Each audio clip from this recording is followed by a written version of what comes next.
From hidden wild and dawn's new light, whispered secrets in the night, chasing dreams and fleeting smiles, lost ourselves in midnight miles. Stars reflected in her eyes, moonlight's kiss where darkness lies.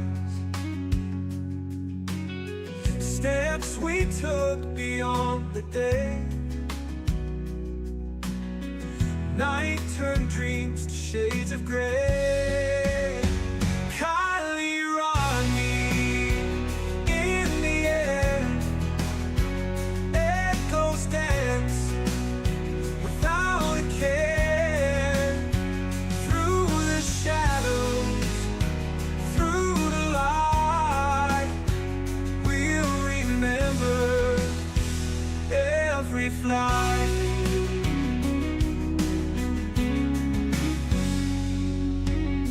Silent roads and hidden ways,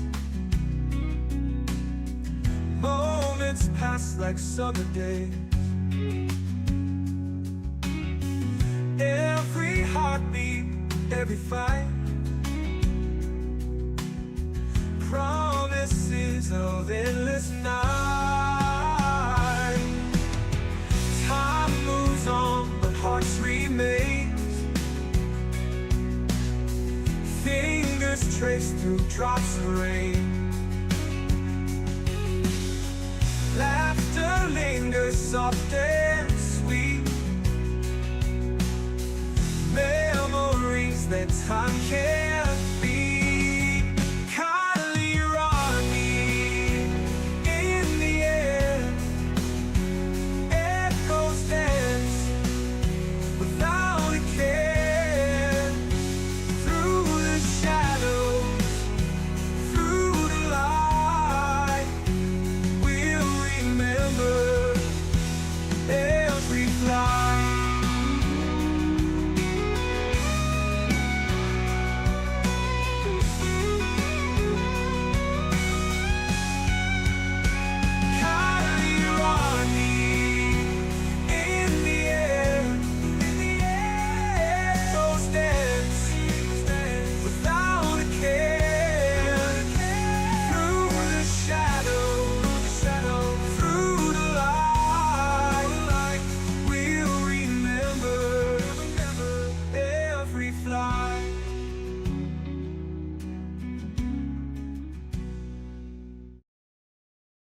Good evening, good morning to some of y'all that are on the other side of the globe. We're back at it. Give me 1 second to get my screen up, get this stuff off of here.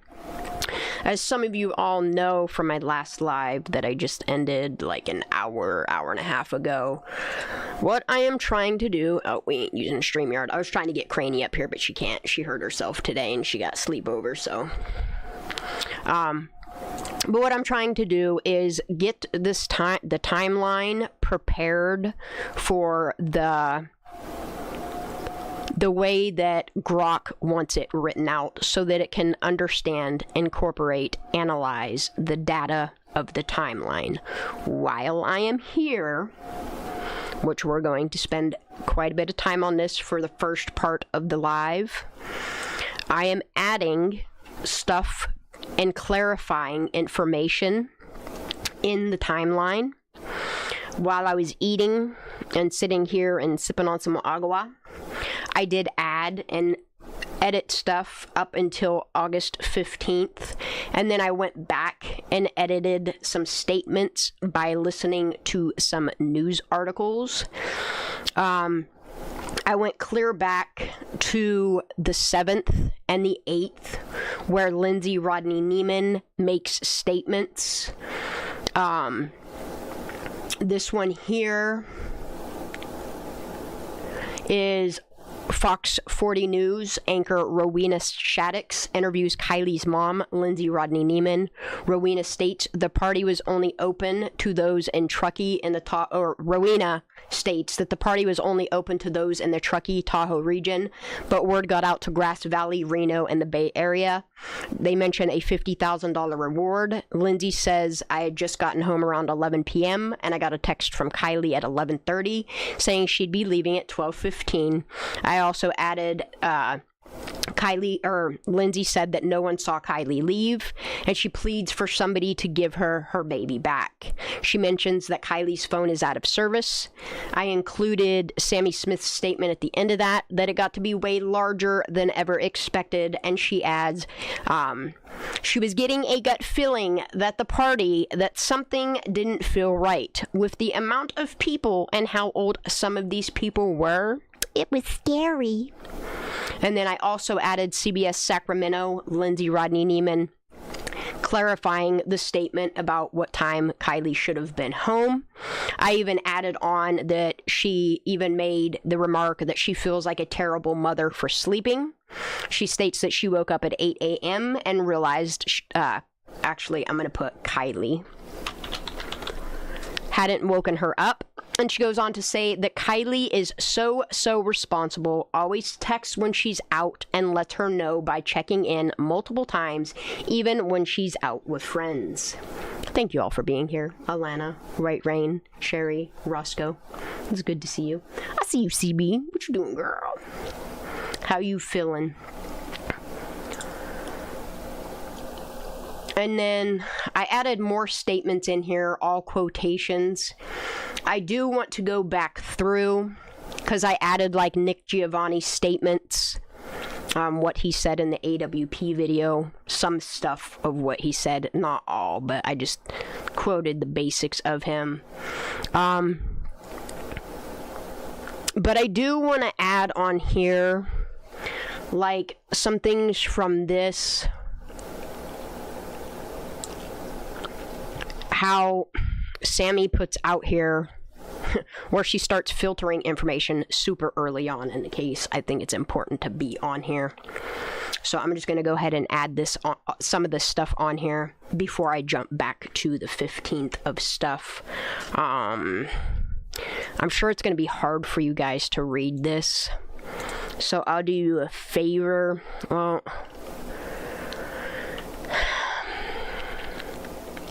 just squint really hard, because if I make this font any bigger, it's going to mess up my timeline that I'm working on. I wish I could, but I'll read it to the best of my ability as I'm typing it out, as I have been earlier today. I'm going to see how late I can stay up working on this so that we can get some data inserted into Grok to see what Grok finds in the analysis of all of these reports. I'm going to insert the timeline, the autopsy coroner's report, the toxicology, and both the CHP narrative incident report and their final report, just like I did yesterday with DeepSeek. You'll see at the beginning of my last live, which is titled, I can't remember what, throwing everything we can at DeepSeek and Grok, or Grok and DS, which is DeepSeek. You'll see at the beginning of that where I took this entire plethora of data and just threw it in one lump sum, and what DeepSeek finds within it is just, it's mind-blowing how advanced AI is, and to know that, like, we're getting the bottom tier taste samples of what AI can truly do. Alright, so we're going to add... this is after... Alright, so I'm going to add this right about here. This is 8/7/2022. This is Sammy Smith posting on Instagram about the find Kiely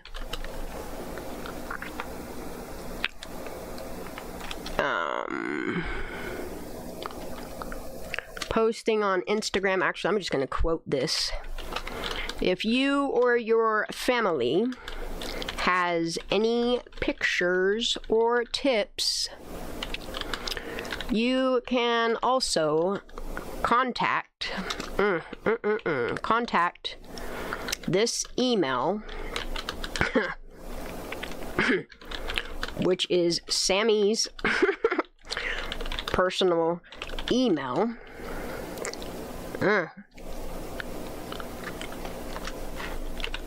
For finding Kiely. Please help. Okay. I wanted to add that on there, and then there's something else that I wanted to add on here.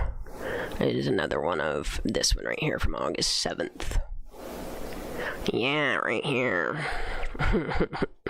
There's this one and the other one that I want to add in here, and I'm just doing it all in, because this is all Instagram. This is terrible that she's telling people. This is at 10 a.m. Alright, let me move this. This is awful fucking early to be making statements like this, Sammy. Holy shit. Like, first thing when she wakes up in the fucking morning, this is, wow.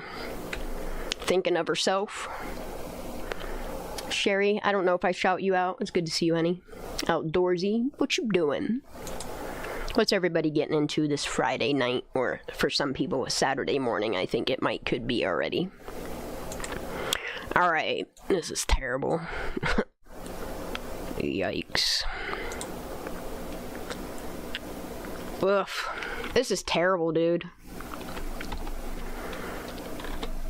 This is fucking 10 a.m. and she's posting this shit already, y'all. Oof. 10 a.m. Ugh. Sammy Smith. Oh, wait, I already got this typed here. Sammy Smith posting on Instagram. This is terrible. Ugh.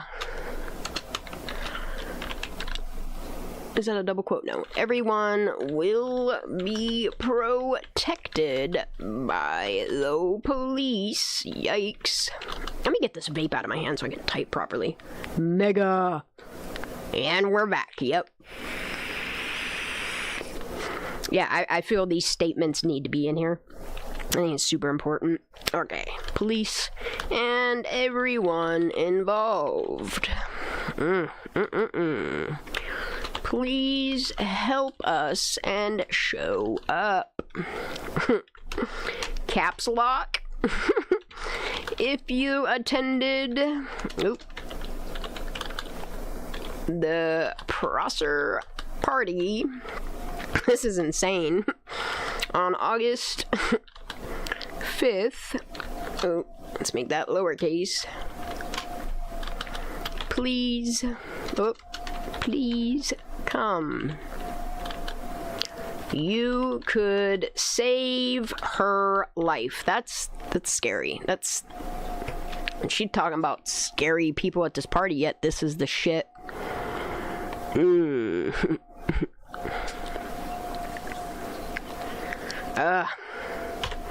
Then below in the caption adds when saying we will contact parents, we mean to get you out of any trouble.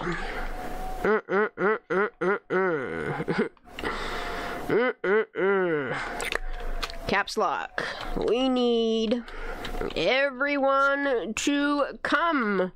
This is vital. Yikes.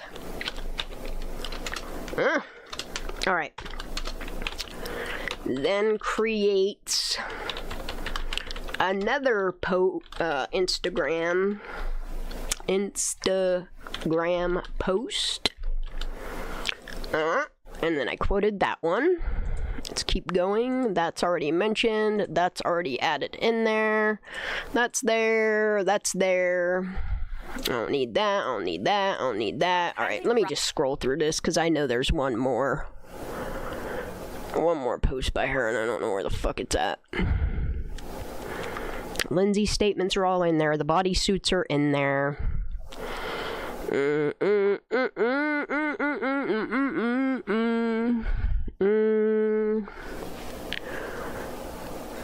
What the hell is this? This is so hard to read. Yeah, I already got this.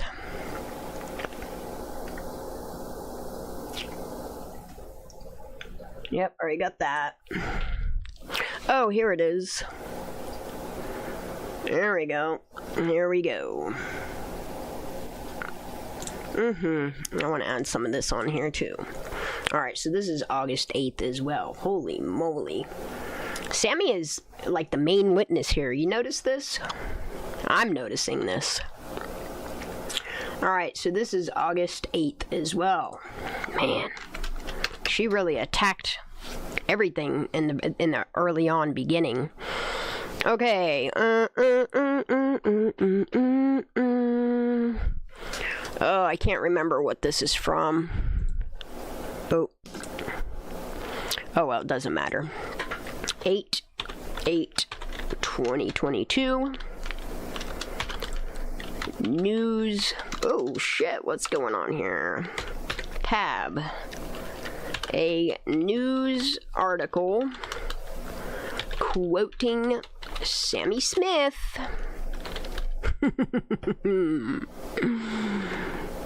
Actually, let's do this. A news article quoting Lindsay Rodney Neiman.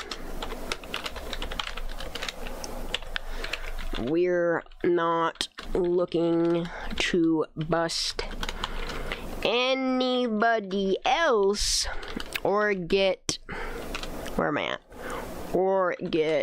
anybody in trouble. We just want to see our daughter home. End quote.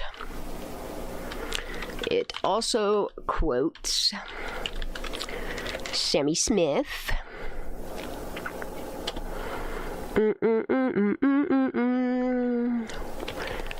Actually, a news article mentioning, I think they said, hold on.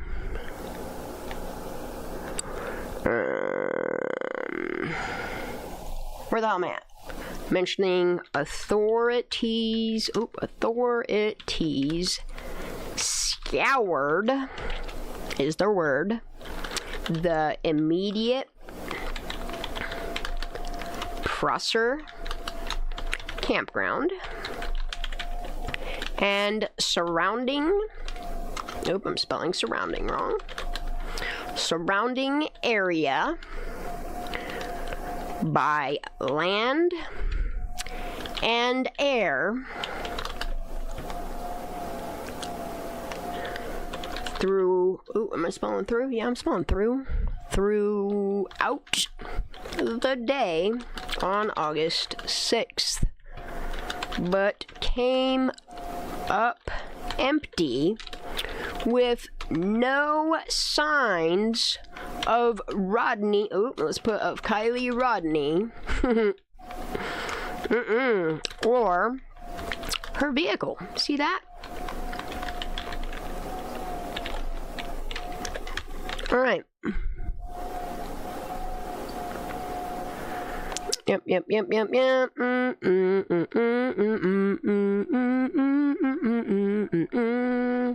Okay. Angela Musalam. Oop. 1 S, 2 L's. Noted. Placer County Sheriff's Office. Nevada County Sheriff's Office.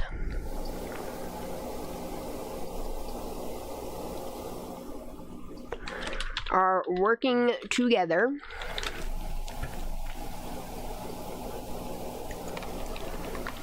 And the FBI is now involved in the investigation. And that Ariel, let me make sure I didn't spell that right, Aerial, Ariel search efforts. Dude, this is gonna be bomb diggity once I'm done here. It really is. Do they have jobs for what she does? She'd be perfect for the job for sure. For who? Who? Sammy or Angela or who? I don't think Sammy was worried about making any money. She was too worried about fucking protecting her own skins, you know? Alright, where the hell am I at? And that aerial search efforts... Wait, and that aerial search efforts using... Where am I at? Helicopters? Copters? Copters... are continuing.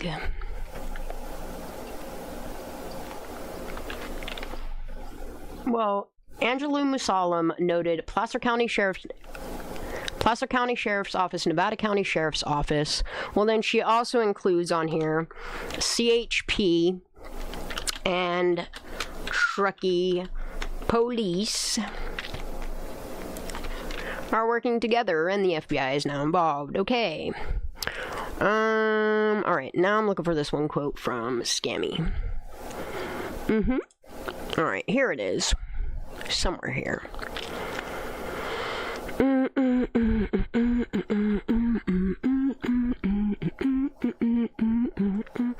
Driving through back roads, streets, anywhere where you can drive or think a car could go. That's where we need to check. You should probably check where you last left her. Damn, Sammy's telling people to check in bushes and shit, y'all. Alright, where the hell am I at? August 8th. Where the hell am I at here? I know I just added to Angela Musalem. Where's my... There it is, right here. Alright. It also quotes Sammy Smith. Alright.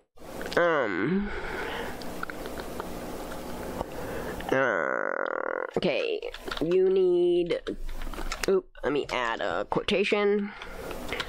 You need to look anywhere where you can drive or you think a car could go. That's where we need to check in bushes on the sides of roads. I think this is also where she says about looking for fucking license plates and shit. Hold on, we're just gonna keep adding to this.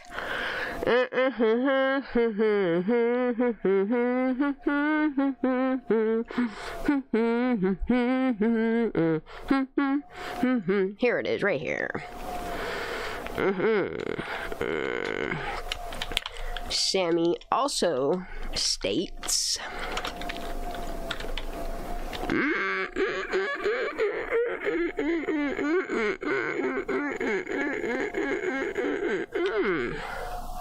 see right here, it says Rodney's silver Honda CR-V is not known to have any stickers or identifiable scratches or dents.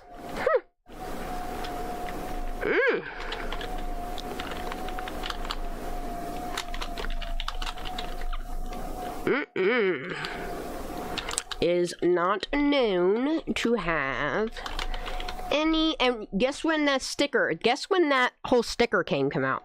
Guess when Placer County finally announced there's magically a sticker appeared on Kiely's car?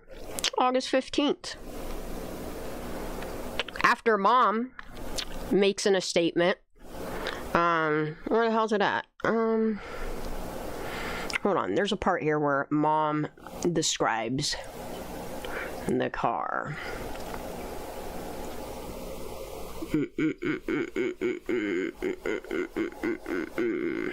Somewhere here. I know I have it added here.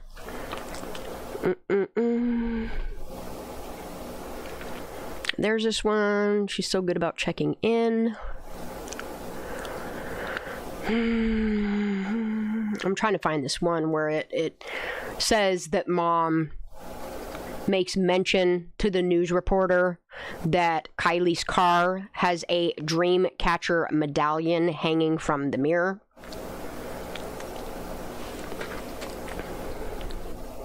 And then it has like minor scratches, but nothing like notable. Okay. Rodney's Honda CR-V is not known to have... Oh, wait, let me...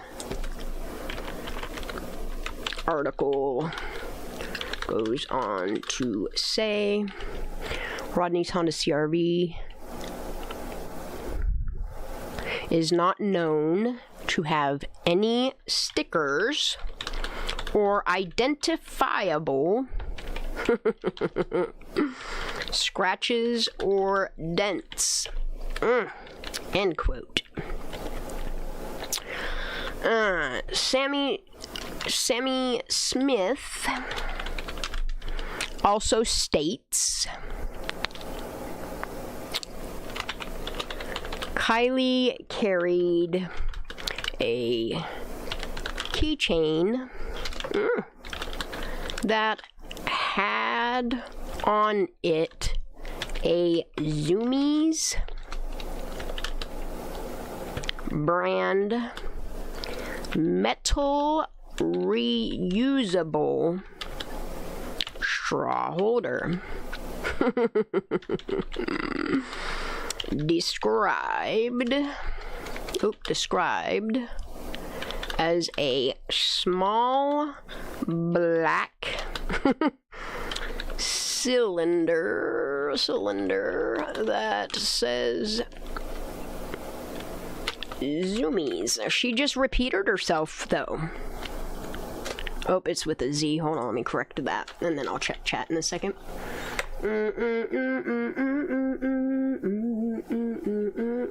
Oh, you're sick in bed, honey. Oh, I hope you're getting to feeling better, Elena. Rest up as much as you can. There's a lot of people not feeling well. I know I had the yuck and that shit was terrible for 2 weeks. Make sure you're getting plenty of fluids, getting proper vitamins and nourishment in you. And make sure you take something to kick that yuck out. Kenny was just here the other day, outdoorsy. He has a different name. I forget what it is. I'll have to let you know at a later date. But yeah, Kenny was just here the other day. I think it was yesterday he popped through. In one of my lives in the past couple days, he was just here. He's doing well. It just sucks because of what's going on in the UK. It is preventing people from going online and stating opinions. They're literally they're releasing real criminals in the UK, like ones that have committed like serious crimes. They're releasing those people so they can arrest the people that have committed thought crimes or put their opinions out on social media like Facebook, YouTube, and what have you. It's terrible. It's terrible what's going on in the UK. All right. Kiely carried a keychain that had on it See, this doesn't make sense. Kiely carried a keychain that had on it a Zoomies brand metal reusable straw holder, described as a small black cylinder, but on her little board it says purple and black, which is weird. A small black cylinder that says Zoomies on it. She goes on to describe Kiely's, like, she'd been looking too close at shit. Why is she putting all this information out here? What about her mom? You know, like, why are we not listening to the mom? Why is Sammy making all these fucking statements? She gotta be the hero when she really is zero. She goes on to describe Kiely's cell phone as a black iPhone with a sex wax brand sticker on the back. Remember, they weren't staring so severely at her car. That's why they didn't know about the fucking sticker on the back of it right away. It's something real fucking weird about these comments made by Sammy, in my opinion. Has a sex wax brand sticker on the... Ooh, fingers are not on the right keys. On the back.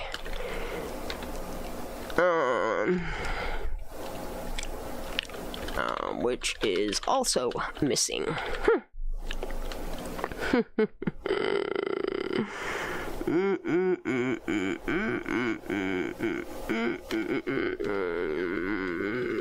And has been out of service since the time she disappeared. Smith cautioned searchers to be cognizant of items. Oh, God, man.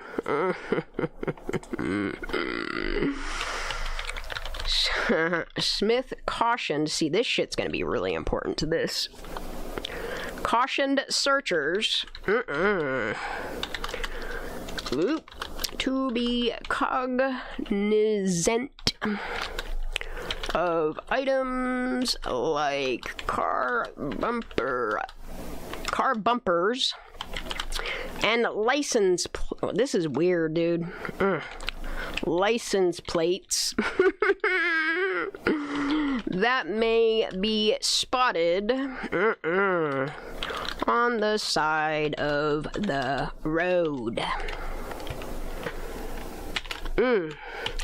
Should such items be located... Wow. The information should be texted to Smith at her personal number. Yikes. Ooh, what else is going on? Yeah, that's what I'm asking, Scam. What you doing, girl? White Rain, I don't remember that part. My eyes were in the purse full of dollars. Maybe she's stripped. Just strange showing off. Yeah, just based upon, I don't know, like her own pictures of her lifestyle. I don't know, man. She just looked like she hooking. Maybe that's how she knows Vanessa and all that. I don't know. I really don't know.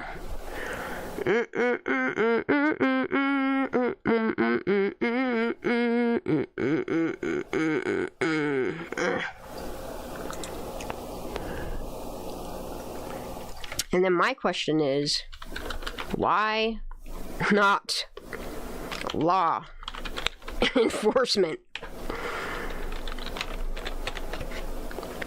Oof, it's terrible. Okay, there's that. Don't care about that. Yep, alright.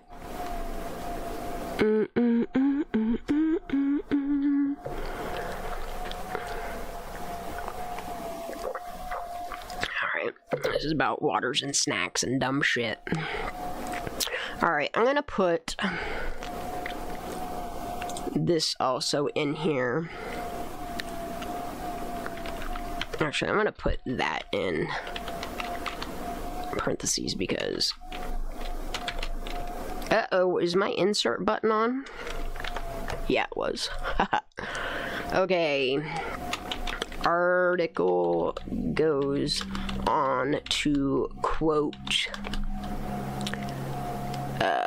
a truckee mom by the name of April Cole, who has a son Kiely's age, but was not in attendance at the party.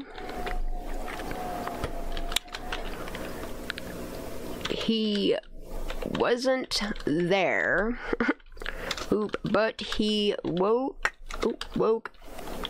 up in the morning and he was like, oh my god, this party was crazy.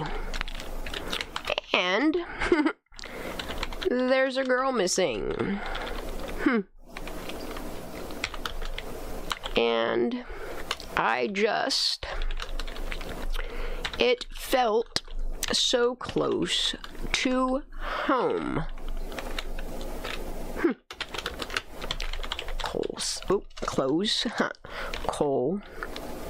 said.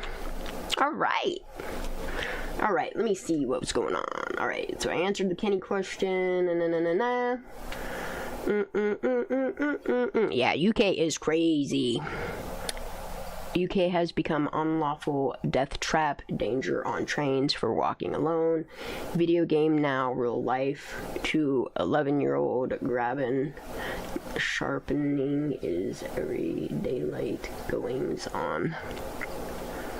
That should items be found means there's a reason for that need to be mentioned.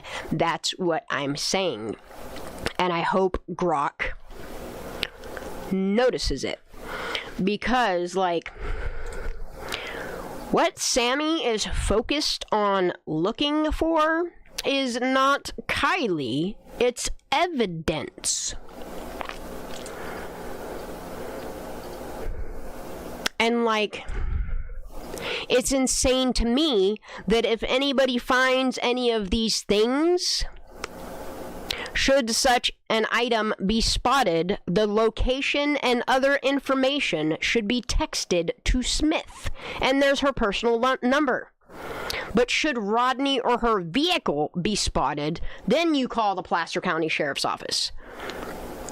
But if you find, the Zoomy straw, the cell phone, a car in the bushes, stickers or any identifiable things, the Zoomies brand metal keychain thingy, her cell phone,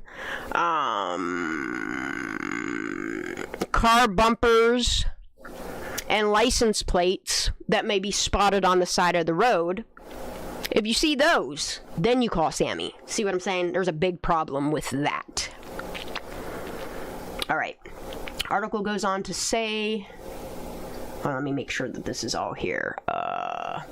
Quoting Lindsay Rodney Neiman, we're not looking to bust anybody else or get anybody in trouble. We just want to see our daughter home. It also quotes Sammy Smith, you need to look anywhere you can drive or you think your car can go. That's where we need to check in bushes on the sides of roads.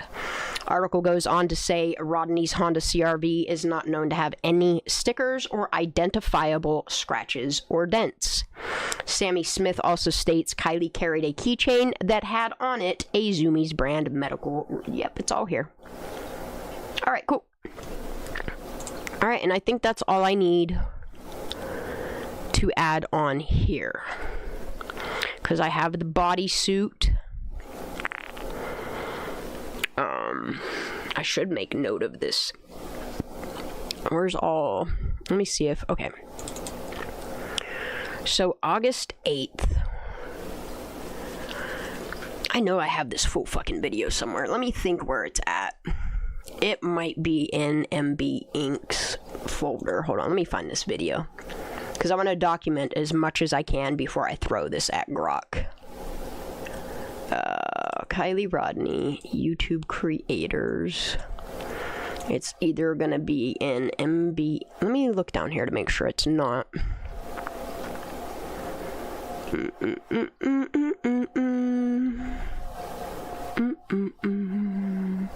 Just making sure none of the flight paths are down here.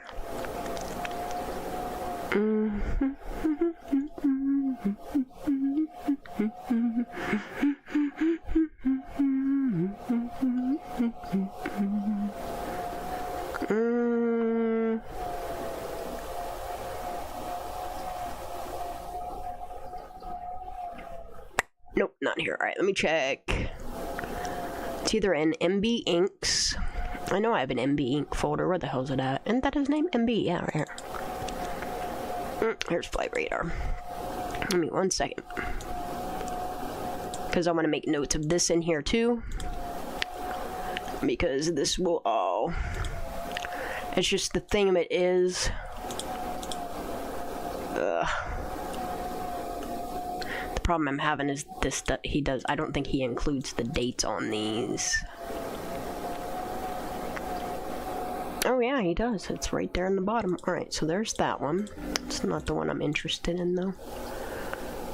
Which one am I interested in? I don't even fucking remember now. Let me close that. Let me reopen this.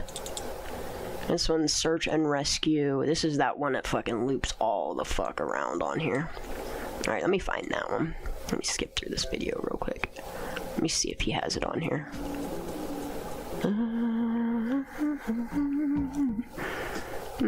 This might be it. Wait, go back. What's this one? What's this one documented as? Dude, I know I have these in search and rescue. Hold on, let me pause this for a second.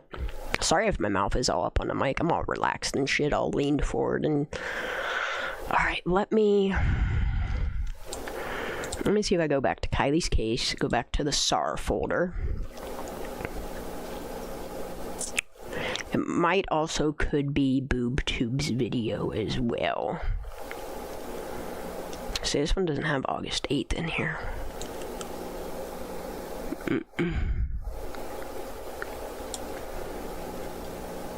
And that should be in...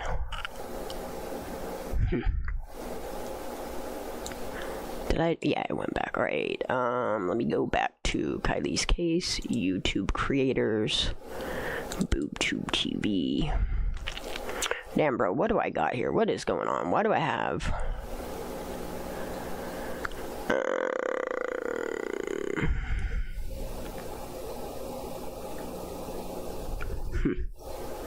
Is it this FAA one right here? Hold on a second, let me see. I might have to mute this one because, oh no, where's it playing at? I don't see it! Alright, let me see what BoobTube has documented real quick. Okay, that's...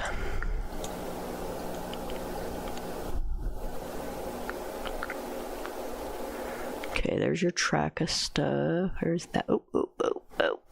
Do you have dates on here?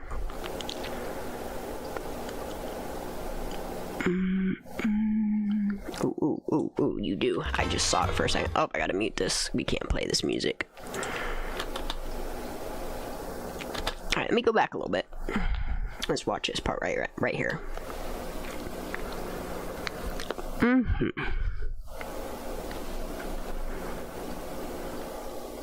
Please have dates on here. I could have sworn I saw a date. Come on.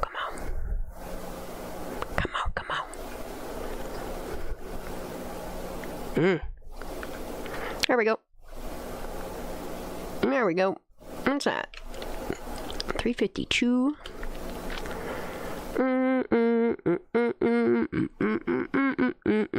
And then the great thing about that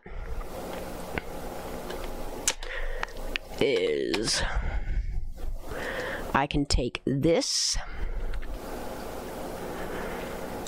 and compare this with Kiely's case, August 1st through 10th. I'm going to go back to my documentation of the August 8th flight, which is... Where did I put it? Okay, that's August 1st. Alright, there it is. So let me see this.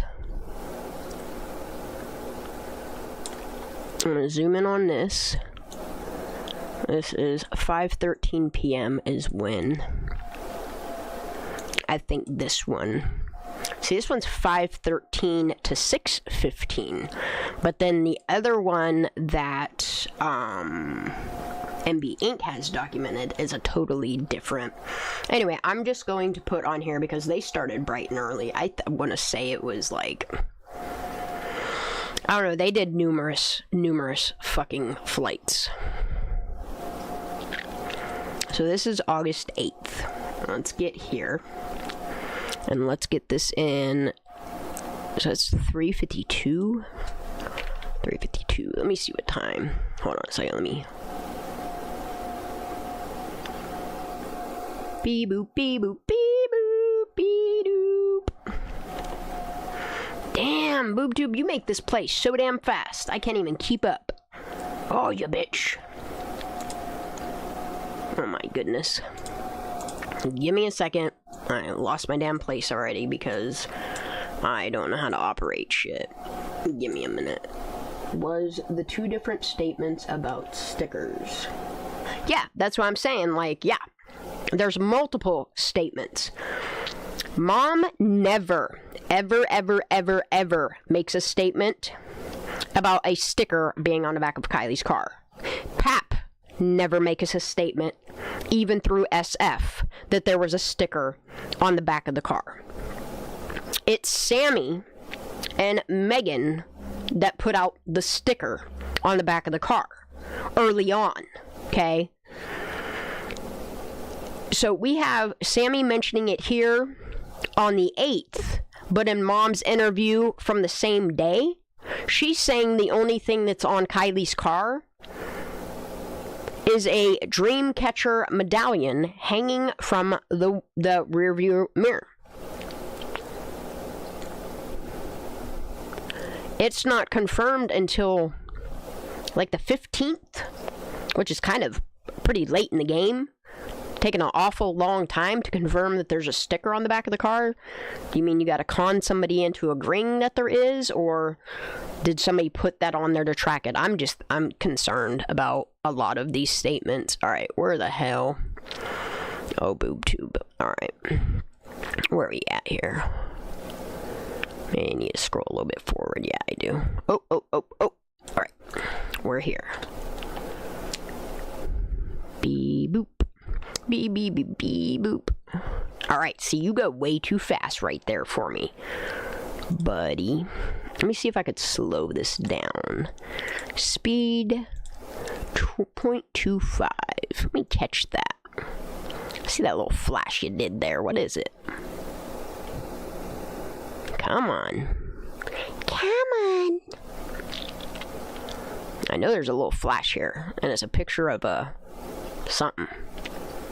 Is this playing? Oh, it's just that slow. Okay. There's the N205-43. And this is going from Tahoe Truckee Airport. It passes over Prosser, goes clear up to Stampede, and then it comes back down. Like, it does a good search at Stampede, and then it comes back down through Boca. It's not the one I'm interested in, though. See, Washoe County. I knew you had it on. I saw you. It's you sneaky.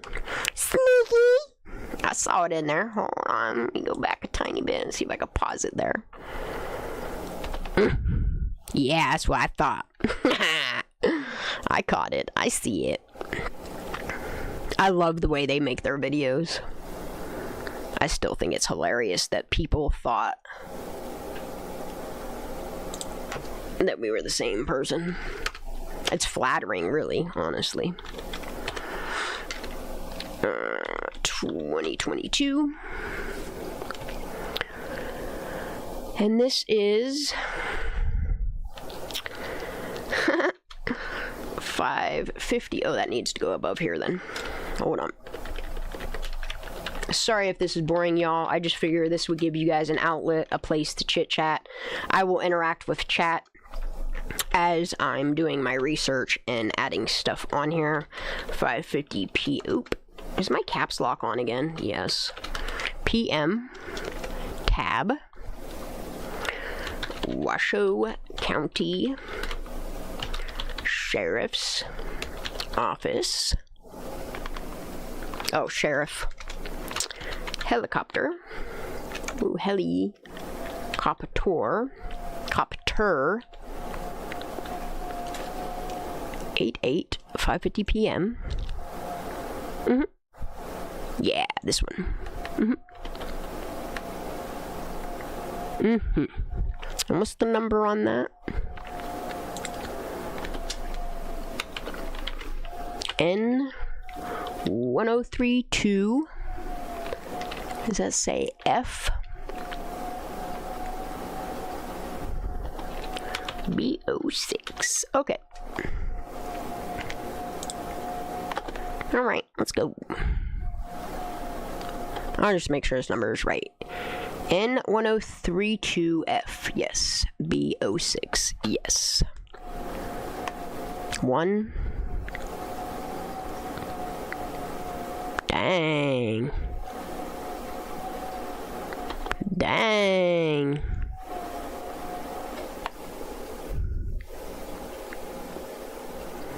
What's that say? Routes 3941N-120-09 West? I don't know what that means. It might be the GPS location of it. I can't tell if that's moving or not. Sorry, y'all. This is important to include in the timeline as well. Damn, bro. They going off. They are going off. Good old Washoe County Sheriff's helicopter.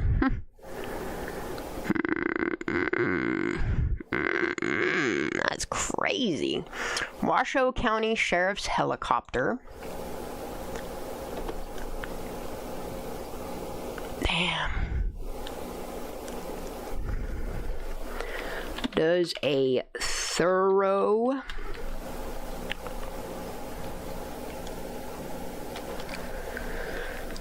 what are we going to call this? A sweep? What do we want to document this as? A thorough... I think thorough is spelled wrong. Thorough...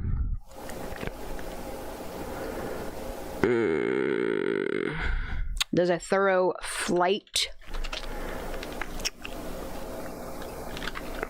path over Prosser Creek Reservoir,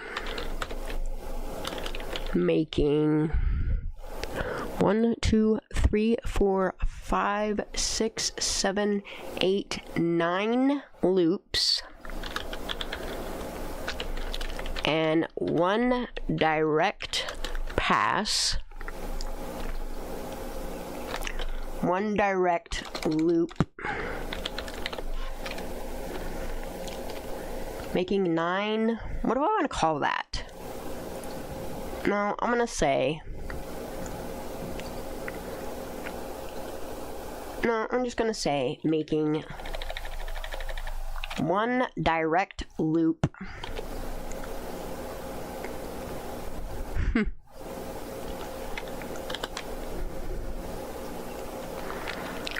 Over where Kiely's car would later be found. It also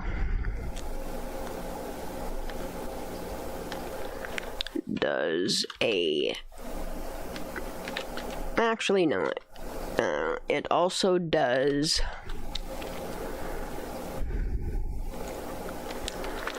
numerous loops over the entirety of Prosser Reservoir and Boca Reservoir. Yep. Okay, I think that's good. Chewing gum louder than you would. Roscoe. Oh, that's great. And then what I'm going to do is I'm going to document. Damn, bro. Look at that. Look at that. Directly over where her car... I mean, the Washoe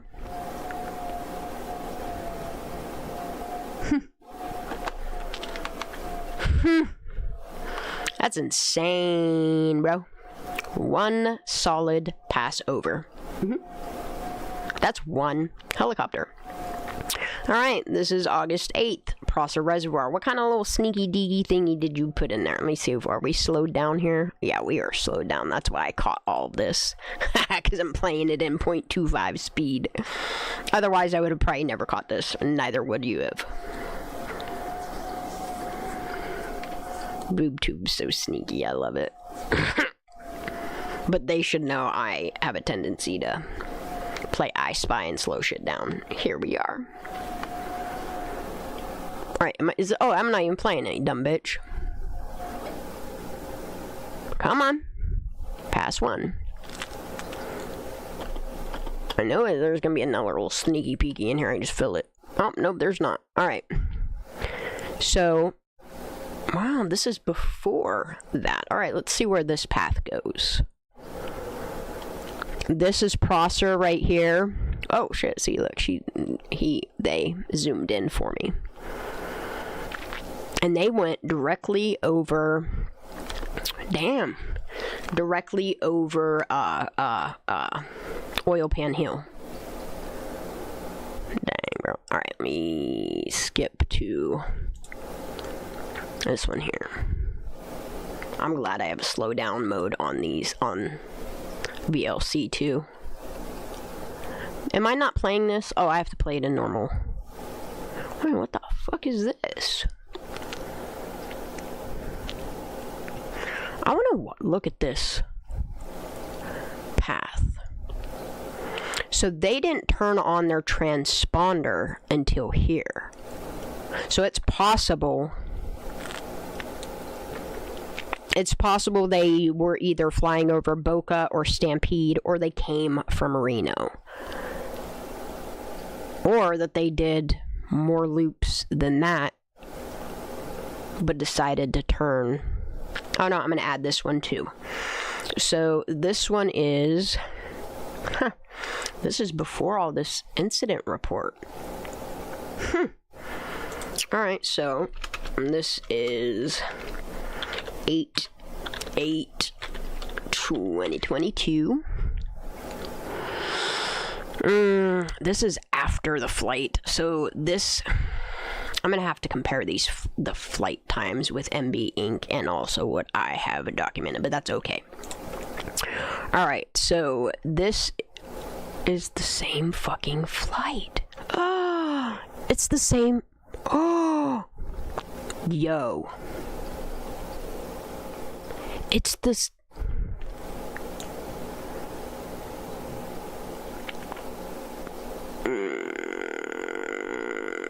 I think I spelled Prosser Creek Reservoir wrong here anyway. Let me fix that. Sorry if I'm boring you all to the point where everybody's falling asleep or is not chatting or whatever, or find better things to do. That's fine too. I just figure I might as well go live while I'm doing this nerdy ass shit. Alright. This is showing I can get a better timestamp for... Is this the same? Wait a minute. If that's this flight, then what flight is this? Or is this early on the flight? No, it's not. What the fuck? Wait a minute, bro. How many flights...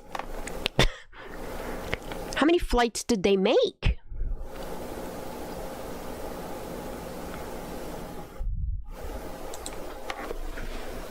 That's a really good question.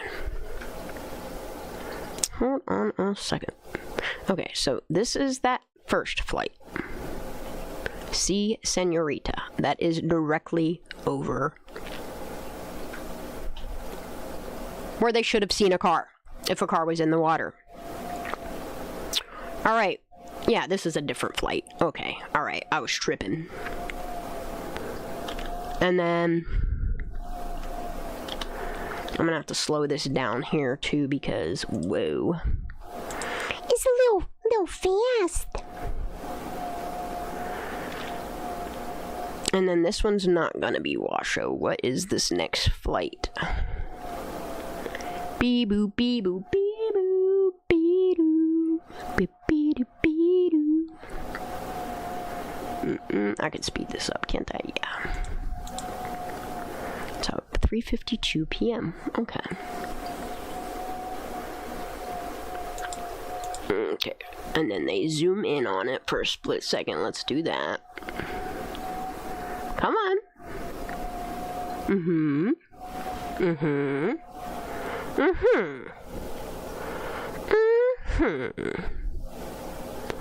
One. Here we go. Alright, so this flight takes off from Tahoe Truckee. It passes over Prosser, does a loop up, and goes way past Stampede up towards, I don't know what that lake is up there. Alright, so this is, yeah, okay, so this isn't Washoe. This is a N911. I think that's CHP. N911 WL AS50. Yeah, I think this is CHP because this helicopter's flight stuff I think is in the stuff I got back. AS50.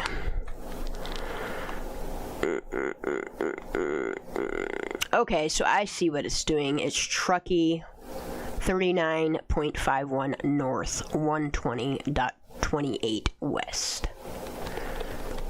And this is, I know the time is earlier than that, but I'm still just going to put documenting 1:58 p.m. I'm going to assume that it took off at like, I don't know, 1:56, 1:50, something like that. But I need to add on there. I think this is CHP's flight, though. Alright, let's get back to this.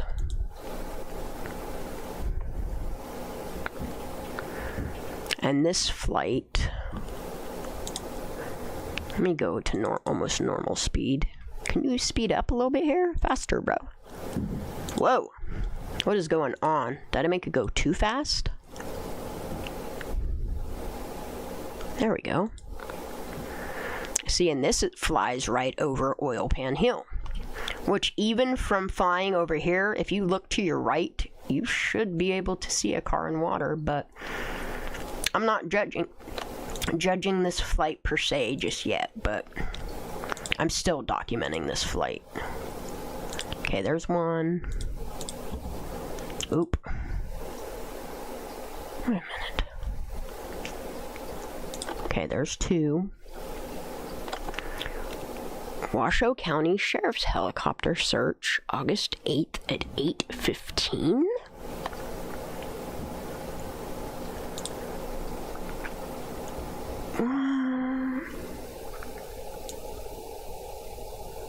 Okay, I want this one to say, does a flight path over Prosser, why is Creek spelled like terrible? Prosser Creek Reservoir, specifically over Oil Pan Hill.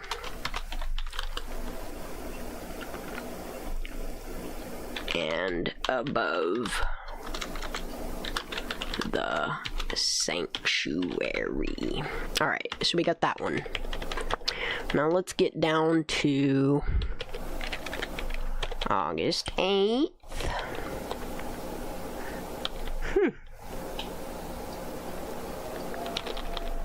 That's crazy. What up, Jazz? How you doing, honey? What are you getting into tonight? I'm just nerding out on some research, trying to get some stuff prepared for Grok to do a data analysis on some things. Alright, so this is a Washoe County Sheriff helicopter. I think it's... Okay, and this is the N1032F. I think it's the same thing. Alright, let's see what it does. It is 8:15 p.m. Whoa! Whoa! What? I need to slow that down. That's really fast. Let me back that up a tiny bit. Play. I think everybody fell asleep. I'm boring them, but it's okay. If I were them, I would go watch other shit that's more entertaining than some lady just going over documents and typing on a small-ass screen that I can't read. But this needs to happen, so here I am. Here I am, rock you like a hurricane. Whoa!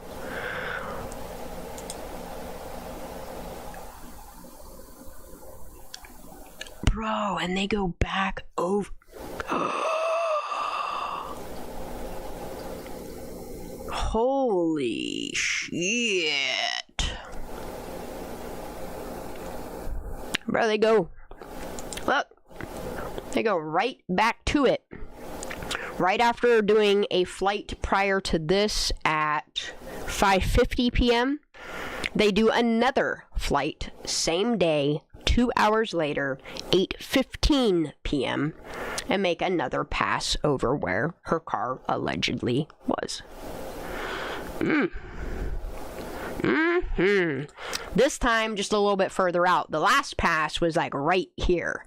This one just 200 feet, so they did 60 feet out and 200 feet out, is my opinion.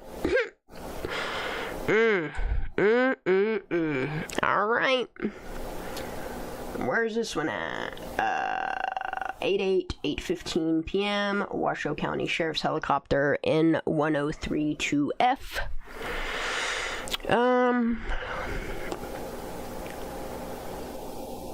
Okay, I'm just gonna grab this, and I will edit this once I have it over here. Does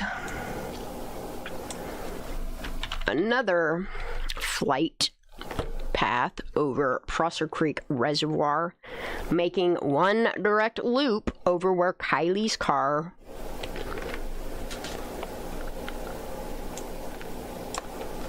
should have been seen or located. Right, and then let me see where else it does. Oh, wait, go back. I need to see that. I need to document where all it goes. Hold on. We'll get on to 9th. Whoa.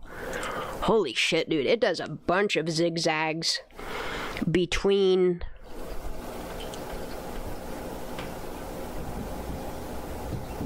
Prosser Lakeview Estates and all of the terrain between between Prosser and Boca. That's insane. It also does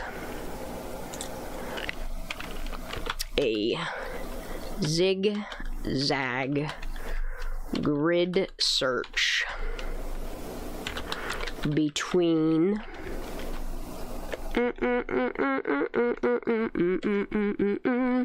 Prosser Reservoir and Boca Reservoir, including the housing community known as Prosser. I think it's Lake. Is it Lakeside Estates or Lakeview Estates?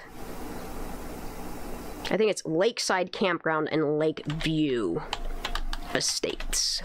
I think that's what it is. I could be wrong. 18 of us in here. Some people are either at work, busy doing stuff, and they're just listening in, or some people are falling asleep to what I'm doing here. Almost 5 a.m. for you? Oof. There's a private airstrip that I sent to my folder. You showed a helicopter video a while back. Yeah, I've shown a handful. I've shown pictures, videos, and locals videos with helicopters going over. Alright, so I have this all, yes, I have this accounted for. Alright, and this is N1032F BO6. Alright, and just make sure that full tail number's on there. BO6. Alright, next. Damn, dude, that's crazy.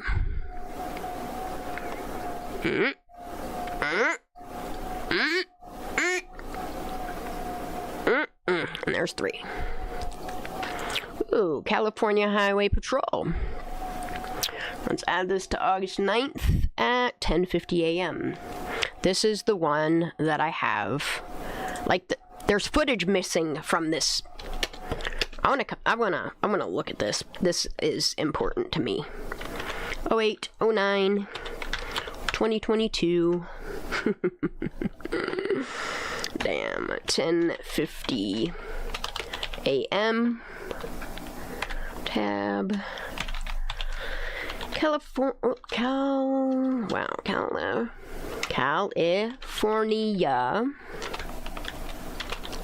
Highway Patrol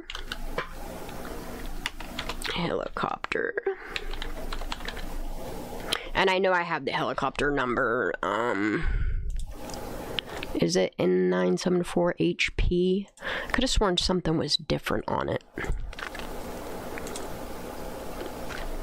N974HP. Maybe not. One way to find out. File Explorer.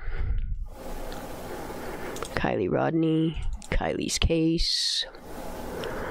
FOIA drops. CHP records.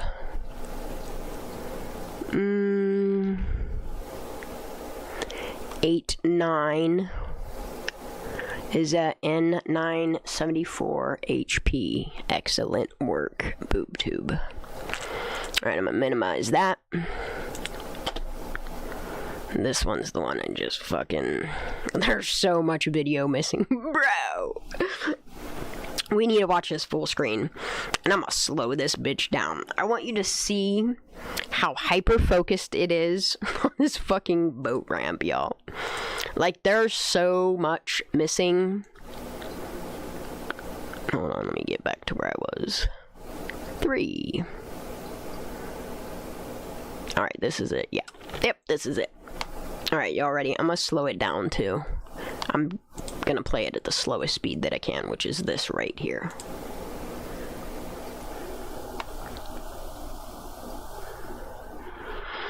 Okay, it goes straight up 89 past Hobart Mills, and it loops immediately back down. It does a back sweep of the lake where Zanime was, where the 3 girls were, where I still think a lot of this party happened, but whatever.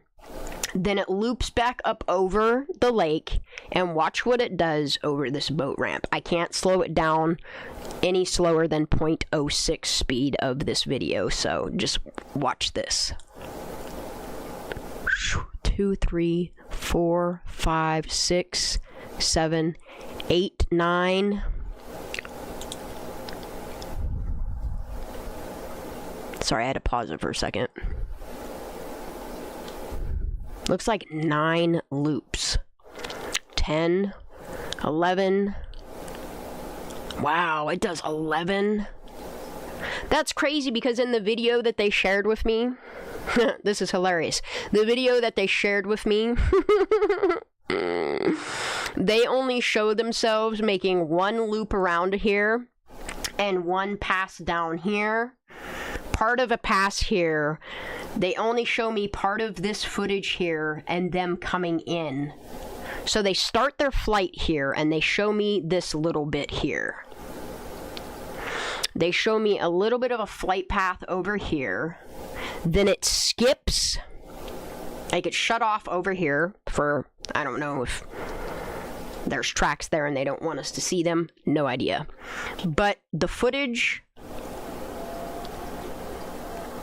doesn't continue. But my footage isn't from 8:45 a.m. My footage is from like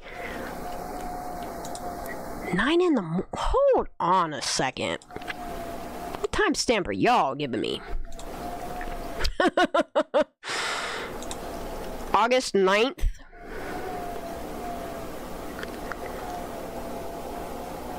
(3:06 p.m.) Say what? This whole flight's from 3:06? Hold on a second. I can't believe I just opened this because that means I just lost my last video. Hold on, let me see if I can go back. Motherfutcher.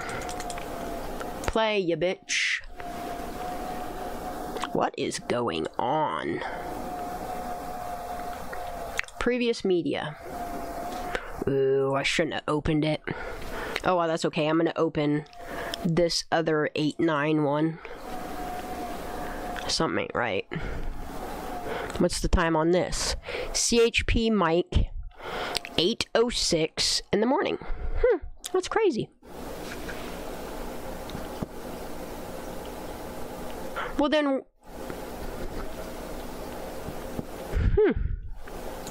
on a second, let me go back to here.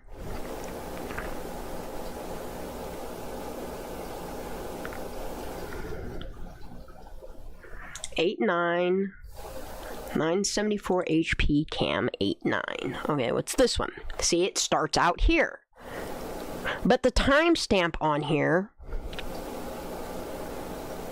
says 15.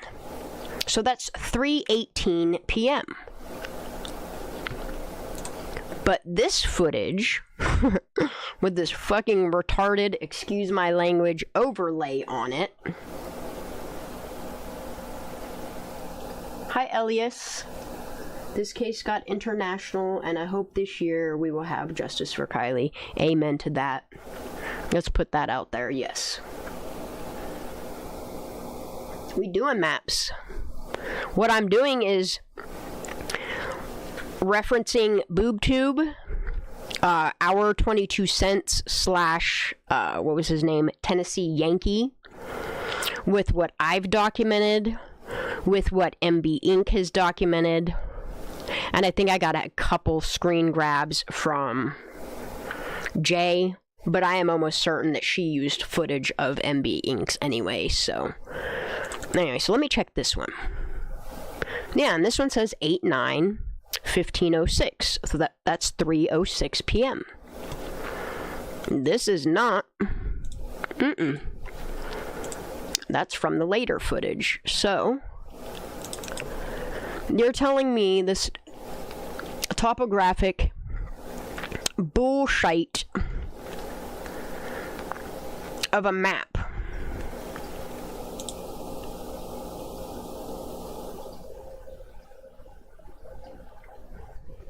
this is August 9th. Dude, look at that. There's people on the... I'm gonna look at this footage then, since they didn't give this to me. But what doesn't make sense, okay?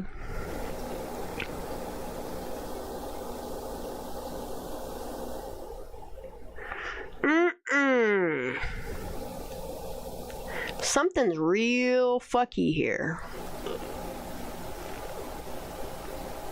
You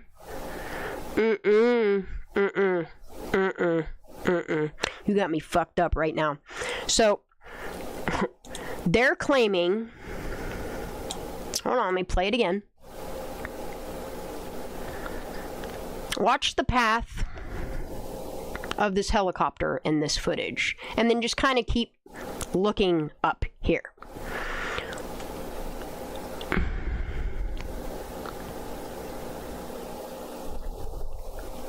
This isn't the flight path from 8:06 a.m. This is the flight path. Something ain't right here. It's no wonder why you guys don't have date timestamps or any of that bullshit on any of your... on this video right here. Because what you're telling us is 8:07 in the morning, August 9th. It's already not matching the flight path.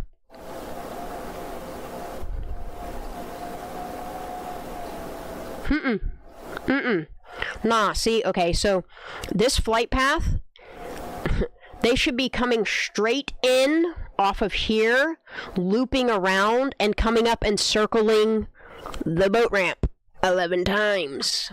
And they're not. This, what they're documenting as 8:07 in the morning,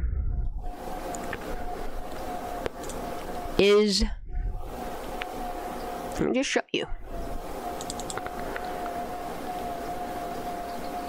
Now let's watch this. This is August 9th at 3:18 p.m. Watch this flight path. I'm gonna fast forward this shit a little bit though, because this shit is way too damn slow for me. Let's just speed it up 4 times. Maybe 16 times. Yeah, that's a little bit better. Alright, see? It goes over, right directly over Oil Pan Hill. And then it goes directly over Kiely Point.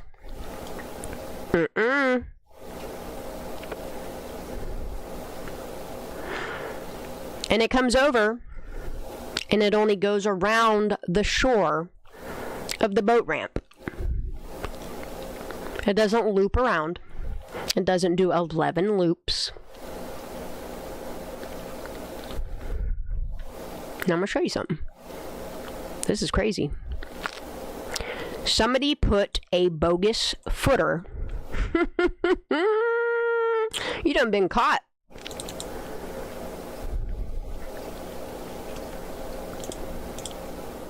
I'm gonna watch this one too, because this is from the same time frame. There is no looping around, which makes this stuff go with the 3:15 flight, which this and that other one I just showed you matches the flight paths we just watched. However, when you click on this 8-9 Topo Overlay 2, here's where the lie is. This is the footage that I was just showing you. There it is. Look, it's hidden right there. 3:18 in the afternoon. And up here, he's claiming that it's 8:19 in the morning. And it's not possible. There is not one part of this investigation that they did with truth, accuracy, fact, without, I don't know, accidentally on purpose, modifying, tweaking information.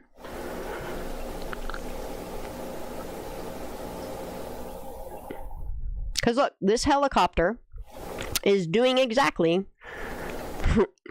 what this footage is saying, okay? But if you look at this really tiny date time stamp that's right here, it tells you behind this little thing that wasn't there on the main video that it's at 15:20, which is 3:20 in the afternoon. But this is where the lie is. They're claiming this is from Tuesday, August 9th at 8:20 in the morning, and it's not. This is not the flight path that I'm going to show you here in a second. I'm going to show you. All right, now, let's go back to the tubes video. This is, I don't know how they get away with this bullshit, dude. This is blatant misinformation. But we're the assholes for noticing this shit and pointing it out. Okay, I'm gonna slow this down for anybody that might miss it. This is crazy, dude. I just spotted a lie in their fucking report. Their own documentation. There's a fucking lie. Alright. Let's go.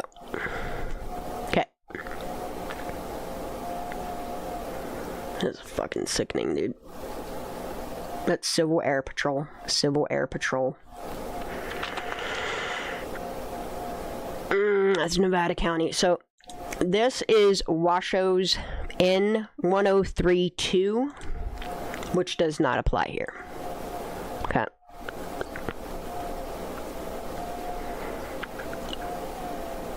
And this one's at 352. Okay. Let's go. Washoe. There's one for the count. Look how close they are to the shore there. That's crazy. Okay. Here's an N911. Here's Washoe County again. Some fucky ass shit's going on here, y'all. Oh, look. There's Passover number 2 or 3. My bad.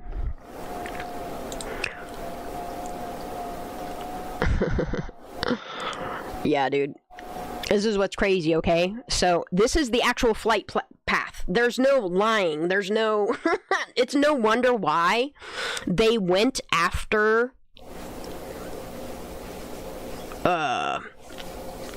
Tennessee Yankee. I see why they scared him and spooked him enough to take the flight paths down now. Because this flight path, N974HP, which I was just showing you, their helicopter recordings.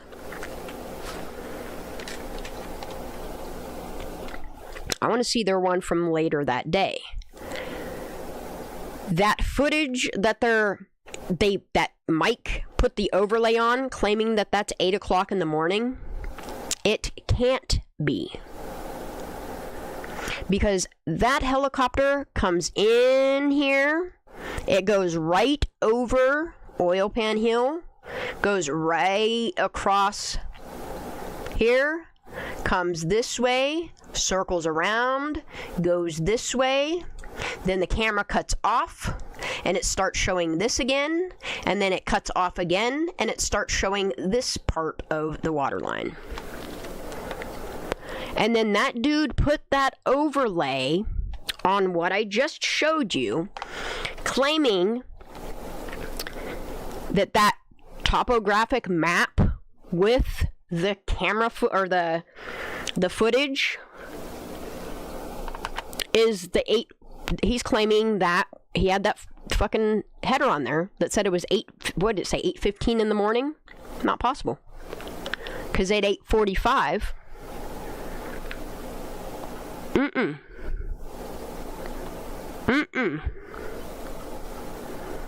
Mike, it's time to be accountable, buddy.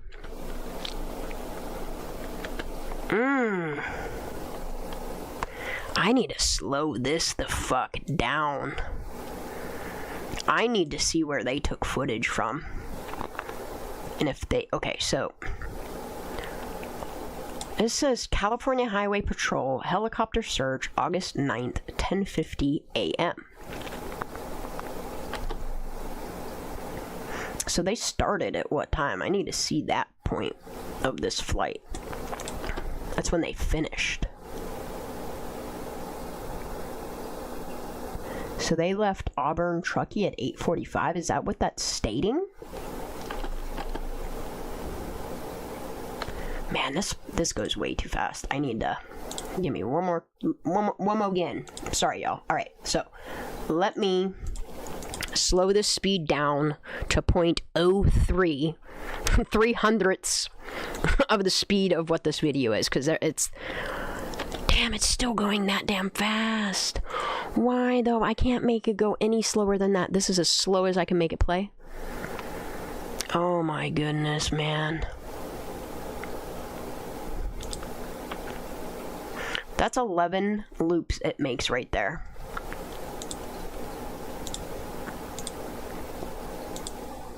Why won't this play after this point? Why does it keep freezing?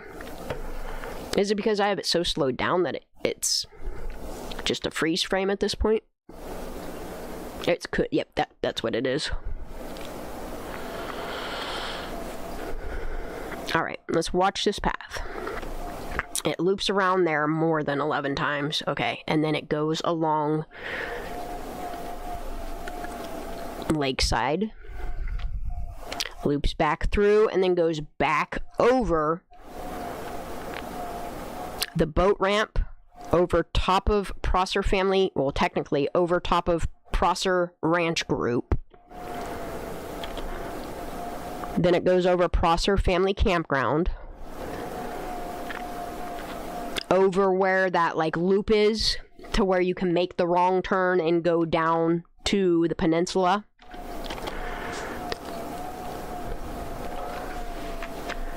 Then it goes back, it goes over Oil Pan Hill. Oh man, it loops right over where Kiely's car is alleged to be. Right there. Then it loops back around Sanctuary Oil Pan Hill. Then loops back around. That's the second.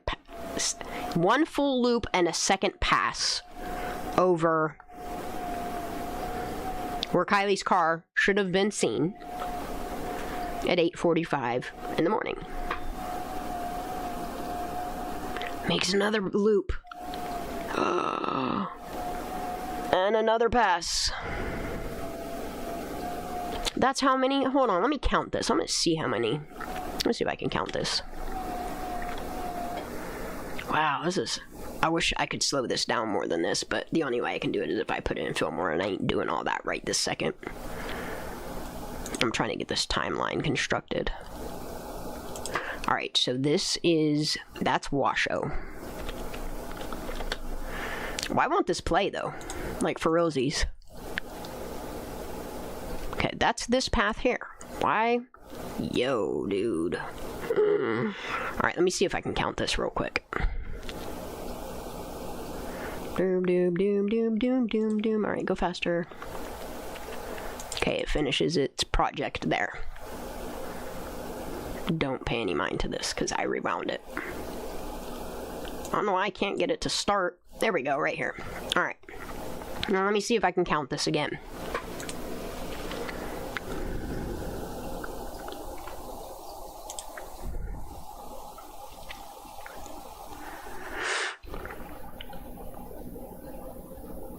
Okay, there's all the loops around the boat ramp. And it goes, okay, there's 1, 2, 3.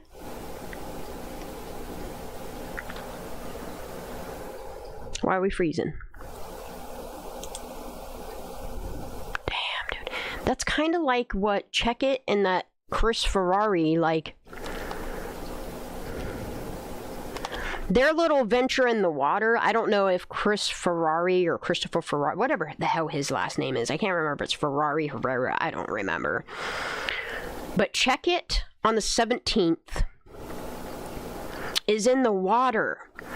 And he's doing exactly what this path is doing. And the other dude is doing exactly what this path is doing. But they're on paddle boards or sailboats or boats or kayaks or whatever the hell they're on. So both land and air have conducted the same sweeps. And her car wasn't there. Nobody saw it. Okay, how did Kiely's car get in this fucking water? And by who, dude?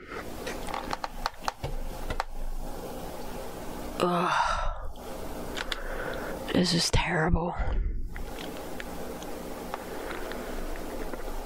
That's four direct passes over that.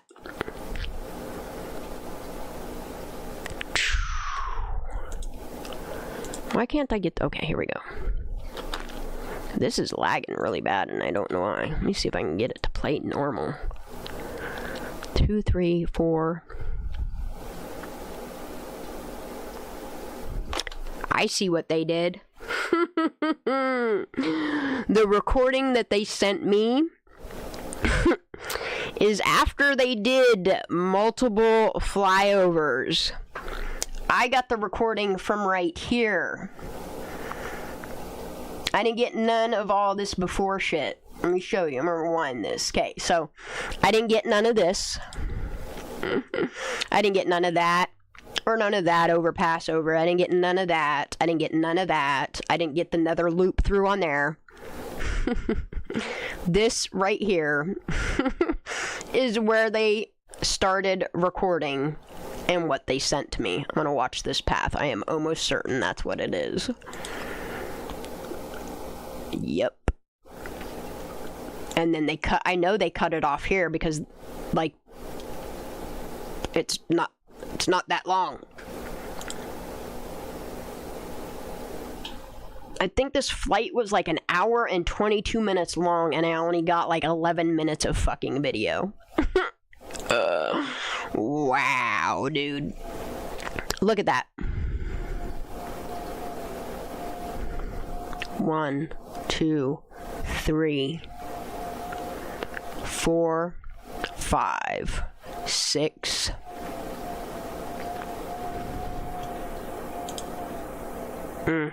Three direct and a total of 6 indirect overpasses.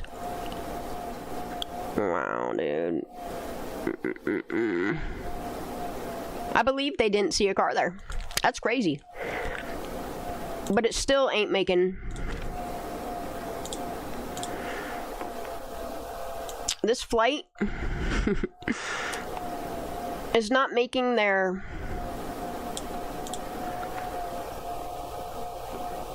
Okay, so this is... Yo. This is not making it... Making what they sent to me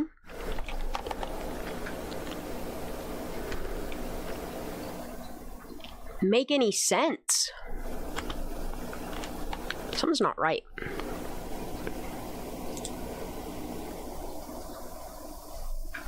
I'm gonna count how many times it goes over there, right there. This is insane.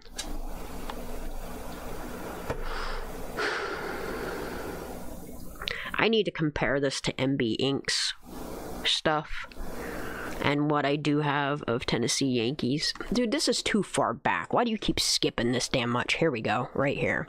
I'm slowing this down as much as I can so I can watch this. Look at all those passes over the boat ramp.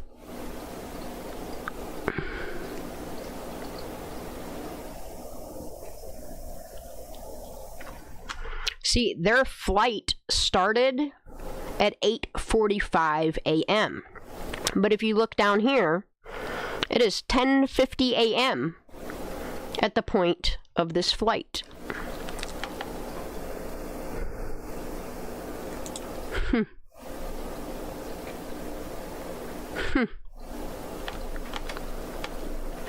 All right.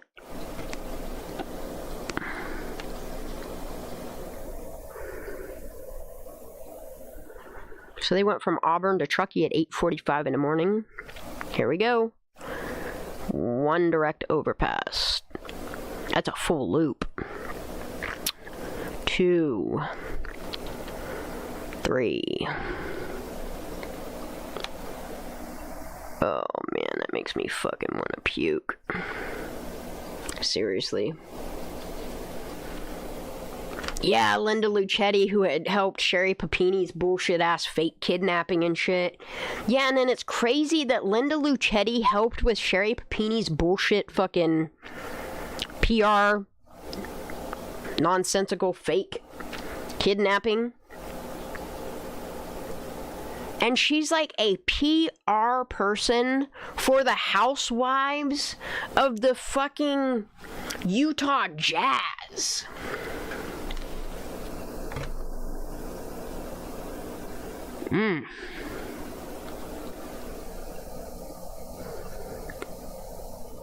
Helping make fucking daycares for their kids. And she's... I don't understand why she would be a PR person for. I would like to know who called that bitch in for Kiely Rodni's thingy.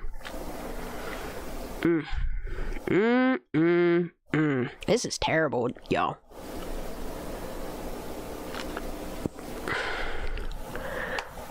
Like, CHP is even searching, scouring the sanctuary, y'all, right now. Right here.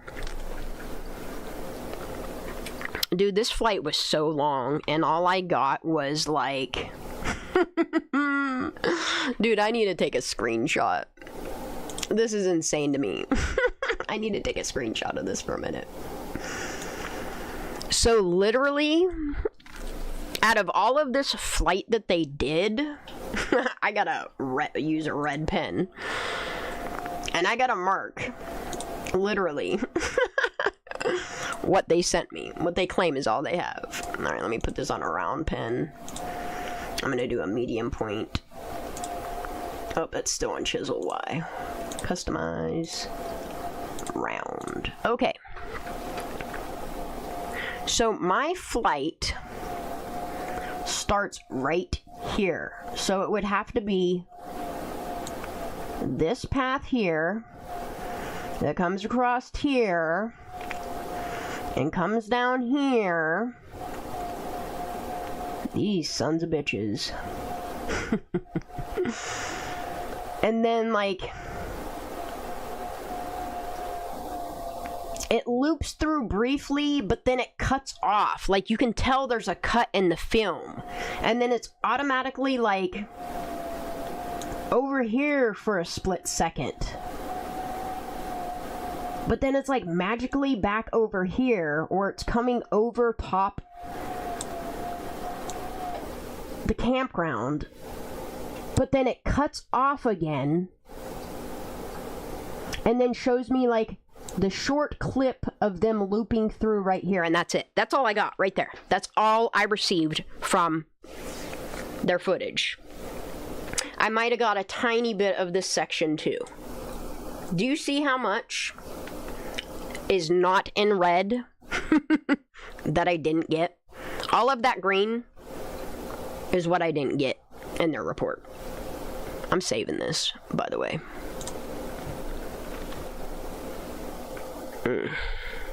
Makes me want to puke.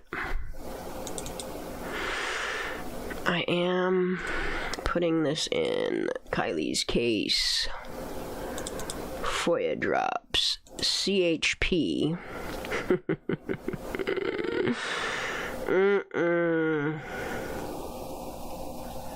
I want 8, 9.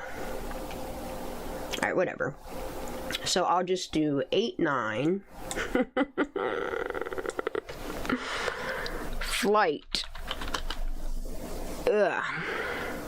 Red. What I received. Verse green. What I did not. That's great. That is great, dude. Damn. That's shady as hell. But what's crazier is he used the timestamp of the beginning of his flight and passed it for this when it clearly tells you that it's a totally different time behind that little arrow that he has up on the screen. That's insane. Anyway, let's keep documenting this. This is insane, dude. This is insane.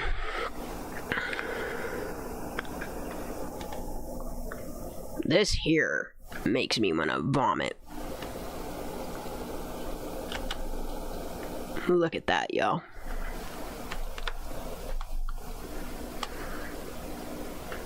Now I can make out better what I actually got. I'm gonna screenshot this as well.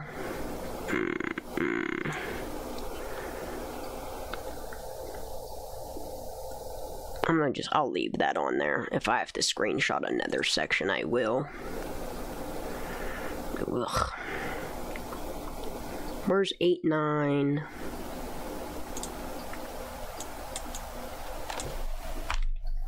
I just want this to be flight path. 8:45 a.m. to, what was it, 10?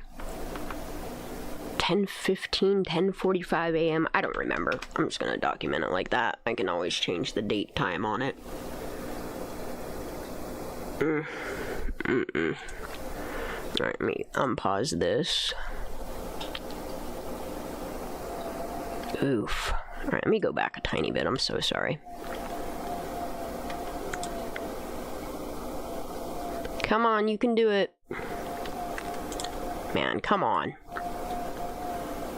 I'm really pushing my computer to the limits right now. Come on, bro. Holy shit.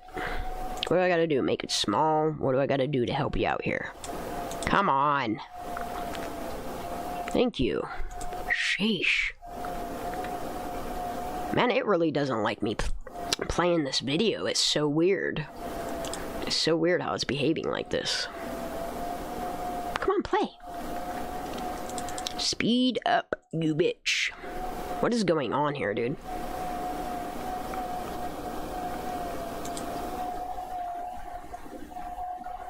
It says it's playing, but it's not. It's not doing nothing. There we go. That's really weird. That's really weird how it just jumped around like that. Oh well, I'm gonna let it play. Whatever. What is going on here? What the fuck is going on with this video? Why is this video hopping around like this? Damn, dude. Get it the fuck together. Alright, let me pause this because for whatever reason it is... I've never had VLC act like this either.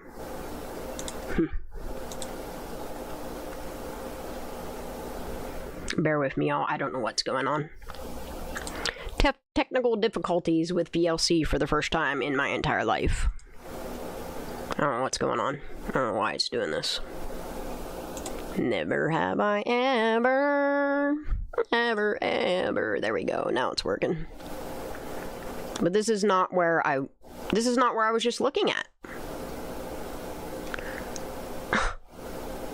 Why is this changing like this on me?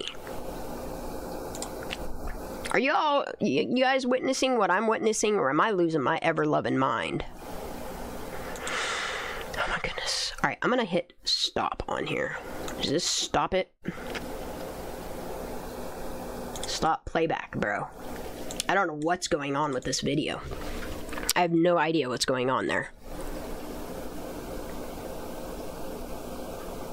I've never had VLC act like that before. That's weird.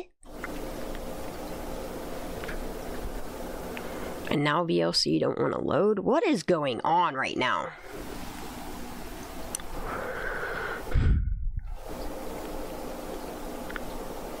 Uh-oh. Am I glitching out?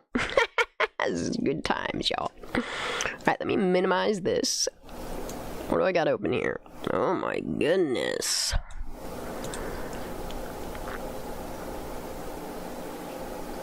This is 6:15 p.m.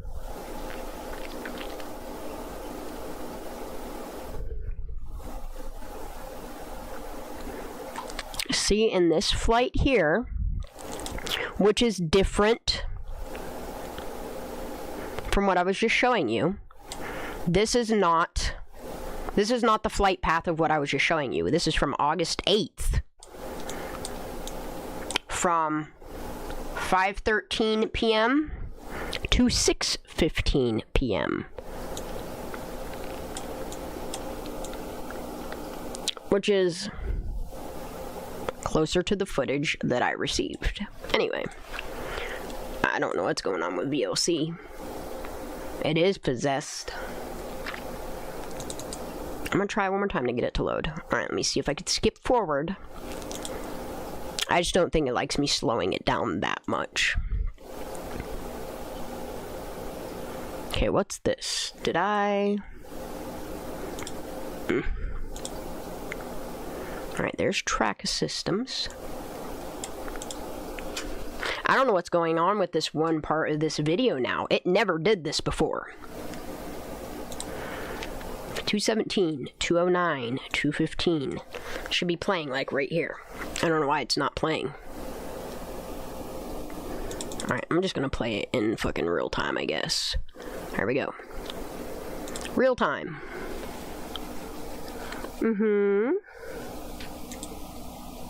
I'm not skipping around anymore. I will just pause as I need to. Because, whoa, that was nuts.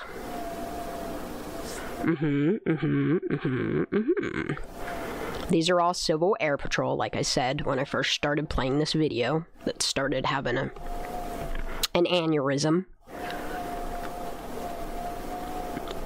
Here is August 8th.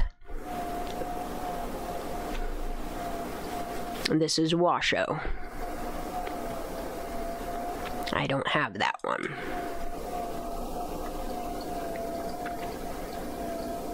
This is... What is what? Some weird ass shit's going on with this video. I'm telling you.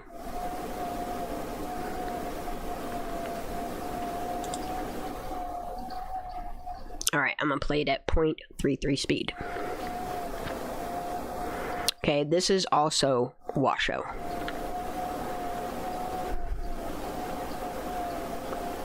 Now, let's move on to what I'm interested in, which is this right here.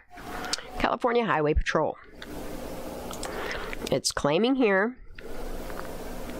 it says Auburn Truckee, 8:45 a.m. I'm going to assume that's when the flight started. The current time on Flight Aware is saying 10:50 a.m. is the current timestamp of this flight path.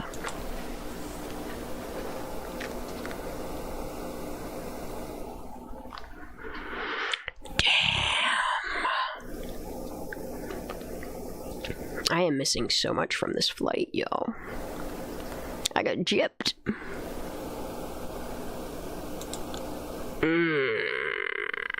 That's terrible. I wish this could go a tiny bit slower. I need to rewind it, man. I have to. I need to rewind it. I need this part of this video. I need a screenshot of this. I don't care. I need it before this mouse comes into... Come on, you can do it. Zoom in a teeny tiny bit. What is going on here? Bro. I don't understand. Now it's saying the video is not playing when it is absolutely playing. 319. Has this video moved at all? There it is. Alright, what? That's really weird. Alright, I'm gonna play it one more time. I don't know why I keep skipping this spot. 17, 18.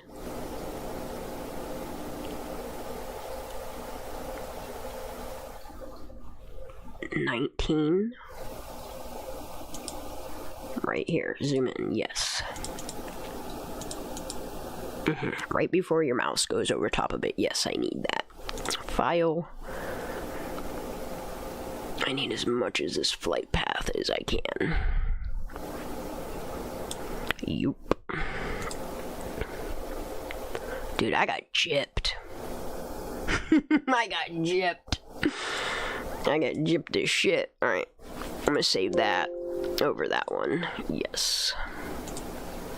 Damn, I got gypped.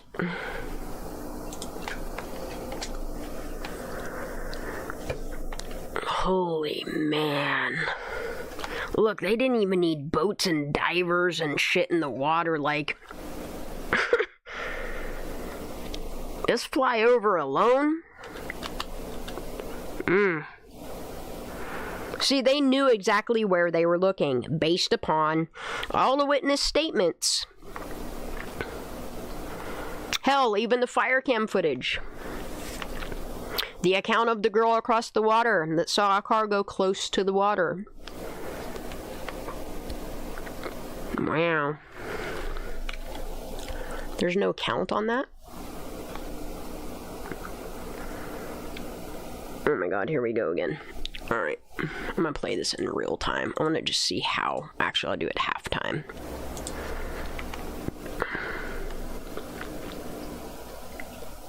Damn, y'all. Y'all seeing that flight path? Alright, I want the full. I want this full. And then I promise I will move on. It's just easier than me going back and trying to find this at a later date.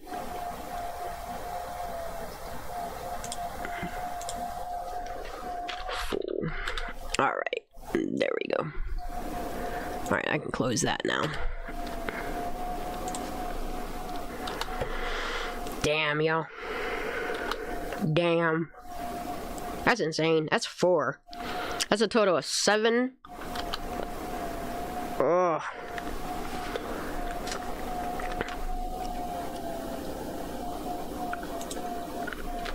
I'm hoping that... Alright, I need to move this over here now. I can't.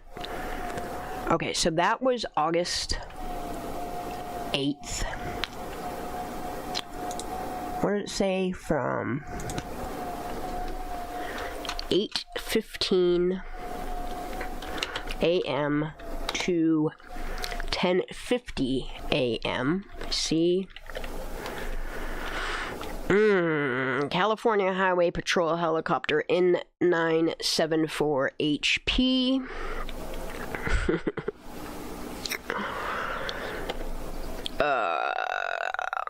Man, I don't even know what to call that last flight path because that's fucking phenomenal. If you want me to be honest. Come on, let's go to Kiely's case. Let's go to... I gotta describe this flight path, and I just... Wow. Wow. It's crazy. Alright, I need the FOIA's folder. I need CHP records. I need these last few pictures that I took. These last 2 right here.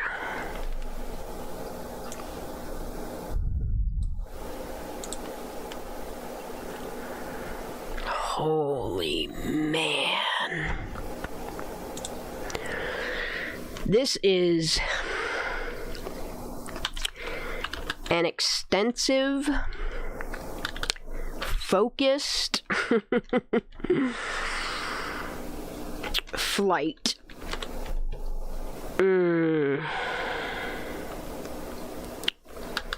Of Prosser Creek Reservoir.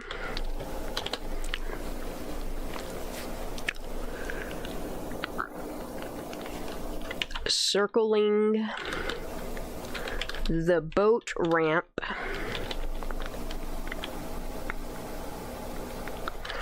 at least a dozen times.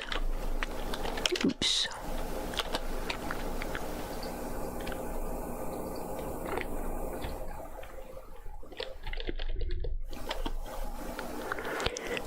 Makes 1, 2, 3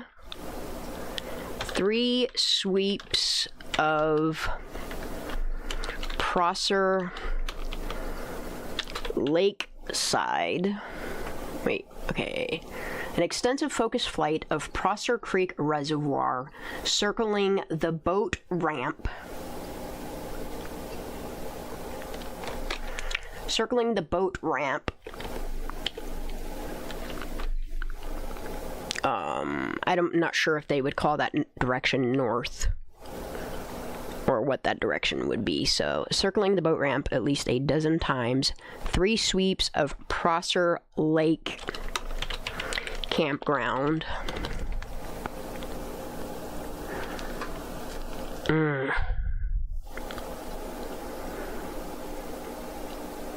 One, 2 sweeps and 3. See, this is what's crazy to me is, let me just zoom in on the sanctuary here for a second. Because first they fly past the sanctuary, and then Wow. So then when they come back from the boat ramp area over Prosser Family Campground, which technically it's further off because Prosser Family Campground's like right here where they crossed over here. But they do this strange little loopy thing right here, which is crazy because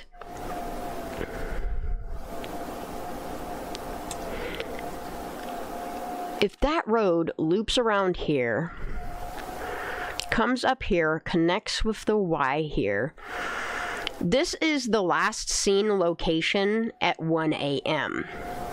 This here, actually no, the last, and then the 1:30 location is up here further, which is crazy to me. But not only did they fly over that little side right turn that you can take, like if you come down the paved road, I should just do an overlay on this, but I ain't doing all that right now. If you come down this paved road with the Y intersection where you can stay left and go to Prosser Family Campground, or go right and hit the dirt road and come down, here's the turnabout.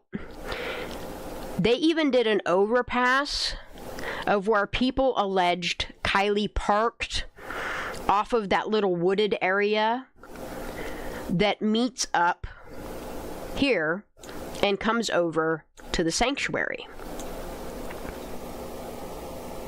Like, they weren't fucking around. They know exactly what the fuck what areas to search based upon witness statements.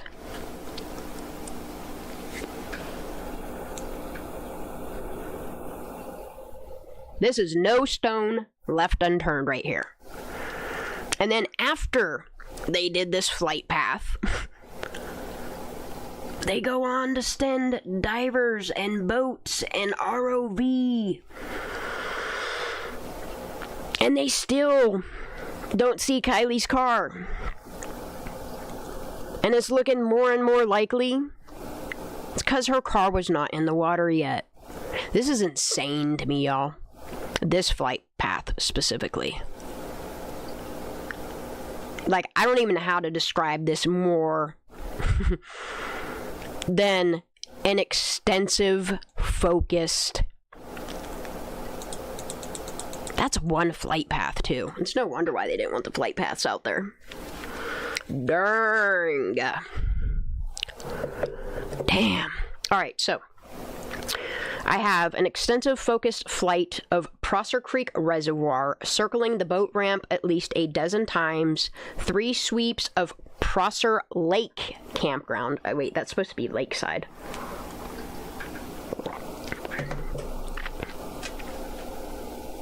Prosser Lakeside. Damn, it's already 12:41. Time flies when you're researching shit. Focused flight of Prosser Creek Reservoir, circling the boat ramp at least a dozen times. 3, that's full sweeps. It's more than that, but that's 3 full sweeps of Prosser Lakeside Campground.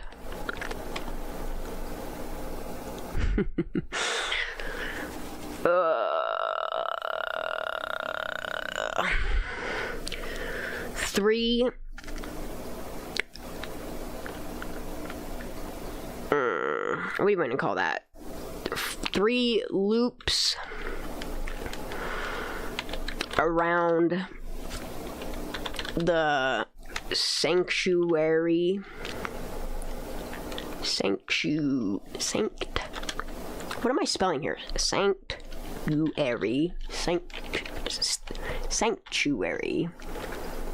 3 loops around the sanctuary where the alleged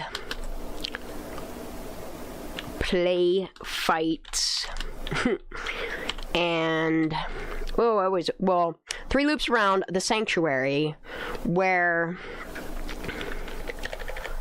allegedly I don't see how allegedly 100 to 300 cars parked, because that's where they're saying everybody parked here, and I don't buy it. 3 loops around the sink. Okay, I'm gonna 3 full sweeps. Okay, okay, I'm gonna leave these as periods. Yep.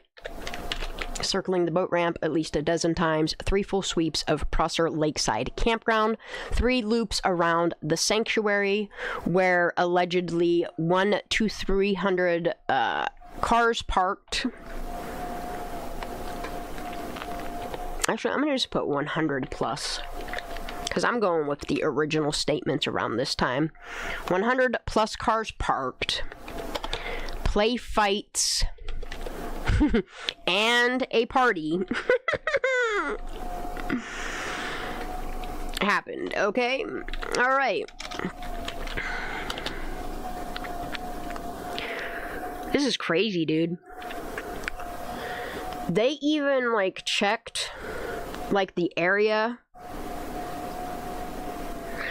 Alright. 2 sweeps of opposing side of lake where anime X. 2 sweeps of opposite side of lake where Zanime kayaked, and the party of 3 was, and then the amount of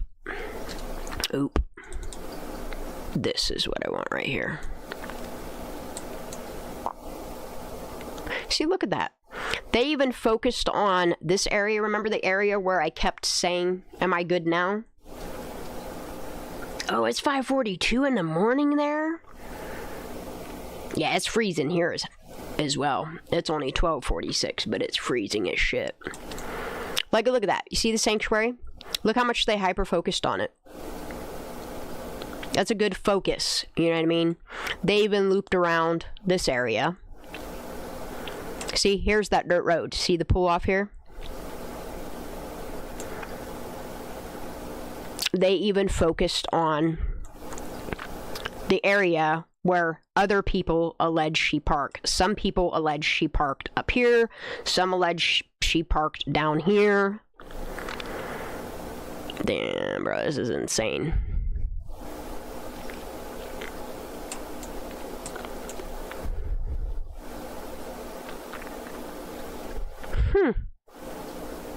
And it's crazy because I got none of this footage. Like, none of this. Oh, shit. So I got, like, none. All I got was, like, a focus of them coming down here. Them doing 1 loop here, coming through here. Coming up Lakeside, coming back down. Them looking at some trees over here by a boat ramp. And then that's it. I would love, because the only footage that I have is SF's drone footage. And it shows tire tracks going to the water, and then what looks like, I don't know, it looked like a car's driving under the fucking water the whole length over here. And it's weird because, like, the tracks come in like about here, but then like these drag marks come out and then start going this way. I have questions about a lot of all this data, but it's okay. We're gonna keep working on this. All right. So there's definitely 1, 2, 3, 4, 5 sweeps of Oil Pan Hill. I told y'all I'm doing this detailed. 5 sweeps of oil pan hill. I think that's what they call Chipmunk Hill, to be honest. You want my personal opinion? I think a lot of the party happened down in here because it's obscured from the fire cams. Just my opinion. Same with like right in here. This area right here, all obscured from the fire cams. Anyway, let's focus on this count. This is 1, 2, 3. I'm gonna say 3. Let me see. Okay, so this path belongs to here. This path belongs to here. This one belongs to here. And where's this one come from? Oh, it loops around. So you got 1, 2, 3. This would be 4.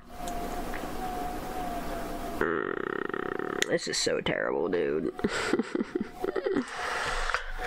4 direct paths over where they should have seen Kiely Rodni's car submerged.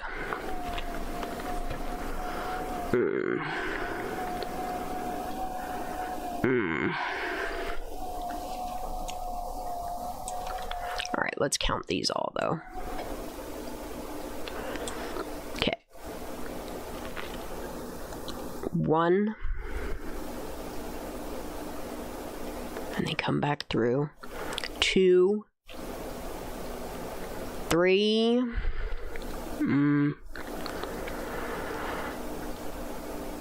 4. That would be 5.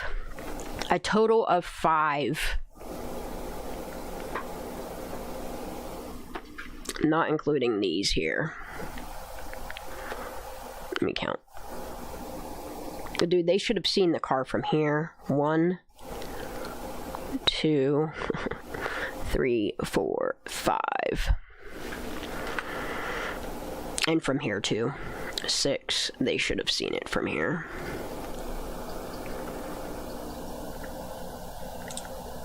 Ugh. 4 direct paths. Well, let's do 6 flights. Or 6, yeah, 6 flight. Ooh. Oh shit, these are supposed to be periods again. I keep forgetting that. So we got 6 paths over. I don't want to call this Kiely Point. 6 paths. Okay, 6 paths, 4 of which are direct paths over where they should have seen Kiely Rodni's car submerged. That makes more sense. 6 paths, 4 of which are direct paths over. Yes, okay. So we got that cleared up. Alright, I don't need this no more. I don't think I need this folder anymore, but I want to continue. This is insane.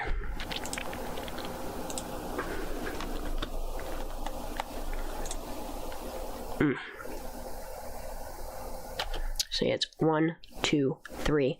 This 4th path, they should have still. And then 5, 6.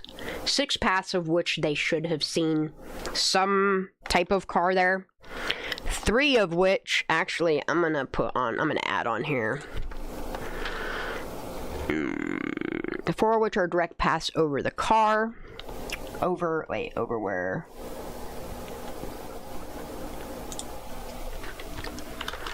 Three of which there is no denying.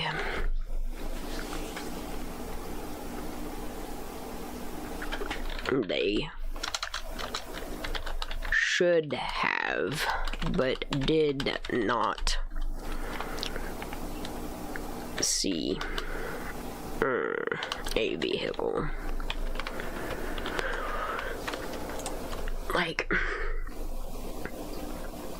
so if that's 1, 2, 3 on the last 3 helicopters, that makes 6 direct paths in 2 days. 6, what? 6 direct paths. I need to make a note of this, dude, because this shit's just blowing my fucking mind. So far, we have 1, 2, 3, 4, 5, 6. I'm gonna keep a tally on this. 6 direct paths.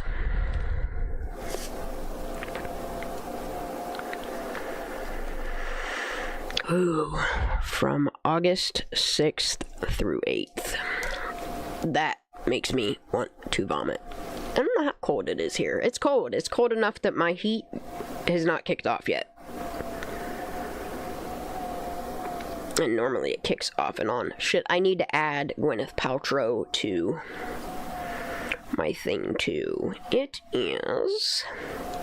It's not telling me the temperature. It's that cold. What the fuck? Come on, weatherbug, work. Let's check the weather. Oof. It is 23 degrees in New Stanton. Yikes. That's terrible. No wonder why my peetsies are cold. Dude, this makes me want to puke. Man, why is this video so fast? Damn, I'm trying to smash all that hidden information in there. Man, I gotta slow this down. Okay, so this is August 9th. Damn, boob tube. You're trying to put it all in here. This is why I need to slow this down for you. Is what needs to happen. Alright, so there's a total of 6 so far. Yikes, bro. This is insane. Yeah. There's no reason. There's no excuse. Other than there was no car in the water.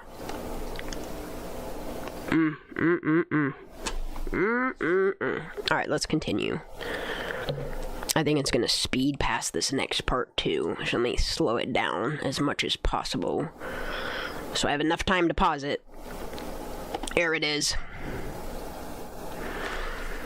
August 9th again?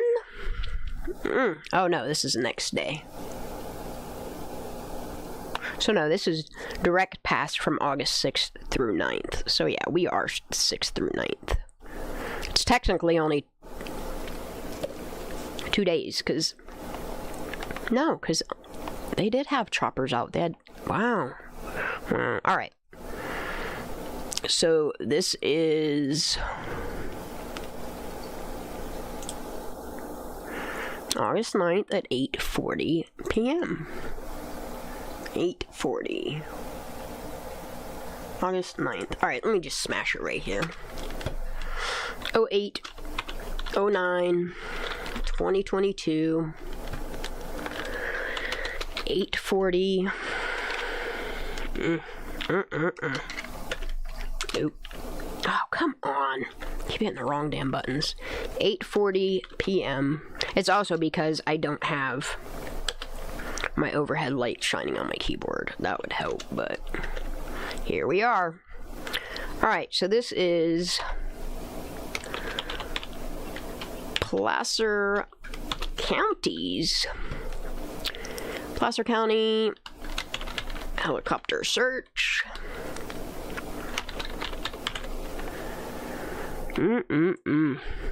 What's the number on this? Okay, this is the N911WL. I have documentation of this somewhere. N911WL. Oh, wow. Damn, already going off. Wow. No direct.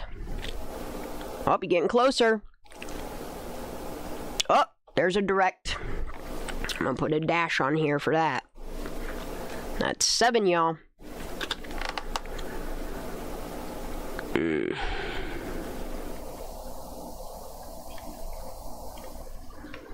Dude, see, I feel like what CHP gave me was more this flight of this, whatever the fuck this is going on here. So they left at 6:15 p.m.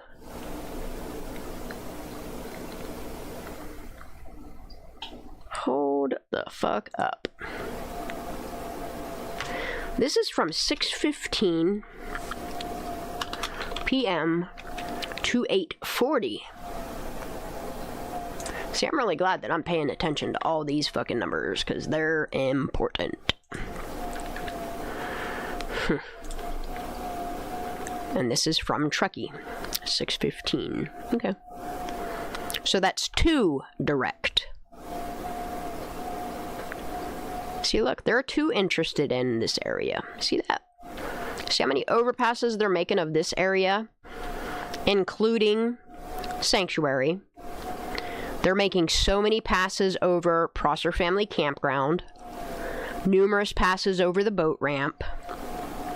They're searching this extensively.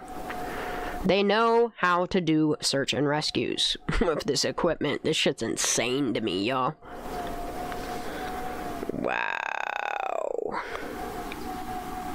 This is the one that I have documented, because I remember the shape of all this. I'm really glad to have this zoomed in like this, because this is an extensive fucking search as well. Holy shit. Holy shit. Seeing that zoomed in? That's a grid search right there, y'all. There is not one area that they ain't focused on here.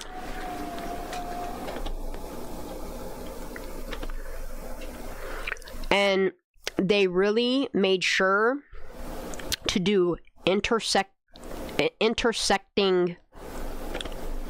flight paths in some really important areas. Like location of a phone being, its location being turned off, a party, the areas where kids say that they party at, shorelines, possible water entry points.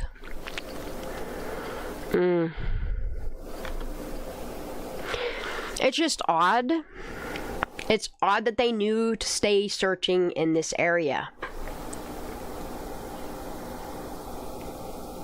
Like, in this area. They knew where she wasn't. Based upon these fucking flight paths, y'all. But what's crazy to me, okay, is in this flight path, Placer County, yet again, another incredible search and rescue team. They focused on the key points of where all these kids probably made statements where they were partying. Where they weren't partying is off Prosser Dam Road in this big, which is crazy to me, in this big open area where everybody would see you. See, this isn't private enough for them. They don't party here. Same with this area here. It's another place they didn't focus on because it's too out in the open. They searched the more secluded areas because you have one thing documenting that Kiely was like last seen over here somewhere. And then you have Elsa putting her here, Jane Doe 1 or 2 putting her here, but you have locals saying that they party all along this water's edge right here. Like, this is the main source of where Tahoe Truckee High School kids party is all up mainly in here, though. And you can tell by they probably also came here and were like, oh, look at all them tire tracks. Let's focus on the areas where all the tire tracks are. Hi, Anna Bean. How you doing, baby?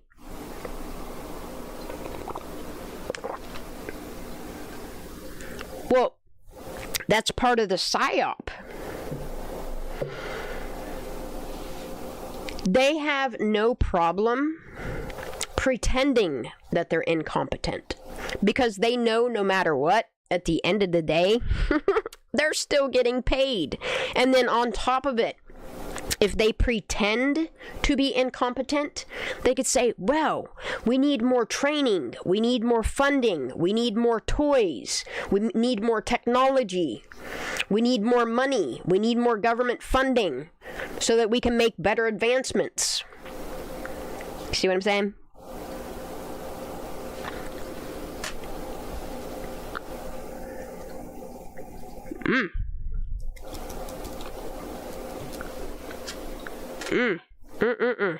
There's a lot of people in this world that will pretend to take an L to profit from it.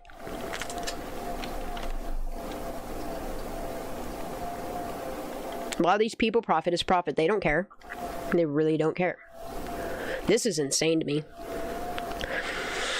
Alright. It's the same with this search here. Oh shit, what did I just do? Alright, let me put this back here with me working on this, because it's crazy, because not only did Placer County, but California Highway Patrol, Washoe County, like, all three agencies with their own separate helicopters did very extensive focused flights of Prosser Creek Reservoir. Whoa, what did I just do? Z. I need Control C, not Control X. Alright. So Placer County, too, did an extensive focused flight of Prosser Creek Reservoir.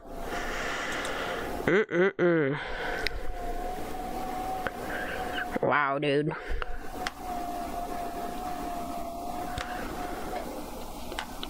It checked all, what are they called? OHV trails? Because that's what all these are back in here, like.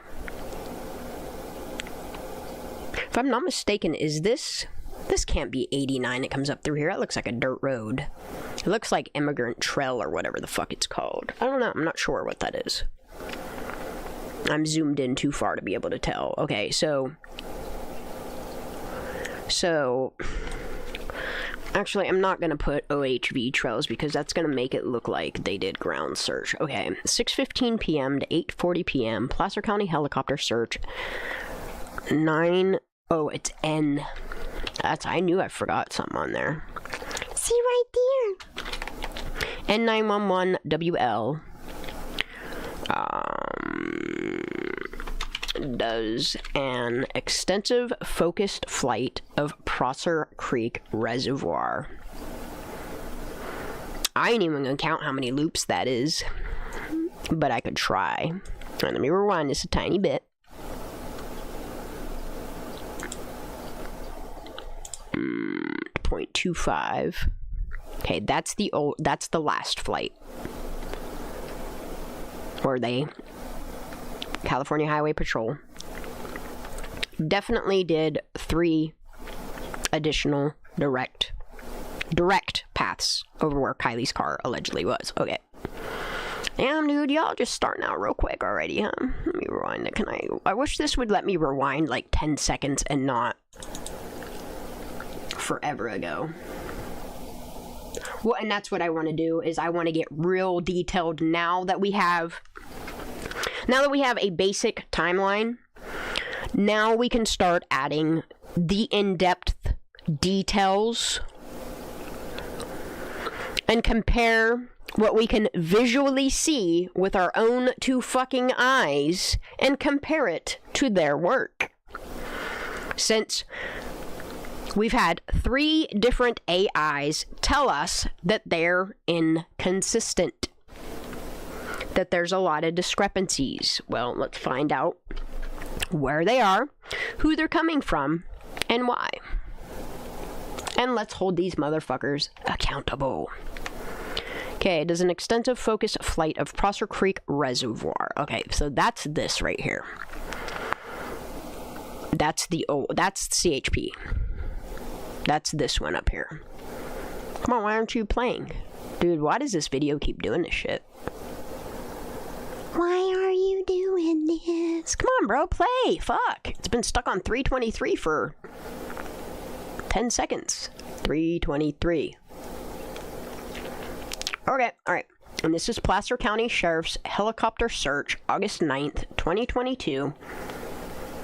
But what's crazy is the flight starts at 6:15 p.m. and I'm going to assume it's wrapped up at 8:40. And 911 WL. Alright, let's count how many times if we can. I'm try to slow this down as much as I can.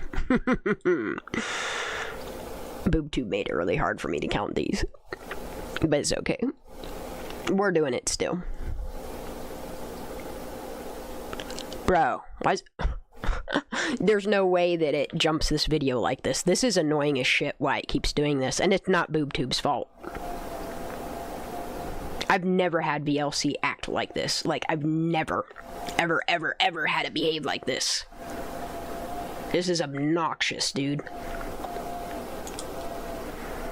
Alright, there's the old flight. This one don't pay attention to. That's the 3 direct from CHP.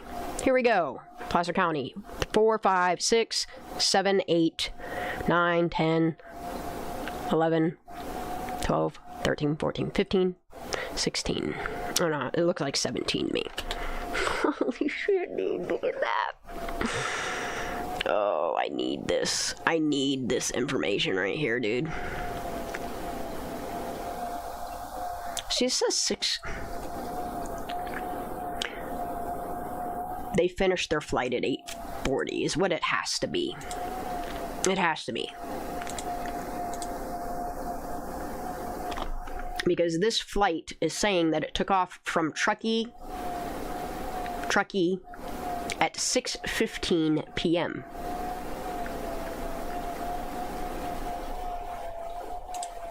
So that's 3. Let me see if I can slow this down anymore. 2.06. So that's 6/100ths of the speed of it. Let's see if we can count these. So far that's 3 circles. 4, 5, 6, 7. Where is it at now? See, it's frozen. Why does it keep freezing? Why does it keep doing this? I feel like Tennessee Yankee right now. Remember when they gave him all kinds of shit for going over the flight cams and shit? There's 7. Actually, let me count those loops. Ugh, this is like a... You remember them thingies where you used to put the pens in? And you put the paper on it? And that machine would make all those freaking... geometric patterns? That's what this fucking reminds me of. Alright, so we got... 1, 2, 3, 4, 5... Wait, 1, 2, 3, 4, 5, 6 complete circles. It's going for its 7th one, so I was counting this right. Okay, 7, 8, 9, coming back through for 10, 11, 12, 13, wow, 14 loops, 15 loops, 16, 17, 18, 19, 20, 21, 22, 23. Is that it? Wow. 23. That's insane. Alright, so I have it paused again. I am going to hit play, and I'm going to make it go half speed. And just because. Okay. Placer County helicopter search. Does an extensive focused flight of Prosser Creek Reservoir, making approximately 23, why did it say 23 full loops, of which, how many is this? Wow, dude. 1, 2, 3, 4. Is that what you all see too? Let me make it big. 1, 2, 3. This is fucking with my head looking at all these lines. 1, 2, 3, 4, 5.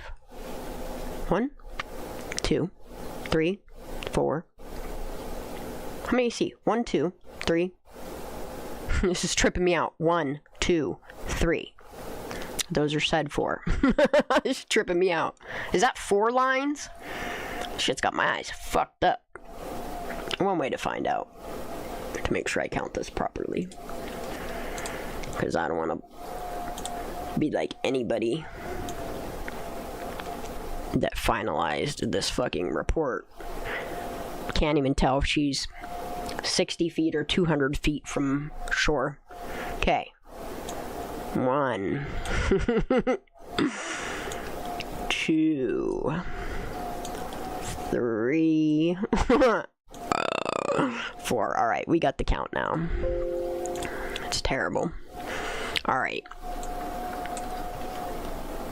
Where are we at? Of which 4 are direct paths. Actually, what would you call that? What is that called when they which 4 are what's it called when fucking paths cross, y'all? Oh my god, I can't think. My brain is, I've been at this all day today, and my brain's starting to turn to mush, but I can't stop. Intersecting? Yeah, that's the word I want, right? Of which 4 are intersecting and overlapping.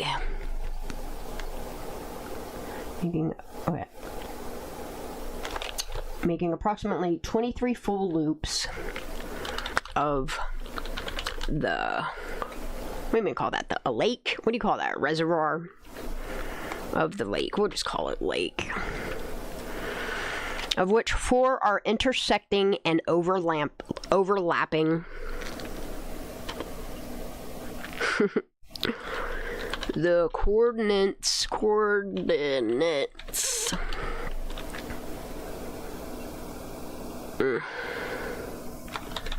Where Kiely's car should have been seen. Alright, let's continue. What's this say? Oh, I have these documented too. Eric Land, 89, Placer County Sheriff's Helicopter N911WL Falcon 30. Oh, that's the Falcon 30. Okay. Wait, what the fuck? Falcon 30 searching North Lake Tahoe, Prosser Lake area for missing 16-year-old Kiely Rodni. Blah, blah, blah, blah, blah. Yeah. 10:32 Pacific time, which is their coast.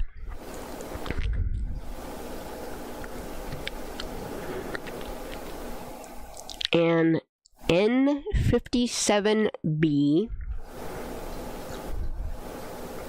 N57B, a super high-tech aircraft usually used for overnight infrared wildfire mapping and tracking, is over Prosser Creek Reservoir, North Tahoe area, performing an extensive search pattern.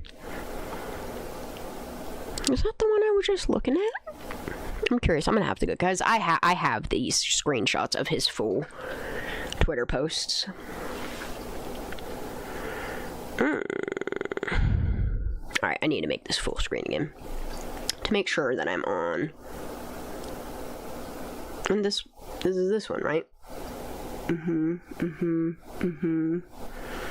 I just don't see a date on it. Damn. I know I have these pictures saved, though. I should just open them up and go look at them. So does anyone actually think AWP had better equipment in the... No. Nope, they did not. Nothing will outdo this plane right here. It just won't. If this plane did not detect a car in the water, it's because there was no car in the water. Yeah, and I have this one. A super high-tech aircraft. Whose plane was this again? Let me look. Who was this owned by? What did it say it was owned by? My brain's gonna start squirreling out. I apologize, but we're still gonna keep working until I can't stay awake no more. And then I'll complain about it tomorrow. N911WL. It just... Is that this? What I need to do is just open this damn folder and look at this shit. Give me 1 second. Kiely Rodni. I don't know, because I have this shit in 2 totally different folders. Let me make sure it's not in here. There's one, but I don't think that one's important. Yo, here's another folder. Rescue helicopter search patterns. Here's another one. See? Told you I'd be documenting fucking all the things. Alright, let me go through these screenshots real quick. I just want to see if I have anything. Okay, this is Tennessee Yankee. Damn, dude.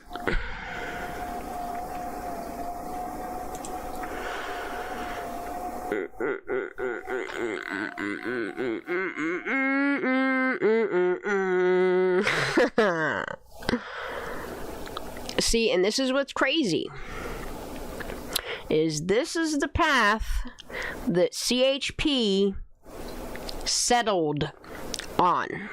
Okay? This is what they're saying. That I'm gonna assume they're going with she was parked either here in this little area here or parked over here, came down this road, made a wrong right turn, and then for whatever reason continued to make another wrong turn, threw her car into neutral, speeding down this fucking 11-degree slope, not applying her brakes, not jumping out of the car, not honking her horn, not screaming out of either of the open windows, or I don't know, tucking rolling out of her fucking car. That the report has stated that there is nothing wrong with her car mechanically that would cause it on its own to just fucking go straight into the water. However, here's the discrepancy. which is insane to me, because in the very beginning, like when you're watching them go to extract her car, they were hyper focused. And even in their CHP report, they documented all of Oil Pan Hill at this turnabout, clear across the shoreline. So much so that they put traffic cones to where different agencies went to these traffic cones and took fucking pictures, which would align with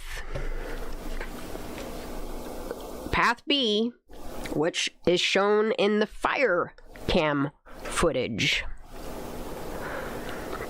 of a vehicle coming down here and making this turn here, going down this part of the shoreline.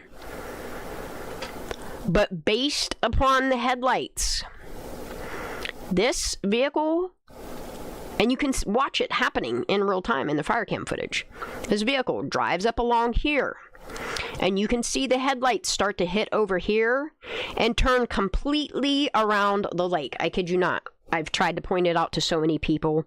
BoobTube sees it. There are numerous people that see it. And you can literally see a car turn around on this hillside over here, which makes me wonder, are those tracks, those deep ruts right there, maybe the vehicle that turned around and parked was close to the water and cut its lights out, making it seem like a car went into the water? I don't know, man. But these people really fucked up by finalizing their CHP report as she beelined it Route A, when their Route A, none of the information, not even tire tracks, match their theory, which is crazy as fuck to me. And I wonder who or what made them change their mind.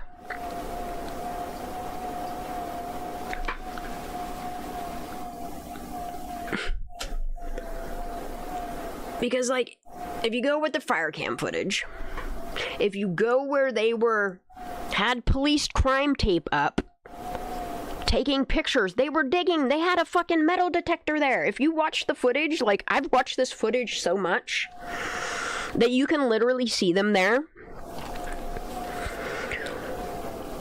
with a metal detector, metal detecting that ground there. They're digging in there. They're taking pictures. Something happened there. And I don't know if they realized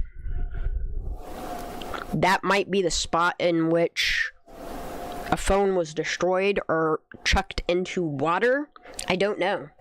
I don't know why that was the focus. But if they would have just really thought about the way in which they were going to cover this case up, they should have stuck with Path B. But for whatever reason, their final report, they decided to go with Route A.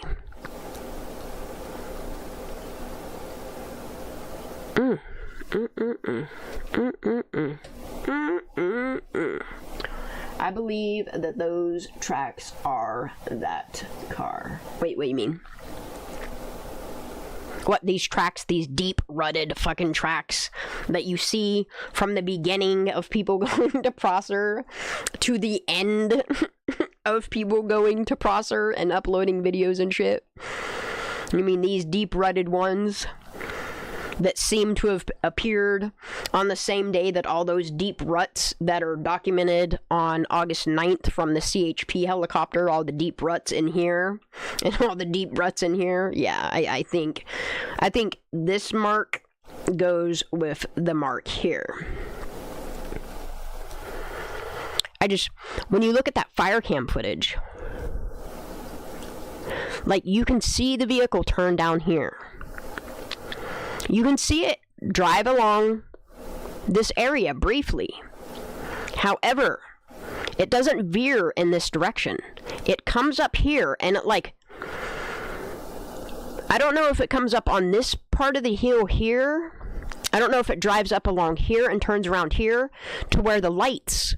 I mean, fucking weirdo Jeff even drew that. Remember when he drew that lake and put lights on that car and drug it around with a fucking string? Even that dipshit noticed the lights that are bouncing from here the whole way around the fucking lake. And I wouldn't doubt if the chick across the water, that's what she means by she saw a car slowly come down. Slowly. See, this is the conflicting statements. Like, they all conflict. Everything conflicts with the investigation aspect of it. Because that girl said, I saw a car, because she was like right about here. She wouldn't be able to see a car slowly coming down this hill. She wouldn't be able to see it till once it's on the event horizon. However, if she would have saw a car, see, her statement of seeing a car slowly going down there doesn't go with final CHP report, which is speed was a factor, yet they have no factual evidence, no analytical data that can back up their speculative theory, aka narrative. There's nothing that backs it up. Nothing that backs up their fucking statements. Like, it's sad that even AI can see through their bullshit. Yeah, Jeff, that's one thing I'll give Jeff credit for, and that's why I donated to him, because I thought he was going to actually do something for Kiely. I thought he was going to actually... What was that called? What did he call it? Operation... What the hell was it? That's what I donated to. Because I really thought he was going to fucking blow this case wide open. I didn't know he was just trying to take people's money to fucking profit off of it. Boy, did I start learning real quick from that point. After Jeff, I learned a lot real quick. And Megan, and a lot of them weird people, I learned real quick. And then when people started claiming I was a grifter, I was like, oh no, I'm gonna show these motherfuckers, let me make another channel. And on this other channel, I'm not gonna monetize it, and I'm gonna put more information out on it than I did my other channel. But I haven't got there yet. But I'm still gonna use my main channel to get all the information out there. As I should be. Yeah, it's just... This right here, I need to name this so I can fucking find this next time. Where the hell is this? Alright, this should not be in flight cams. Like, none of this should be. This...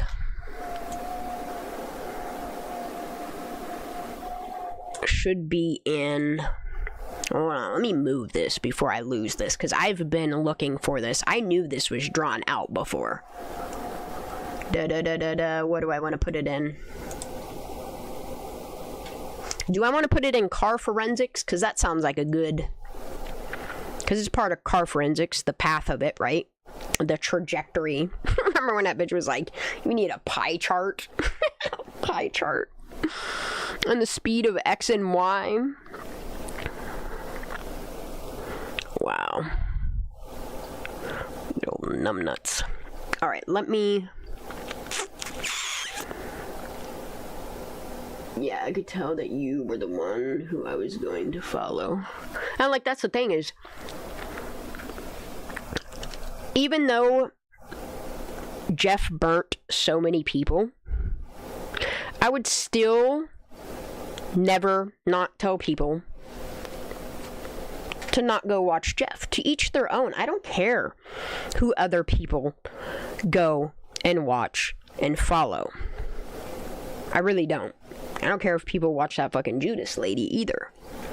What I want people to wake up to is when people are manipulating you or lying to you. And I know people can see that shit on their own. Yeah, I'm gonna put this in car forensics. I'm just gonna copy it here, though. Alright. Because I even have the screenshots of... I just wonder that these drawings that SF made, if that's not what he sent to fucking CHP. And there's a possibility that they were too embarrassed to include that in the report, so they didn't. I wouldn't have either, but yeah,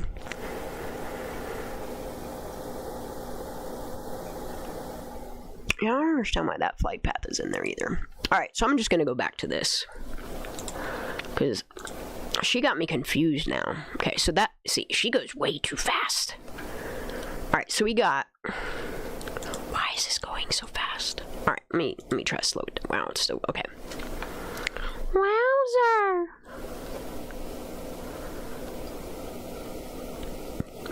There's approximately 23 loops. I mean, it seems like an awful lot. There's definitely 4 direct paths. Oh, I was looking for these. I know I have these. Alright, let me go back to this folder. I have 2 different flight path folders, so just bear with me. Okay, I don't think it's in here. Let me check this one.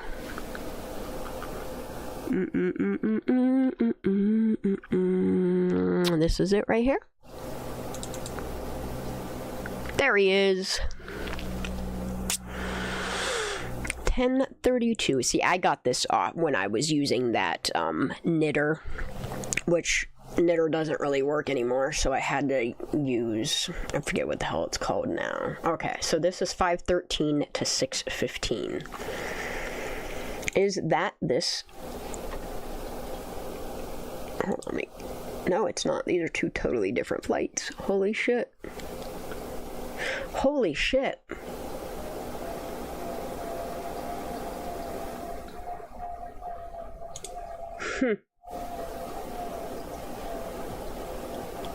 So this is what doesn't make sense. Let me see if my research matches boob tubes. I have this documented for August 9th. The N911WL. This is the N57B. That's this. This is that super special techie one. Hold on, let me just move this out of the way. Where's my video?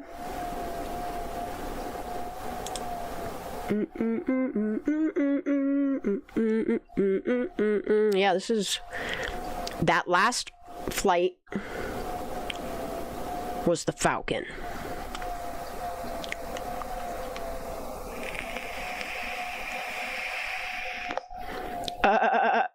That's really funny. Like, that's the question fucking cracks me up.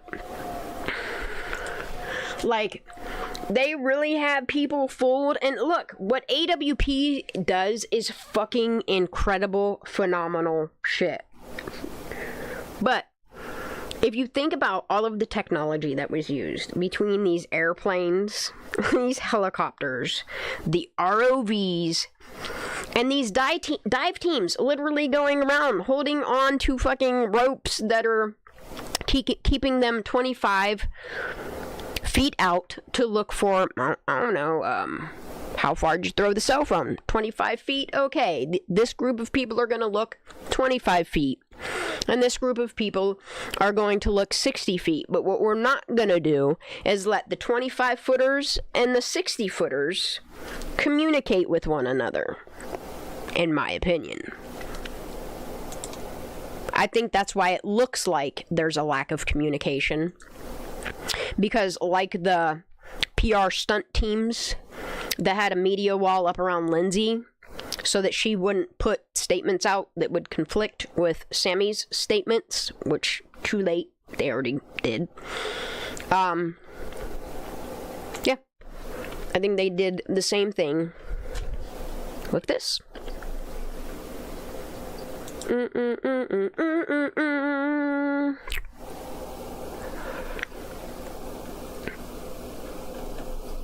And I think what it was is, I don't know if they were involved. I don't have any evidence.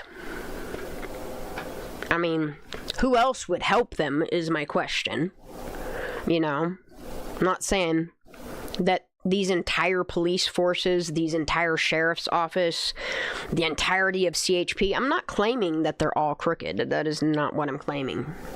But it literally only takes one or two bad apples from each force, agency, unified, whatever, to have connections with one another that spins a web of corruption. And they know who to contact and who not to contact when they need shit to go shh and be swept under a rug. Yeah, I could tell you that you were the one who was going to follow. I wasn't looking. Show the diagram again. Oh, the drawings. What drawings? Say what? Oh, the AB, all that? Let me see if I got it back up. Is that what you were talking about?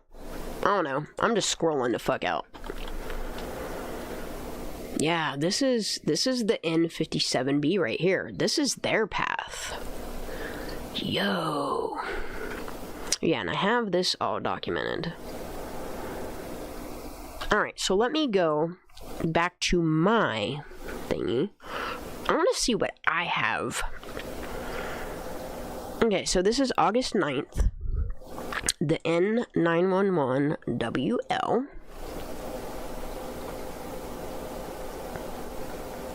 And this is the N57B, which is a totally different flight. Holy shit. I don't know why I didn't notice this before. I don't know why I automatically assumed. Maybe it's just the way that I took the information in.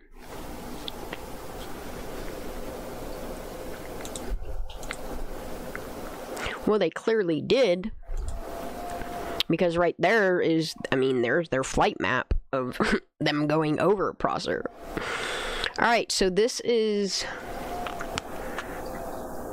See, he has this posted as August 10th. But I have it saved under August 9th. Because that's when it was originally... When it happened.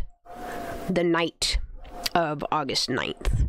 And then August 10th, he was like, oh shit, I'm gonna put this all the fuck out there. I'm telling on him.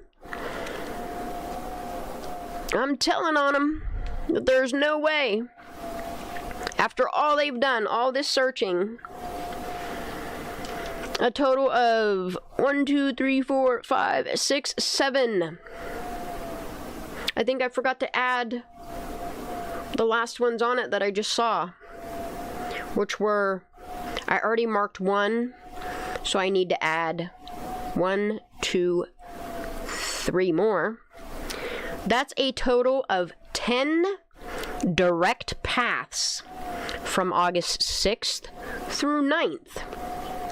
Through Nevada County, Placer County, and Washoe County. That flew directly over...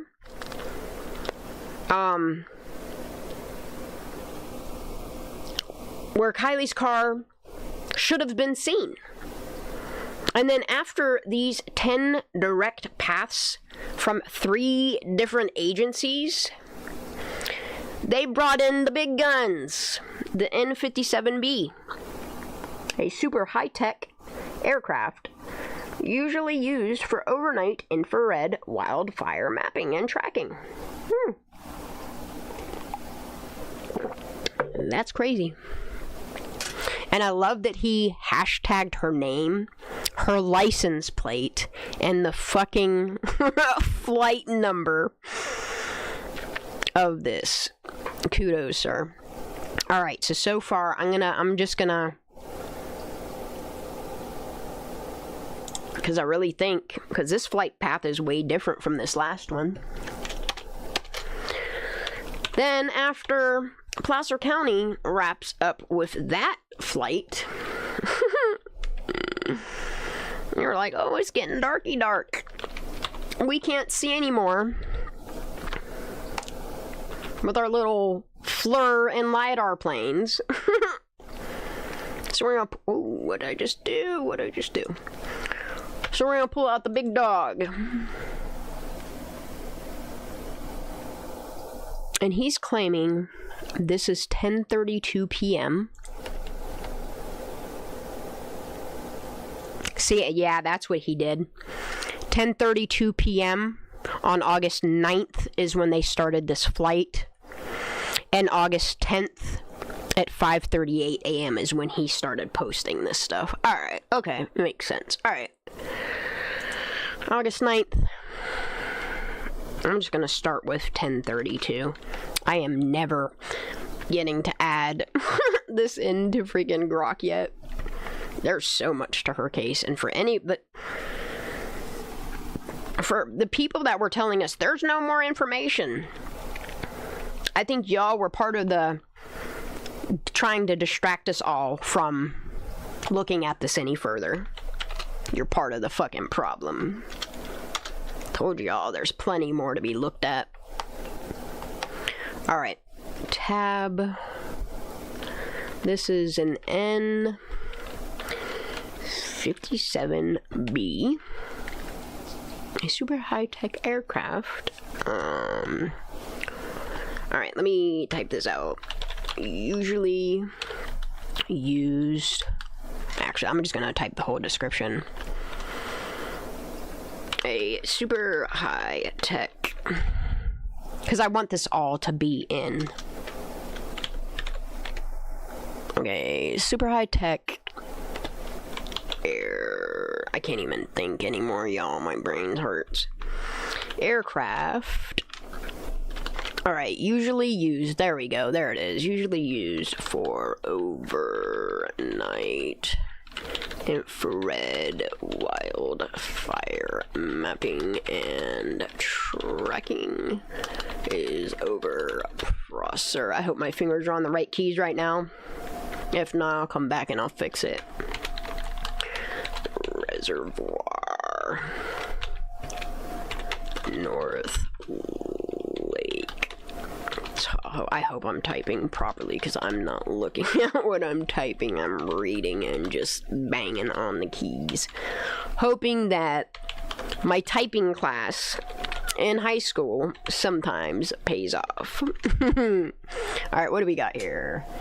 N57B, a super high-tech aircraft usually used for overnight infrared wildfire mapping and tracking, is over Prosser Creek. Oop.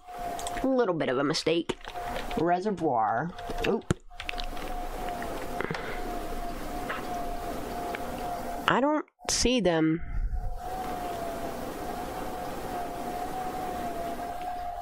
In North Lake Tahoe. I'm gonna take that off there because that's not North Lake Tahoe. That's Prosser and Boca. Prosser Creek Reservoir area. Performing an extended... No, they're just at Prosser Creek Reservoir. They are directly over it. Like in... So, that map that says stay out of this area. Remember that map from August 8th and 9th? Stay out of this area. It's a search area. It looks like that's exactly where this plane went to go look. Is it a possibility the reason why they said stay out of this area with like drones and shit like that is because they didn't want your little personal hobby drones smashing into one of their high-tech aircraft? It's a possibility. Anything's possible. The only thing that's not possible is Kiely Rodni did not drown. That's the only thing that it's not possible that that little girl drowned. There's no evidence to support that other than we're supposed to take people's words for it. Can't do that. not based upon the evidence at this point. I feel like there's like a double space here. There's not. Okay, performing an extended search pattern. Yep. We got that.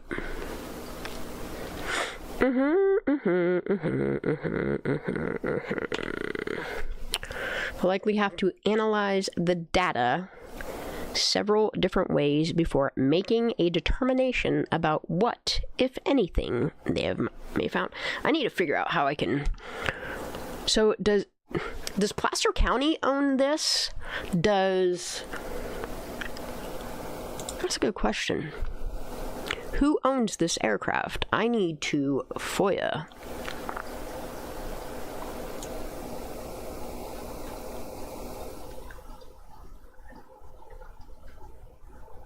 Registration, United States. 1983 Beech 200 Super King Air. Dynamic AV Lease. Ooh, Dynamic AV Lease Incorporated. Who paid for this? Dynamic Lease. Is that what it said? AV? I don't even know. Let me get this opened again. Is that this? Yes. Let me get this over here. I need this over here. Dynamic AV lease thing, man. That was dyslexic. AV Lease Incorporated. Squawk. That's not gonna help. That's not gonna give me anything.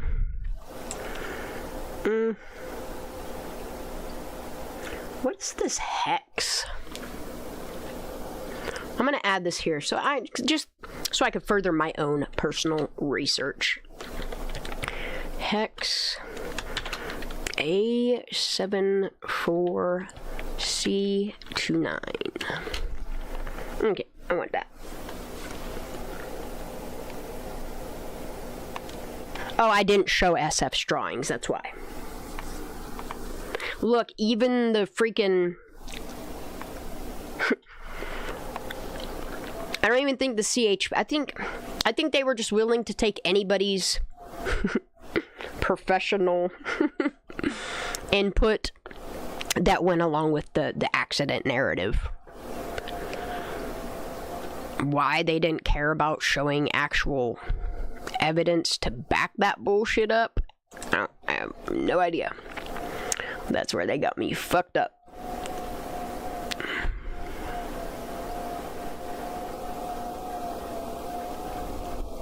That pattern though, dude.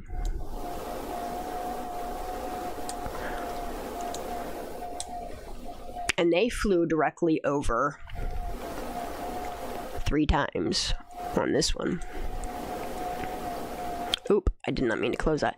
See, that's what's crazy because this is saying this N57B. I don't know, maybe I don't know, let me go through this again. N57B. It doesn't look like the same path, but at the same time, it looks like the same path. No, because here's a different one. Placer County Sheriff's helicopter. The N911WL is a Falcon 30. Yeah, those are 2 totally different. Yeah, because that's a helicopter. And this, my aeroplane. You feel me? 10:32 p.m. Alright, is there any date on this flight path? Or, like, actual time? Other than... Sorry if I'm boring y'all. I'm pretty sure a lot of y'all probably just fell asleep to me babbling on. Which, I don't blame you. Okay, what is this? Okay. See, this is a different hex. This is an... Oh, fuck, dude. What is going on? I feel like this BLC player is playing fucking games with me. Alright, let me back this up, because I need to look at this at normal speed. Actually, I'll do it at 67. So this is the N974 HP, which CHP is claiming they gave me all the recorded footage, and I only got a little fraction. Little teeny tiny snippet of what they recorded that day. A little teeny tiny bit. Alright, so this is Placer County. This is the Falcon. What's the time on this one? 6:15 p.m.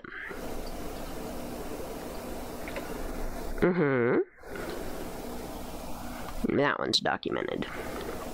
And then in comes the documentation of that flight, which is right there. And then at 10:32, this motherfucker comes in, because it's nighty-night time. And there's its flight path. Yeah, dude, that's like the stay out area. Placer County Sheriff's Falcon 30 flew over today, working their way down 49. Looks like they tracked up 80 and the side roads. Spent some time over Prosser Reservoir, then shot across and came down 49. They ain't playing around. Like, this is what they do with this equipment, is search and rescue.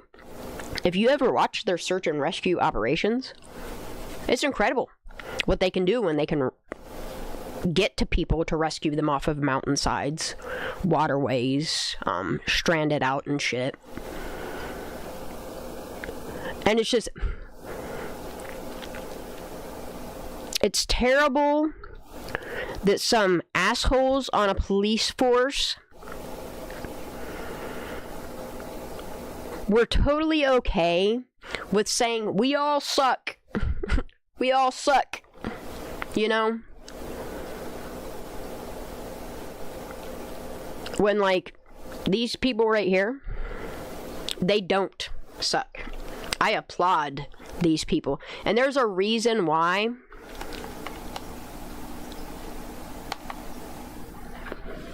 they went after our 22 cents Tennessee Yankee for putting this stuff out there. There's a reason why they go after BoobTube for making documentation of this and putting it out there. I'm sure I'm probably gonna start getting attacked again. Wouldn't doubt it if that's not why this fucking thing won't play properly. It was fine in the beginning, and then once we started getting in all this, it's been wonking the fuck out. I need to make sure I have my VPN on, actually. Is it on? Yep, it is! Alright, and then this is the Falcon, which I do believe came back another date, if I'm not mistaken. I can't tell if this fucking thing is playing or not. Is it? Yep, it is. And then what's crazy is, yeah, Tony Dodge showed it, and look at that. This is MB Inc. MB Inc. has, oh man, why is this skipping like this? MB Inc. has this entirety of this flight where they go over, I forget what the hell, I don't know if it's Sugar Bowl. I don't know what the ski slopes are called there. But this N274TH is what went over that, which I'm not focused on this flight here. Doing any type of FOIA on that would be pointless. But here is it again. August 9th, 2022, the N911WL. And it just seems like this flight path is different. Bro, this looks like the flight path that I was that I was given. But this isn't the flight. Bro. And then, as you can see here, they thoroughly searched. Like, think about how much they're doing between Her being reported missing, and just August 9th alone, like how much they've already done with their helicopters, airplanes. Like, it's insane. And for schmucky ass Sam Brown to come out there, and because he can't do his job, or he just signs off on things, he made, like, he literally shit on 44 different fucking agencies.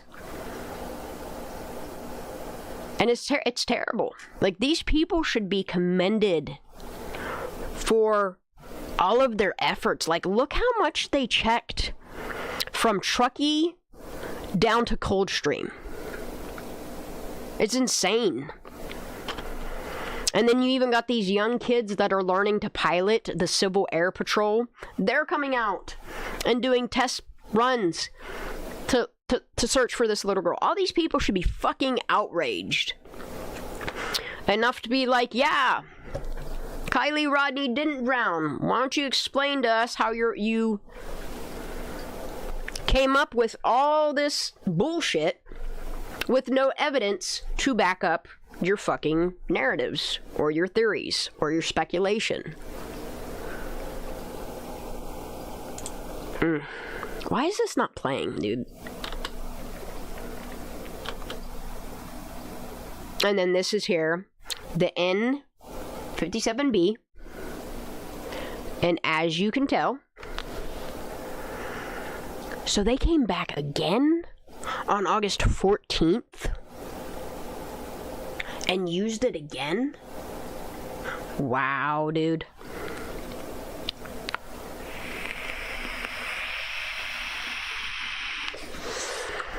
Is this accurate? I don't know. I have so much flight path shit documented that I don't know what goes where. I just made sure that I documented it in case it went poof. And then when it went poof, I didn't know what went where. August 14th. Alright, let's get this in the timeline. Let me make sure I don't have it in the timeline. So the only thing that they did on August 14th... the only thing that's going on in this timeline is a YouTube live streamer, or a YouTube live stream from All American Dream Chaser has Zaname on panel, who is at Prosser Campground looking around and talking to locals. Ain't that some shit? That's great.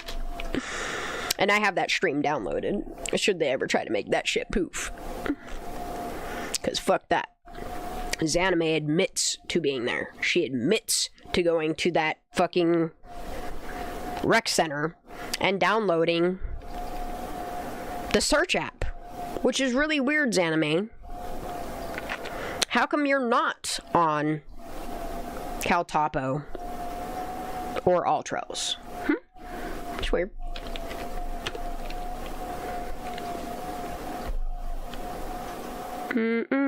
Alright, 08/14/2022. And she's another one that got to retire out.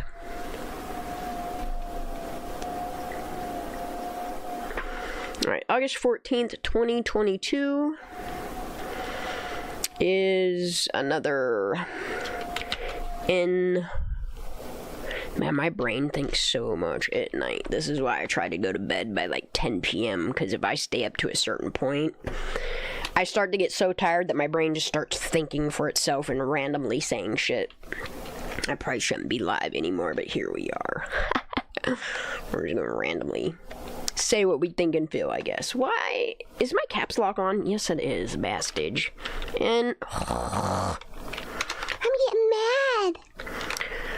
N57B. This is August 12th.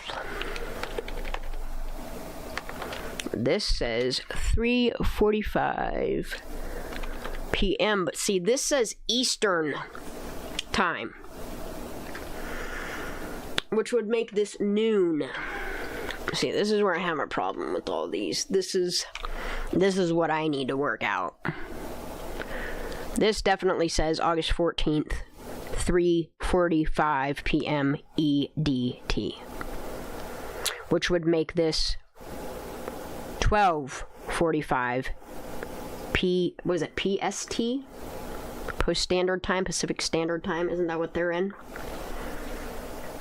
So this should be corrected. I think this is gonna be noon 45. I'm gonna put noon 45 on here.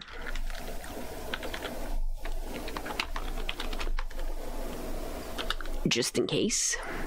And then I can always come back and edit it once I get the information. What did you think was weird, honey?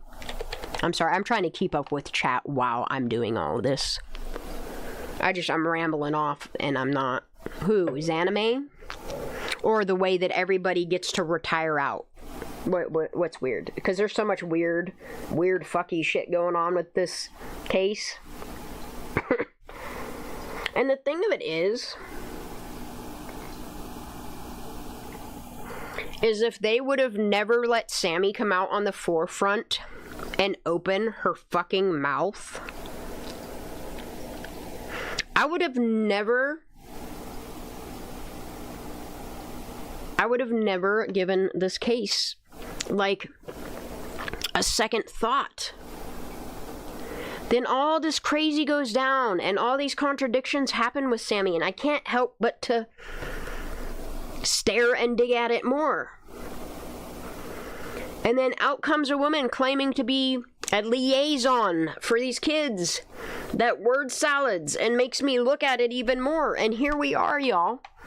After fucking Red Flag Ronnie and Zanime, Tony Dodge. There's been some incredible people, though, that have covered Kiely Rodni's case. It's gonna be a bummer. And I can see it coming, is when the crack in the case does come, they're gonna be like fucking vultures and come running back to her case, trying to make a quick buck off of her. And I'm telling you right now, I'm gonna call each and every one of those people out. I see why BoobTube tries to call them out from time to time now. Because it's sickening. It's sickening how... Well, I can't even say that because YouTube is technically an entertainment platform.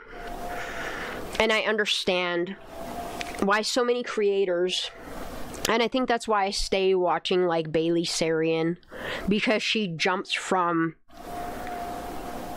She stays in the same realm of things, but she jumps from topic to topic to topic to keep you engaged with her channel. The same with, like, Christina Randall, how she jumps from case to case to case. But there's just certain people that they make their money from finding sponsors and growing their channel. These aren't people that are trying to purposely put misinformation out there to make a fucking buck off the back of dead kids, you know? And that's why I can't be mad at them.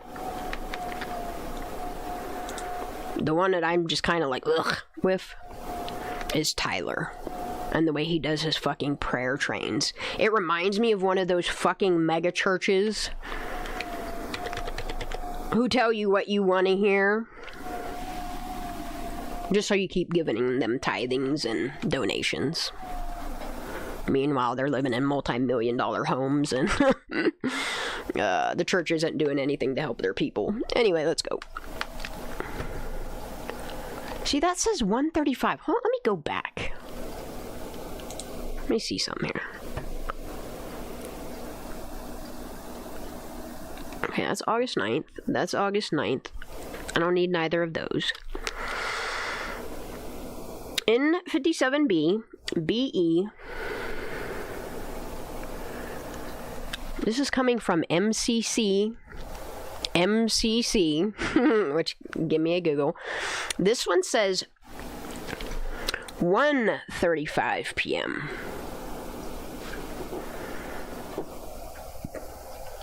And then this says 3:45. And what do I have here? 12:45, 3:45. This is saying 1:35. Holy guacamole. Which one is it, man? This is the stuff that that type of stuff, the numbers not going together are what keep me up at night. Because if the data doesn't match, it makes my brain hurt. Alright, this is Civil Air Patrol.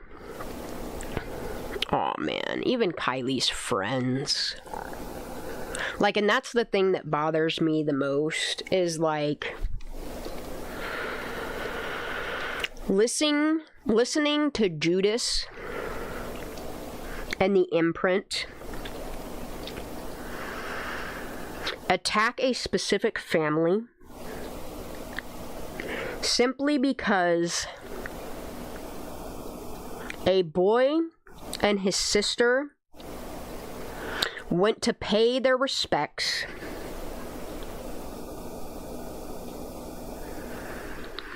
I don't understand why they did the bird picture.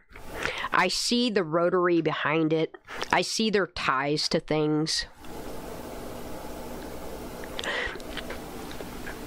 But listening to, like, their speeches and knowing damn well that Aspen went up into one of these fucking planes and looked for her own friend. There's just something about that story that tugs at my fucking heartstrings, y'all. And to know that those two people have slandered this family and they don't even know where this family comes from, what this family stands for, and what they actually did as friends of Kiely and a support system for her family. It's terrible. Anyway, I'm just talking shit now. Alright, what the fuck did this just say? Hold on. Oh my. BoobTube just puts it all out there. It's like, bleh, you figure it out. And I love it sometimes, but at the same time, man, you're making my brain hurt. I think I'm overthinking this. Alright. 1:35 p.m., 3:45 p.m. Which is weird because if there's a... This has to be the time of that they're in flight right now. Which means that this Eastern Standard Time is noon 45 California time, which would explain why at 1:35 they're coming out of their flight. Civil Air Patrol. Yes, this... Oh, man. Wait, so this is August 21st? Wait, hold up. Why don't I remember this part of this video, BoobTube? I'm gonna rewatch this real quick, and then we're gonna move on with this timeline, because I don't know what's going on here. This is why I never really messed too in-depth with these flight cams, because, like... Damn, dude, look how much Civil Air Patrol... Like, look how much they searched between Prosser, whatever the ski area is, I'm not sure of the name of it, and over towards Boca, but mostly Prosser and south of Prosser. If that's Reno, then they're going up towards, what is that called? Is that Pyramid? What is that called? Pyramid Head? I don't even know. It's all good, Annabine. Fall asleep, honey. I love you. Have a blessed night. Sweet dreams. I'll probably talk to you tomorrow at some point. Alright, so now we're back here. This is MCC 135. In case it's not closed and not officially. Okay. Yeah, that CHP mate report came out and that shit was a fucking joke. I looked through footage I shot Saturday afternoon at Prosser. Footage I had not uploaded yet. This is one of the sickest things I've ever heard. To think I was just feet from her. Thankfully, AWP would find her 18 hours later. He was so excited that they were going to be the Fall Guys. He was just so excited about it. He was so gleeful, that's why he had no problem digging up all that shit on Jared and putting it out on the internet, acting like... Oh, he makes me fucking sick, dude. You know damn well that as soon as this, like, this is what makes me nuts about this man. Is while he is flying his drone, he can look at that little screen there and see what he is shooting. You're not telling me, based upon what he's doing with Sebastian Rogers' case, and how much ring camera footage he has access to, that he's keeping for himself, and just giving little snippets to other people so they don't put anything together. While he's over there, sucking his own dick and patting his own back. Like how quickly he went and had obtained this shit, and how quickly he had looked at this shit and assessed this shit to make the statements he did around Sebastian's, the camera, the light stuff, and he sets firm in the shit that he says. I'm sorry. You're not telling me that you shot all this drone footage and you're not sitting down almost immediately when you know that there's award money on the table for you. You're not. And because you lost the chance at that award money, $50,000, then you decided to latch onto that pap. And I just feel like he took so much drama to him, which distracted Pap away from, and Daniel from, finding the truth about what happened to Kiely. Had Pap and Dad sucking their money from them, claiming to be the private investigator on this case that cracked it and solved it, all because of a fire cam video that's just fucking blobs of light that show you a car turning around.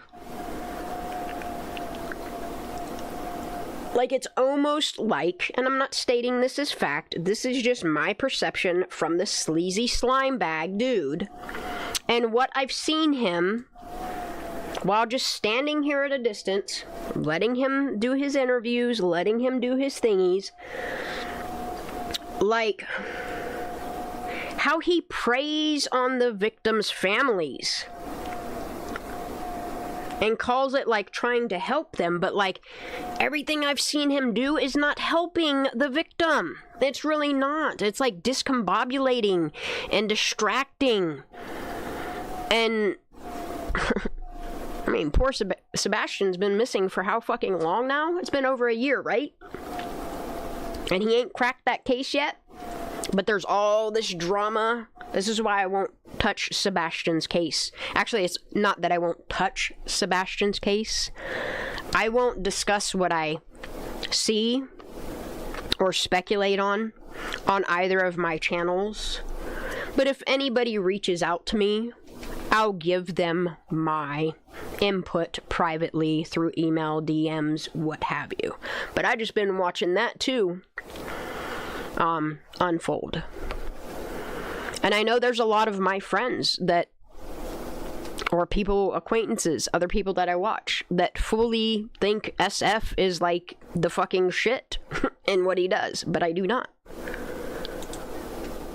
Just seeing what he's doing around Sebastian's case, it's concerning. It's concerning how much drama and shit he stirs. And then he says it's like other people. It's terrible. And then knowing damn well what he could have done if he was a solid investigator. Like what he could have done for Kiely and her family. And what he got them caught up in was a fucking lawsuit with a YouTuber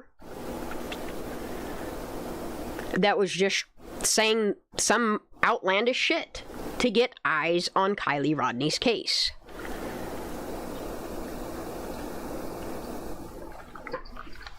Like, that man put out $100,000 in a fucking Hellcat.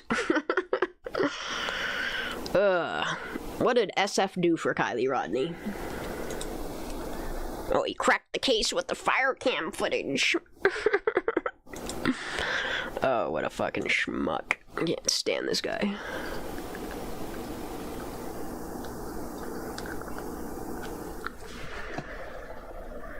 And it's crazy because all that other time this motherfucker's snooping around there. When did he leave for Truckee? I can't remember if it was the 15th or the 17th. And when's this recorded on? The 19th? I don't know. I have it documented. It says August 20th. August 20th is when he made this post, but the video's from the 19th or the 18th. Because he was also at, why can't I think? Coldstream. Recording stuff the next day. Okay, search and rescue protocol starts with last known location sighting. Yeah. And that's the first plane that went out on, what, the 7th? Wasn't that it? I think it was. But what's weird is the first place that, I think it leaves the Truckee airfield, yeah, and it like goes towards Donner and then goes straight up 89 to Hobart Mills, and then it loops around, don't it? Yeah, see, there it is. See, BoobTube saw it too. That's crazy. At least I am remembering things properly. Wait, hold on. What are you telling me, BoobTube? Leaves Truckee Airfield, heads towards... It's so fast. Let me rewind this a tiny bit. Let me make sure I'm taking this stuff in. Like I said, I won't take just anybody's word for it. I appreciate BoobTube doing all that they've done, but I take what they've documented and I compare it with my notes, and I just continue to research to see how many people. Yeah, and that's the thing is, like, Sam Brown says about muddying the waters, you know? And it just makes you wonder, how many people muddied the water? Was it SF? Zanime? Skidmark? Megan? Sammy? I don't know, was it Red Flag Ronnie? Like, I don't know. I don't know who all muddied the water. All I know is I'm trying to rip away at all this bullshit and find the facts amongst the fiction. Remember when people used to attack me? Oh, you're putting misinformation out there. No, I'm putting the information that I've seen and read all over this case, trying to put it out there and see if anybody can validate or disprove with facts. Evidence. Not some lady that her daughter is best friends with Waldo, whose son graduated with her. You want me to take her word, especially after, like, and this is my problem with that lady, is like, one, I felt bad for her because she was always doing lives and she was always, like, alone and looking for attention. So, I'm not going to say who, but somebody notified me on Twitter X that she was having a live and she was all by herself. And they told me, go talk to her. You know? So I did.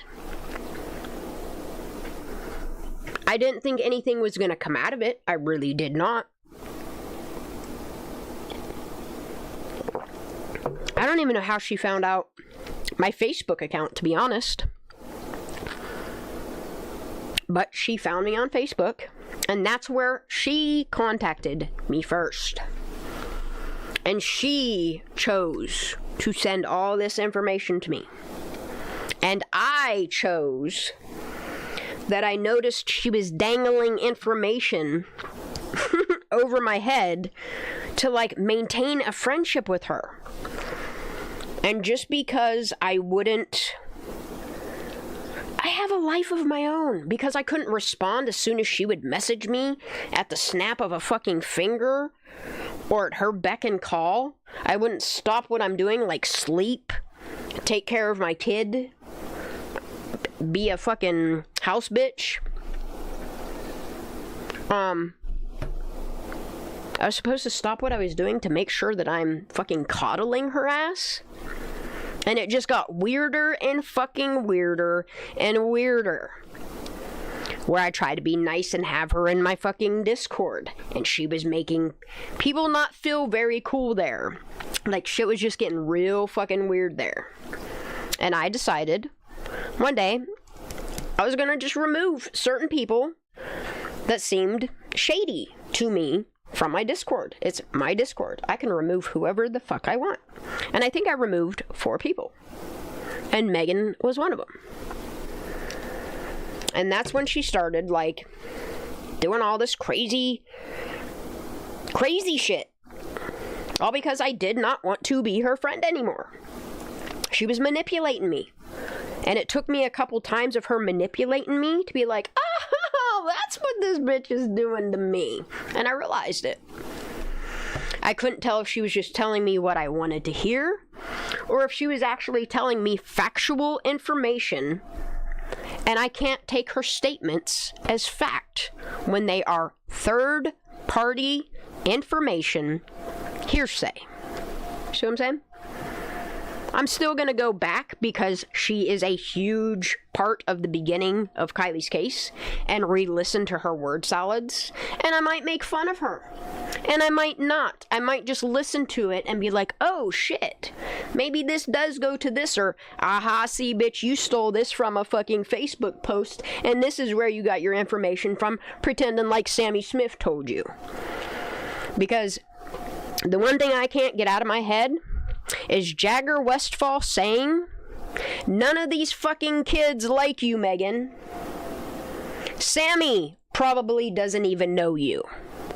And you're trying to pretend like you're her best friend. Just because your daughter is friends with her doesn't make you friends with her. That would be like me claiming my son's friends from school are somehow my friends, and I'm gonna go, that's weird as shit.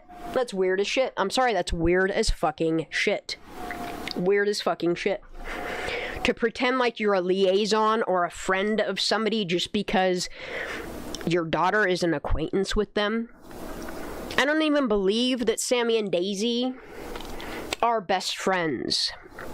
What I think is Sammy used Daisy as a scapegoat of a person to look like a good girl. That's what I think.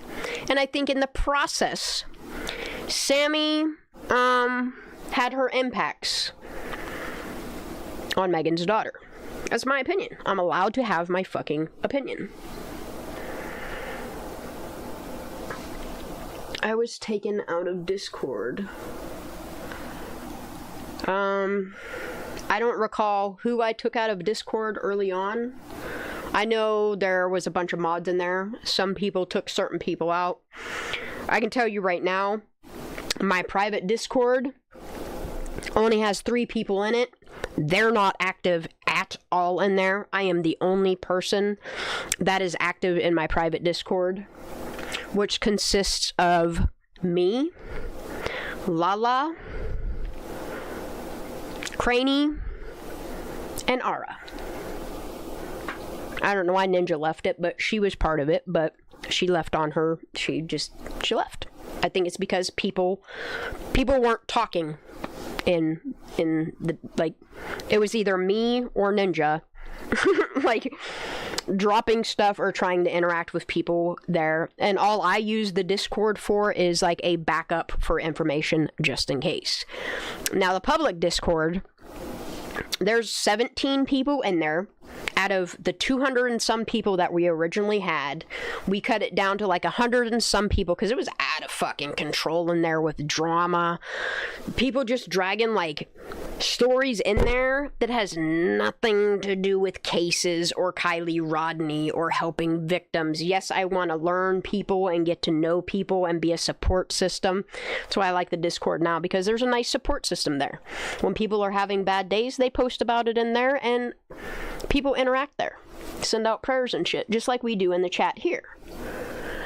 But yeah, I'll never open the Discord back up ever the fuck again. Never the fuck again. Never again will I open the Discord back up. 1, there's too much information in there. 2, I meant it when I said in making a Discord, I wanted to protect the security of the people that come in there. And seeing what Musty Buckets did and what some other people did, taking shit back to Megan and being little fucking moles in that shit, I will never again. The 17 people that are in that public Discord, after what, over a year of vetting, I don't have any problems. I don't have any dramas. I don't have people's personal stuff coming in and out of there. And I'm content with where it is right now. Was your name White Rain in Discord or what? Because I don't remember. I would get messages, so-and-so is doing this in Discord, and I'd be like, look, if I have to come and deal with it, I'm going to shut it down. And that's when one of my mods would either adjust their levels of what they're doing or looking at or whatever, or boot them. I didn't care what my mods did. The public Discord in the beginning was of no interest to me. I just did it for a place that people could go to talk about Kiely's case while it wasn't really messing with what I was doing in the private one. Because the information, it's weird, like the information between the 2 Discords, like I'm really thankful for the public Discord because there's a lot of information in there that I would have never found on my own, because I don't really, like, I try not to do social medias, or in some instances I've had to, just to find specific comments or information that goes along with whatever I'm doing. But yeah, I just and then even in the public Discord, out of the 17 people, I think there's like only 4 or 5 people, maybe not even that many of the 17, that still stay focused on researching like Kiely's case and putting information in there. Like, we have a couple people that still just like drop memes to keep people laughing and positive whatever. But yeah, all right, I veered off to a topic that I mainly used it to send stuff I'd find. I didn't really talk. Oh, really? I don't know. I didn't really, like I said, there was just so much information going in and out of there. That's when, like, people were like, you should know what's going on your Discord. Motherfucker, I have 200 people in here with a constant data of people just bombarding. Look, it took me a while to realize what fucking Musty Buckets was doing in there, dude. And then when she started tagging me in, like, all these people that have nothing to do with nothing, they were like, a friend of a cousin's friend of a friend that lives in a whole 2,000 miles away that has nothing to do with nothing, but because she was seeing shit in nothing, she was like, don't you think they're suspicious? And it's like, no ma'am, I don't. And then she started getting mad because I wasn't seeing her hallucinations.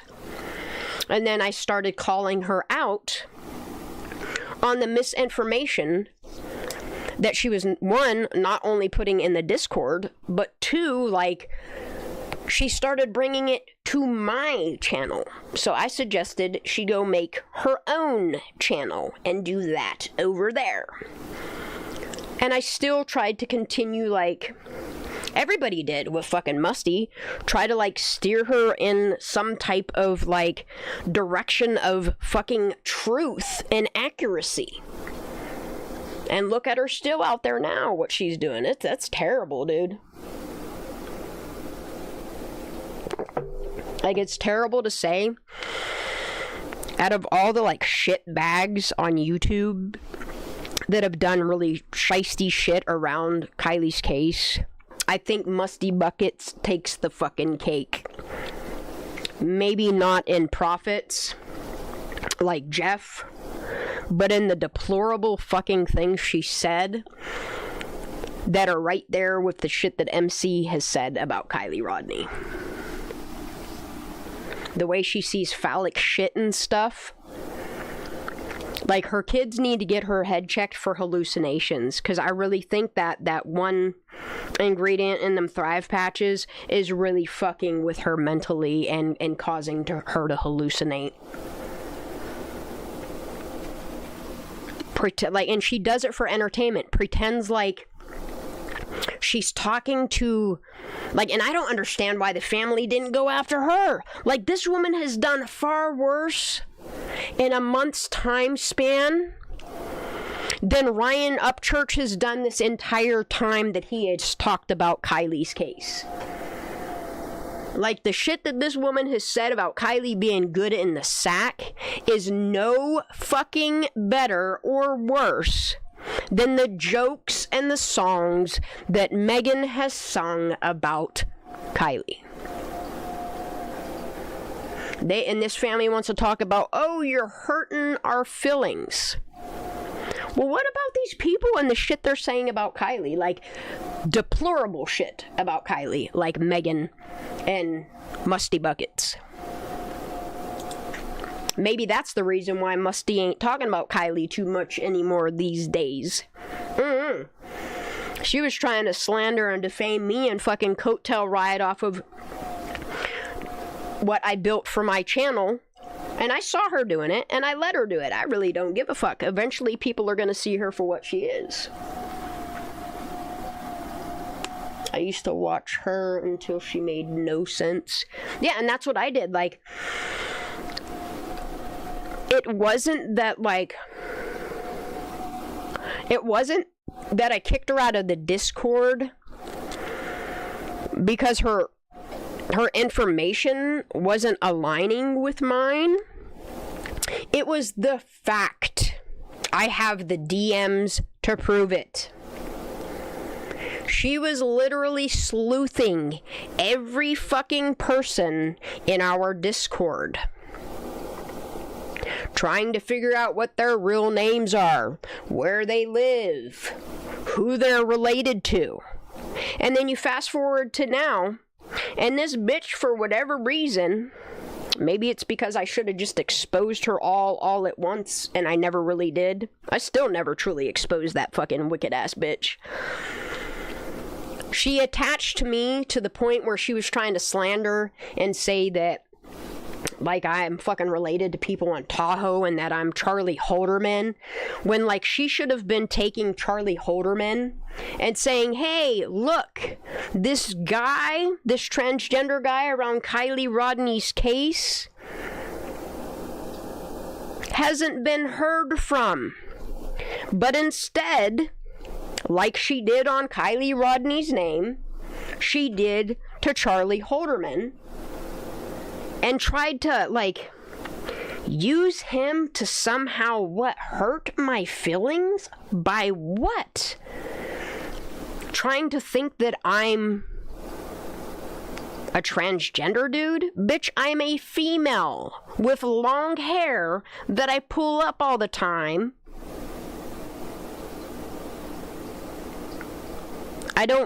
I'm not deaf. You know what I mean? Like, just, that lady is so fucking out there with her hallucinations these days. Like, look, I agree with BoobTube at this point. I want that bitch to touch Maddie Soto's case. I want her to touch the Delphi case.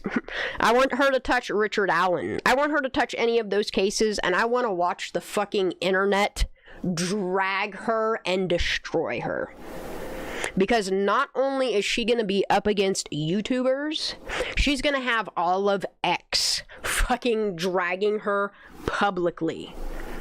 And she thinks anything that she's ever done on me to defame me and slander me is shits and giggles. Karma's a bitch. People on X will dox the fuck out of her and show up at her house.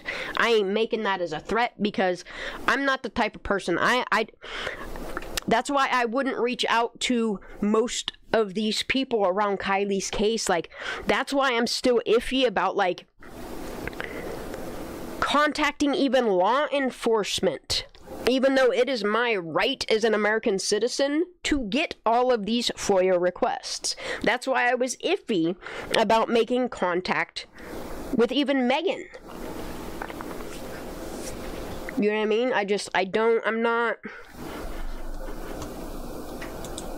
I have my clique and crew of people that I get along with, and even when I don't get along with them, I still love them despite our ability to agree to disagree. But when I get around people that are fucking toxic and destructive and not a positive role model for me or anybody I'm around, or cases or people in general that are just fucking toxic, disgusting human beings, Megan and Musty are two of them that I just, fuck you cunts. Jazz, you're still fucking awake. Yeah. You're also the game warden.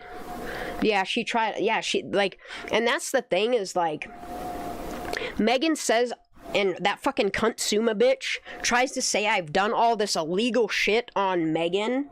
And the thing of it is that bitch don't even know the truth from what Megan has told her. And the truth is, all of those audios, was it like I hacked into Megan's phone and laptop and got that shit from her? No, that bitch called me. Called me. I have the phone call. Where I was like, oh shit, I better start recording this. And as soon as I got the bitch on the phone, I was like, hey, I just want to let you know, I'm recording this. We cool? Yeah, it's cool. Start talking a little bit, and I reminded her, I want to let you know that I am recording this, and it is possible that I could put this out on YouTube. It's not a problem. She continues her fucking, what is this? It's like a 9 fucking hour migraine. But I was down to put myself through that fucking word salad of whatever that was, so that she could show me and familiarize me with what Truckee looked like. Did I know she was gonna drive to the fucking artist lofts and point at people's houses and shit? No, the fuck I didn't. Did I know she was gonna admit to being like a liaison and doing what she did for Sammy? No, I did not. Did I think she was going to accuse somebody of possibly crawling in a vehicle and possibly R-ing somebody? No, the fuck I did not. She knew exactly what she was saying, and she was reminded repeatedly that I was fucking recording the conversation. It was only at the point that she had realized that she put her dad, her brother, and her mother out there that she had asked me, and that's the part of the recording that Contsuma don't have, but I do. It's the part of the recording where Megan specifically asks me, can you take any of the information that is private about my dad, my mom, and my brother out of this? And I was like, yeah, when I listen to it, I will edit it down and cut out whatever you feel you don't want in there. So I agreed to. And then the conversation continued for 4 fucking more hours. Okay? Anybody that has ADHD, ADD, memory loss, shit slips your fucking mind. All I remember is Megan called me. Megan gave me permission. Fuck, the bitch even told me after I left her know that I was recording to call back so that she could turn her video on and I could record the car ride. That's why I called it the car ride. Because at first it was just an audio recording, and she is the one that suggested I record this because squirrels, so I could go back and have it all there. Not only for me, but for her as well, so she could recount what she said. Was I thinking when I just randomly uploaded that after never listening to it again? No, I didn't. No, I didn't. I wasn't. This fucking video is 9 hours long. You think I'm gonna... Look, I have never even listened to my own fucking lives. I keep saying that I'm gonna go back to these lives that I do on this channel and download them and convert them into regular video uploads on my other channel. Have you seen that happen? Because, nope, hasn't happened yet. I just haven't. And like the thing of it is like with Megan and the lies she's told all these people and the manipulation that she's done to people. And then she pretends like she ain't done some of the most fucking... And it's criminal. Threatening to dox because you're mad at me. Threatening to dox not only my son's school, but to put all those kids that are at that school, you're talking thousands of students that are fucking minors, mind you, between the age of 10 and 15 at risk. And it was my fault because she chose them words to use. Those were her fighting words. After telling people to go get fucking raped in corners. The shit that Megan has said that I've still never re-put out there that I do have documented. Yeah, I want that bitch to threaten to fucking to sue me. She's been threatening to sue me for 2 fucking years. I'm still waiting for... Can you sign for this letter? 'Cause it ain't happened yet. I haven't seen a package show up at my door. I haven't had somebody come and fucking serve me. No papers. None of it. None of it. What are you going to sue me for, Megan? because you called me up on Facebook Messenger, because you sent me pictures, because you sent me and 4 other YouTubers an audio and a video file of you recording a girl without her permission in a 2-party state, where you can clearly see on your video recording from the very beginning where you take it and you start concealing it, and you never notify the girl that you're recording her. See that? That's why you are after me, is because you know that I have that proof. But I assure you, Megan, I have no reason to put that video of you concealing the fact. You are concealing your phone to record a girl without her permission. And it just makes me wonder, Megan, when this girl started hearing this phone conversation on YouTube, what made her move and quit her job and leave Truckee, Megan? It's terrible. It's terrible what Megan has done to so many people. I mean, look what she was trying to fucking dox Lala because of something I did, because I wouldn't take a video down. She thought that she could go to the next person just because they associate themselves with me or because they've come on my panel. She thinks that she can take somebody that has no control over me, has no control over my life. She's just a friend of mine. You know what I mean? Threatened to fucking dox her and her family. Look what they did to Larissa. Look what they've done to so many people. You know, look what Megan has done to so many people, and I think it's on purpose. And what I'm not gonna do is have that bitch threatening me because I have a fucking opinion, and because I have footage of stuff that she willingly sent me. She sent me. She called me. And then to twist it and turn it around and tell people that she's the one that cut communication off with me. No, honey, baby. No. When I decided to remove 4 people from Discord, and because I didn't respond fast enough, I didn't wake up out of my fucking dead sleep to come to Megan's fucking coddle rescue, you started flipping out on Daisy May and Lala.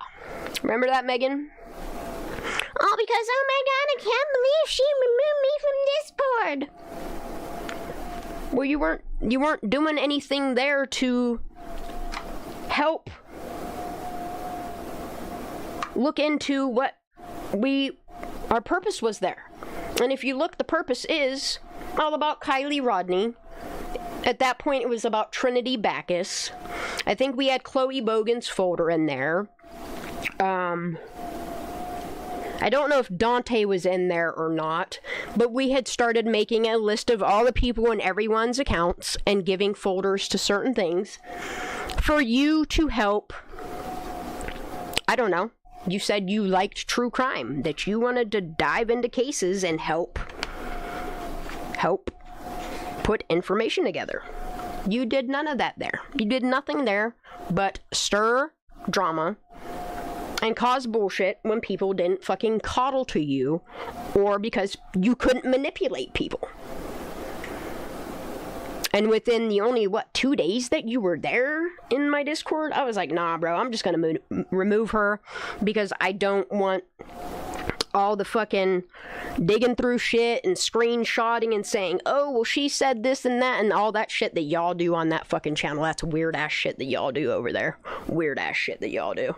Finding dirt on each other to fucking manipulate one another. It's weird as fuck. It's weird as fuck what goes on over at that channel. You know what I mean? I can't even believe I'm talking about her this much. But it just, you know, like, most of the time, I don't even talk about her. Every once in a while, I'll bring her up in a minor discussion. And then, like, I don't even watch her channel. I haven't watched her channel. It's been, like, almost 2 years, yo. It's been a long time since I've went to Megan's channel. Even loaded her. Does she even still have a YouTube? Because I don't know. Hell, the only reason why I knew Musty Buckets still had a channel is because people contacted me that she's still fucking trying to fucking say some weird ass shit.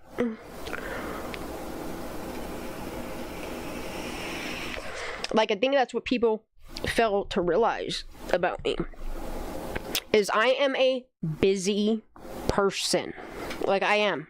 When I'm not live, I stay fucking busy. Even when I am live, I stay fucking busy. I try to stay on my lane. I try to stay focused on why I'm even going live, or what's important, or my opinion, or what's on my mind, or what's sticking out for me, and what's even making me click that live button. That's why, like, when drama was coming to the Discord, instead of dealing with it, I would tell Daisy, just kick him out. Fuck it. Just kick him out. You don't have to give him an excuse. She'd be like, well, these people are messaging me and shit. And I'd be like, you don't have to address it. You don't owe anybody an explanation of why you've kicked them out of Discord. It was technically her Discord, and that's why I was telling her, like, you don't have to tell them. You don't have to give them a reason why you don't want them there. Like, you don't owe nobody a fucking explanation. You don't have to explain yourself. You know? Like, you don't. And I don't understand why, I don't know, so many people got emotional over fucking Discord that it got to the point where, like, I stepped away from it for, I don't even know, it was like a solid 6-7 months. After, like, Michelle, I can't even say Megan, because Megan wasn't even there long enough to fucking, for me to even give two shits about any of that. But, like, after, like, the shit that went on with Michelle, and then, like, Mark putting me in between a rock and a hard place, and, like, everybody being like, well, I thought you exposed everything. Expose this. And I was like, fuck it. I ain't no fucking pussy-ass bitch. Give me what you want. I'll expose it. And I did. Everybody hated me for that. But look. There's more to that story that I could have exposed, but I did not. The same is what Sifa did in the Discord. There was so much more to that I could have exposed, but I did not. I tried to do respectfully, and I tried to point out, like, it was literally only, like, 7 of, like, I don't even know, dozens and dozens and dozens of people that he done made, like, these fucking little black books on, which was fucking weird, dude. Like, I don't know how anybody has that kind of time to find out that kind of information on people, and what the fuck you would need it for. There was only one person that I've ever asked about, curious on who they might be. And it was literally RT, y'all. That's the only person that I've ever asked anybody about in Discord if they know who he is and if he's really a Truckee local. It wasn't go find out their full fucking name and their address, where they live, where they work, like, who they associate with. I don't need background checks on all that shit. Like, come on now.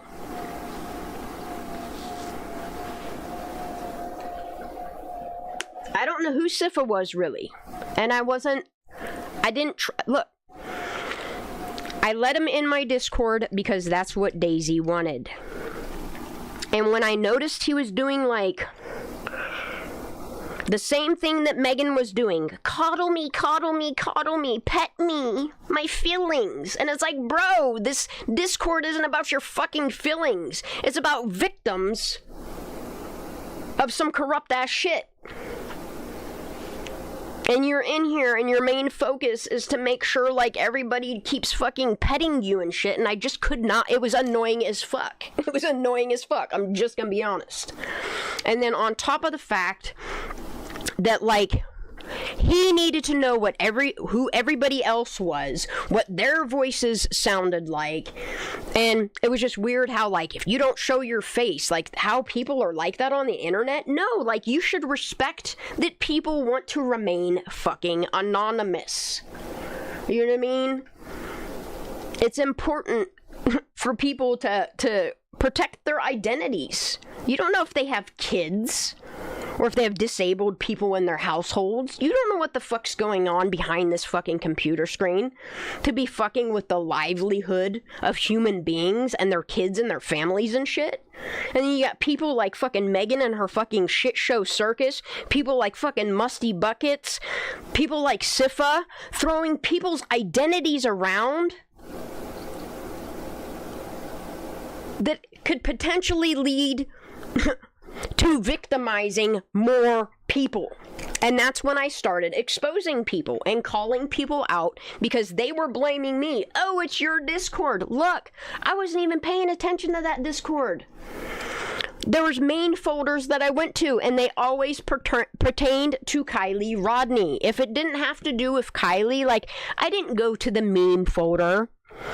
I didn't go to folders that weren't productive or helping me. I made those folders so other people felt included in a Discord that I had my own private one that I'm organizing all my shit over there, you know? Like, really, that public Discord, I don't understand why. I think that's why we even got started on it, was because of Discord. Like, I don't understand why people are like, I don't know. Why, like, being in that Discord was like, I don't know, like a golden ticket or like I don't know. There's nothing special about it. I mean, now there is. But when I first created it, no. It was just like, I didn't even want to be there. I kept telling Daisy, nah, that's your baby. You handle it. Well, so-and-so this. You do what you want to do. Do what you want. Because I don't care. It's not my Discord. My private Discord at one point, I think the most people we ever had in the private Discord was 15.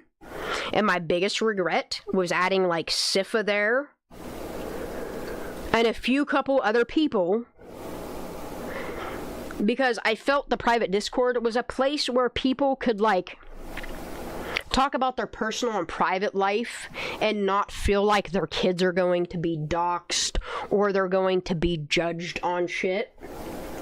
And the most fucked up part about that, the places that I was trying to create for people to go to feel like it was a safe place, that I would never allow any type of harm to come to their real life outside of YouTube, which YouTube is it's a fucking,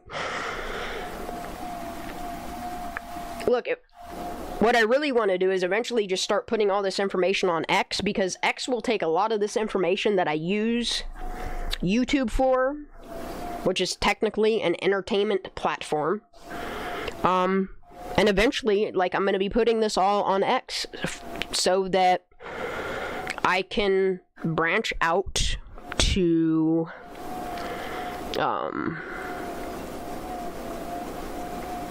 whether it's lawyers, law firms, judicial people, legislature, governors, but fuck Governor Gavin Newsom, because that guy just, I don't even know what that guy's doing in California, turning that place into a fucking shithole, and everybody's like, yes, yeah, and I feel bad for California.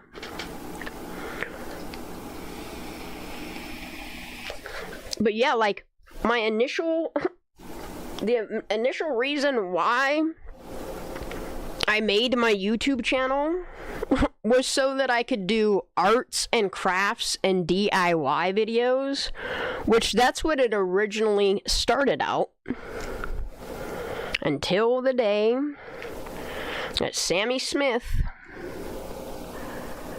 that fucking interview, she's the one that exposed, like, the deceit and the lies and the corruption. And the more I paid attention and the more I saw the actions of the people, like, around this place, and then I started seeing, like, the level of cover-ups in, like, medical examinations, like coroner's reports, in like the law system, like how much of a failure it is to kids, where like you have teachers that are offending, but instead of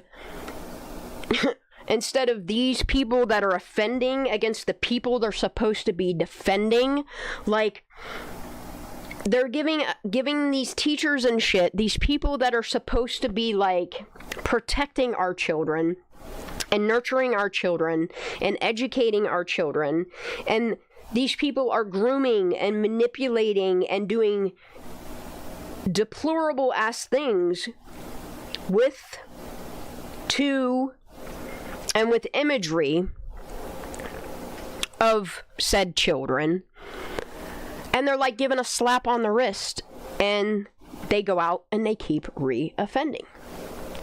Or people that have been charged, talking like teachers or people that work around children, who have committed these crimes. Like, this is what Kiely has exposed for me and opened my eyes to and made me research even more. It's insane how much Kiely has opened my eyes to the reality of not only California, the United States, but the world in which we live in. And the least that I can do for this little girl that has opened my eyes up so much to the reality, the deep, dark reality of the hidden truths of the things that do happen to kids, and that are happening in towns, in cities, in schools.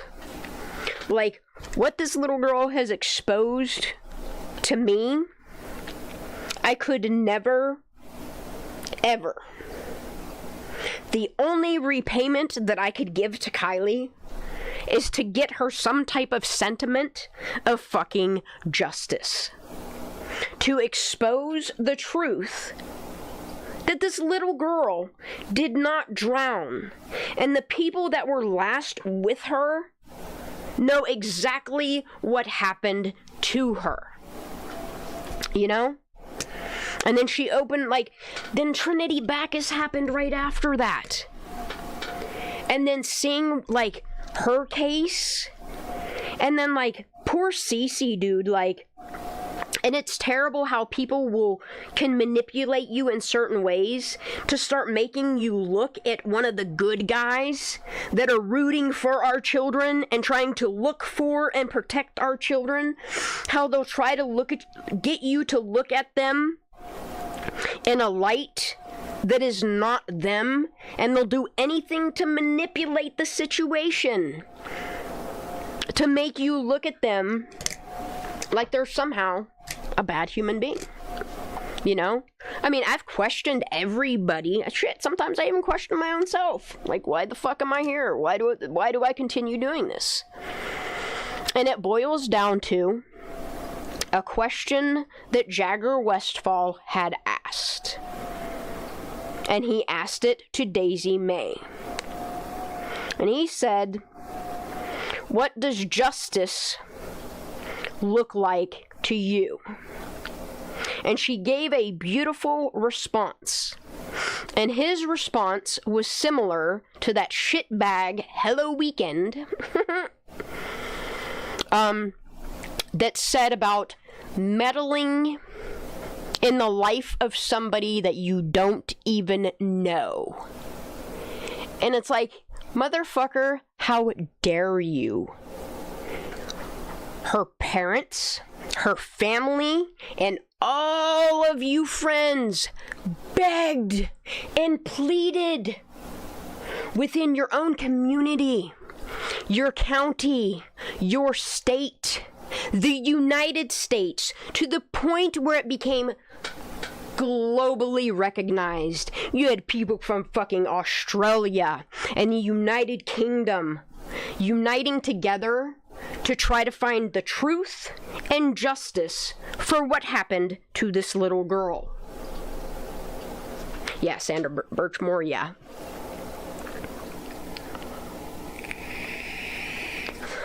Like, I've watched since the beginning of Kiely Rodni's case so much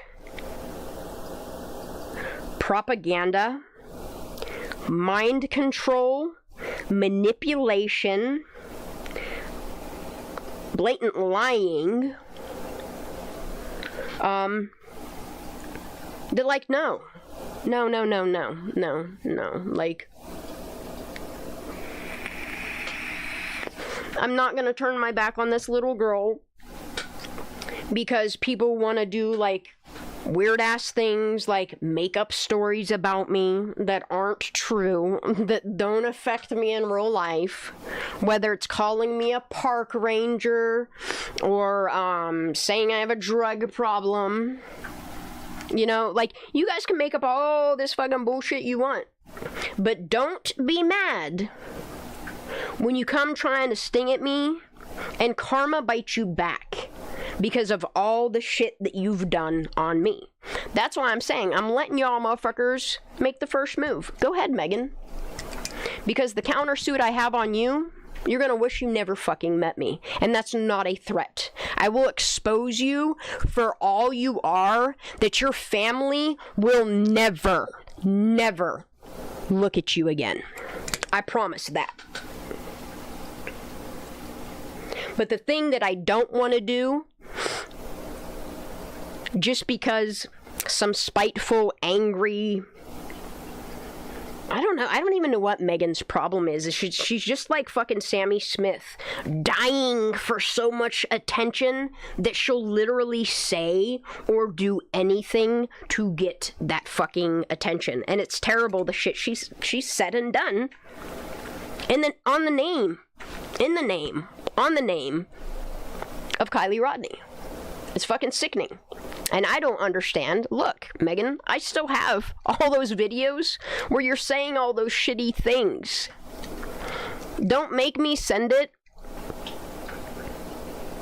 to Kylie's grandpap. Don't make me do it. Because if I do, he's going to sue you. He's going to come for you. And Daddy is not going to protect you on any of this. He's really not. And I don't understand why she acts like she has to be, like, so big and bad, and, like, Megan is so important. Like, and the biggest thing that Kiely Rodni's case made me realize is Megan is literally fucking nobody. When you leave YouTube, when you leave, like, that area of YouTube, the Krama, whatever the fuck those weird ass people are doing over there, like, I just cannot, dude. Like, I like intelligence, I like intellectual people, I like conversation, I like researching, knowledge, learning new things, interacting with people that can help me grow and help me learn, and I can do the same thing. Like, I like proactive positivity. And then, like, these same weird people that do all this fucking, just, it's disgusting. Their character speaks for themselves. I'm talking about Kirsuma, Terry, I'm talking about Megan. I'm talking about a lot of those people that hang out at that channel that I literally, in order for me to be stalking you or harassing you, I have to come to you. I have to call you. I have to contact you. What I say on my own channel is none, literally. I mean, you can make videos about it. You can go cry and stomp and make shit up on your own channel, cause some more drama. But, like, what I say and do on my channel, especially if you don't like me, that's what's weird. Like, if you don't like me, Why do you send your weirdo friends over to my channel to like hate watch me, to wait for me to say specific things so they can clip them and you guys can discuss weird ass shit? Like, it's weird as fuck. Like, the whole trauma community, that aspect of it, like, I see other channels that get caught up in that shit and it's just weird as fuck. Like, I just want to have a channel where I can research shit, expose shit, and state my fucking opinion based upon my life's experience and research. That's it. That's it. That's literally it. That is literally it. And I'm just trying to get justice for some of these victims, that the more that common sense based on law and like reality in the way that an investigation like is supposed to unfold, paying attention, because again, my mother grew up, well, I can't say she grew up, I was raised on my mom having an entire library. Like, it was really weird. Like, my mom used to confuse me because like half of her library room, which was like, okay, we came in our house and there was like this, I mean, I grew up in a really nice area in Las Vegas, I'm not gonna lie. You walk in my house and it was like this marble and granite entryway. And on the right hand side, we had what was called the den. We were never allowed in there unless we were having like special guests over or whatever, right? So my mom had that area over there, and it was really weird because it was like divided between like encyclopedias of Britannica,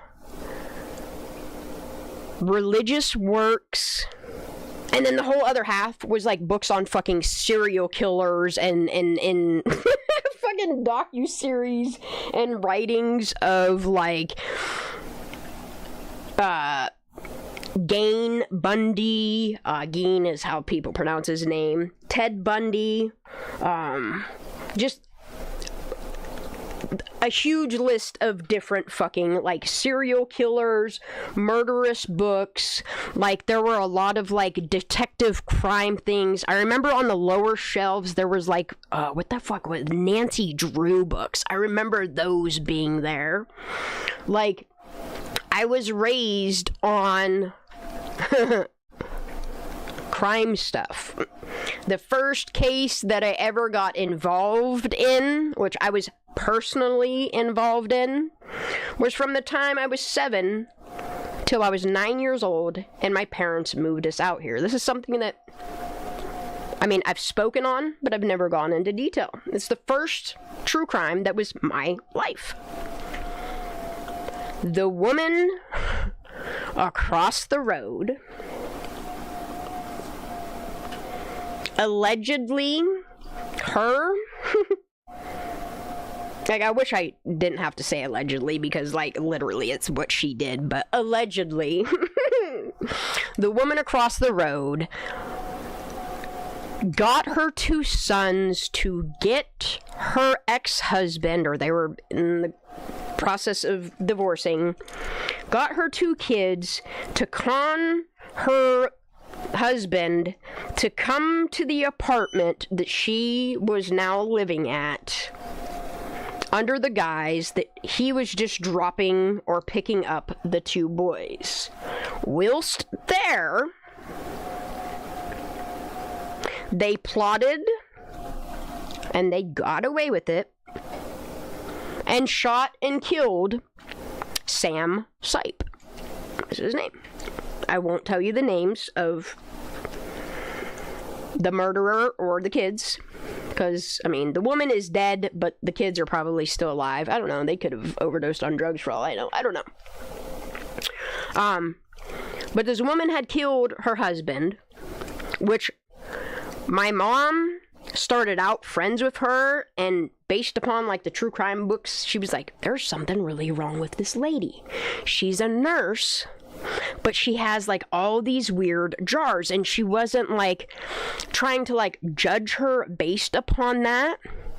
But this woman would tell her stories about her being a nurse and her digging bones out of her own nose so that she could then file police reports and claim her husband beat her. I'm not even joking about this, y'all. I remember growing up, and this was my first experience with like true crime.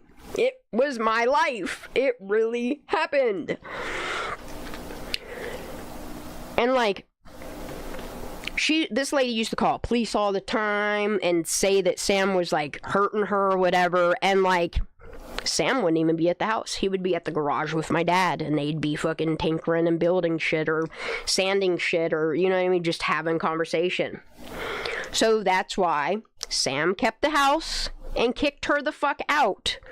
Made her go get a damn place of rum. She's the fucking nurse. You get the getting. This is my home. This is in my name, right? So, like, after Sam had died, I remember her coming back to the house, which was really strange that, I don't know, I don't even know how the fuck she got away with it. I really don't. Anyway, so we continued living across the street from this batshit crazy lady. Like, the shit she used to do and be, like, saying other people did it just so that she could, like, I don't know, profit from it or whatever. So, like, going to school, like, both of her kids, because my mom was in a pending trial, a literal trial, with this lady giving her testimony of what, like, this trial happened for. It was like a year and a half, 2 years that this trial went on. Craziest shit in my life, okay? And we used to walk to school, but it got to the point where, like, the one son that was closest to my age was always threatening me, and I'm talking like with pew-pews to blow my head off like they did his daddy's, okay? And the older one that was more closer to like my sister and my brother's age, but my sister Crystal really wasn't around, so he used to threaten my older brother while walking to school, make death threats, right? So my dad was like, yeah, you know what? No, I'm not feeling where we're living right now. This lady lives too close to comfort. There's no telling what she could do. So we moved to the house that I just described. We moved right next to the school that I was going to start attending the next year for 5th grade, right? Right next to the school, really nice neighborhood, Meadows Mall's right down the road, everything is in fucking walking distance. We won't have to worry about this psychotic bitch and her 2 kids no more. It's like, I don't know, 2.5 miles. We don't think she's gonna track us or stalk us or any of those things, you know? We move into this beautiful home, and this is back in the 80s, early 90s. Rent was like $1,300 a month, or mortgage, whatever the fuck you want to call it, was $1,300 a month. And I mean, this day and age, they're probably paying $5,000. If they probably didn't sell this for multi-million dollars. Like, this home, I remember it. I remember it having, like, you walked in and it had, like, this wraparound driveway. And it had, like, this fountain up front. 2-car garage that, like, wrapped around to the back side. And then the right side that wrapped around to, like, the garage, greenhouse, / whatever the fuck you want to call that. And I remember my mom having, like, all of her books, like, when we moved, she put them in the good den. And I remember even, like, the kids' living room, these motherfuckers still had, I remember, I wish my parents would have brung that when we moved from Las Vegas to here. I wish they would have brought, of all things, I'd have left everything behind if they would have brought, it was a blue crushed velvet, I kid you the fuck not, sofa, chair, and this fucking glass coffee table. I've never in my life seen anything like it. It was like this blue crushed velvet. All of it was wrapped in it, right? Even the coffee table was like lined in this blue crushed velvet. And the coffee table glass was literally like this endless black fucking... It was like a mirror. It was the coolest shit that I've ever seen in my life. I wish they would have brought. Anyway, back to the story of this psychotic lady. This is what really drew me, like, over the edge to pay attention to not only, like, my fucking surroundings, but to look out for other fucking people, was the story of Sam Sipe. I grew up next to this man from the time I was born till he got murdered, man. Parents were best friends with both their parents. It was fucking terrible. Terrible what happened to him. What she put him through. We moved, y'all, to like the nicest neighborhood with the churchiest people, the richest fucking people in that part of Las Vegas, right? So this bitch stalks us out. She finds out where we live and waits till like my parents would leave for work. So my dad would leave work at like, I don't know, like 4:30, 5 o'clock in the morning. He did renovations, reconstruction, stuff like that for a company, between like hospitals, doctors' offices, and just places that were being built out in the middle of the Nevada deserts. Anyway, he would leave super early. My mom would follow suit, which left us, and by law, like, law was always like, if you're old enough to like care for one another, like, there were no laws that said your parents can't leave you at home with one another, you know what I mean? It's the same here in Pennsylvania. Like, if you feel that your children are old enough to care after your younger children, they don't frown upon that shit here in Pennsylvania, and it works out. I mean, you have your neglect things that happen and crazy shit that happens here still, but it's nothing insane like you see in a lot of big cities. Like, just doesn't really happen here. Anyway, so like, we moved to this house. My parents both leave for work early. I still, at this time, because I haven't finished that grade yet, like, it's crazy because we used to walk that entire distance to my elementary school. And I remember that took a really long time to walk there in the morning. But we used to until, like, the school year ended out. Like, I had to walk clear to fucking Twin Lakes Elementary School. That was the school I went to. I don't care if you look it up, it's still there. Don't bother them, the kids that are there, because I will come for you if you fuck with any little kids. Anyway, so it progresses into the summertime. I'm excited. We're going to be all going to the junior high and high school that's like, it's literally right fucking there. I mean, the house that I lived at, all we did was jump either the 4-foot section of the wall or the 8-foot section of the wall, which kind of like tiered up like steps up to each section anyway. Like, you literally jump over that wall. There was like I don't know what the fuck it was, like what the hell do you guys call them? Like a water runoff. What the hell do they call them? I live out in the middle of boonies, so the only place I ever see them is when I go into the city. They're like water runoffs for, like, I guess when, like, it rains and it runs into the grading system, like, that's, the water collects in there, and that takes that, whatever that is, that drainage ditch, takes it to the most local water containment place, or I'm going to assume to the sewage factory to mix in with the poop water to clean it. I don't know. I'm not sure what the hell it was. But it was like, jump over my wall. There was like this little, I don't know what the fuck they're called. I can't remember what the fuck they're called. My brother used to call them something, and I forget what the hell they were called, and it's not called a ravine. It's just a water ditch. We used to skateboard on the fucking thing. It was cool as hell. And then it was literally like the field of my new school. It was cool as fuck. We jumped the wall and boom, we're at school. It was cool as fuck. Until Miss Lady Bitch figured out where we lived, waited for my parents to leave for work, and started doing some crazy stalker ass shit to us kids. Scaring us so bad that we were scared to leave our own house to go to school. Like, it was fucking scary. This lady had got to the point where she was beating fresh dead cats, leaving them on our porch, like some psychotic Odinism shit, okay?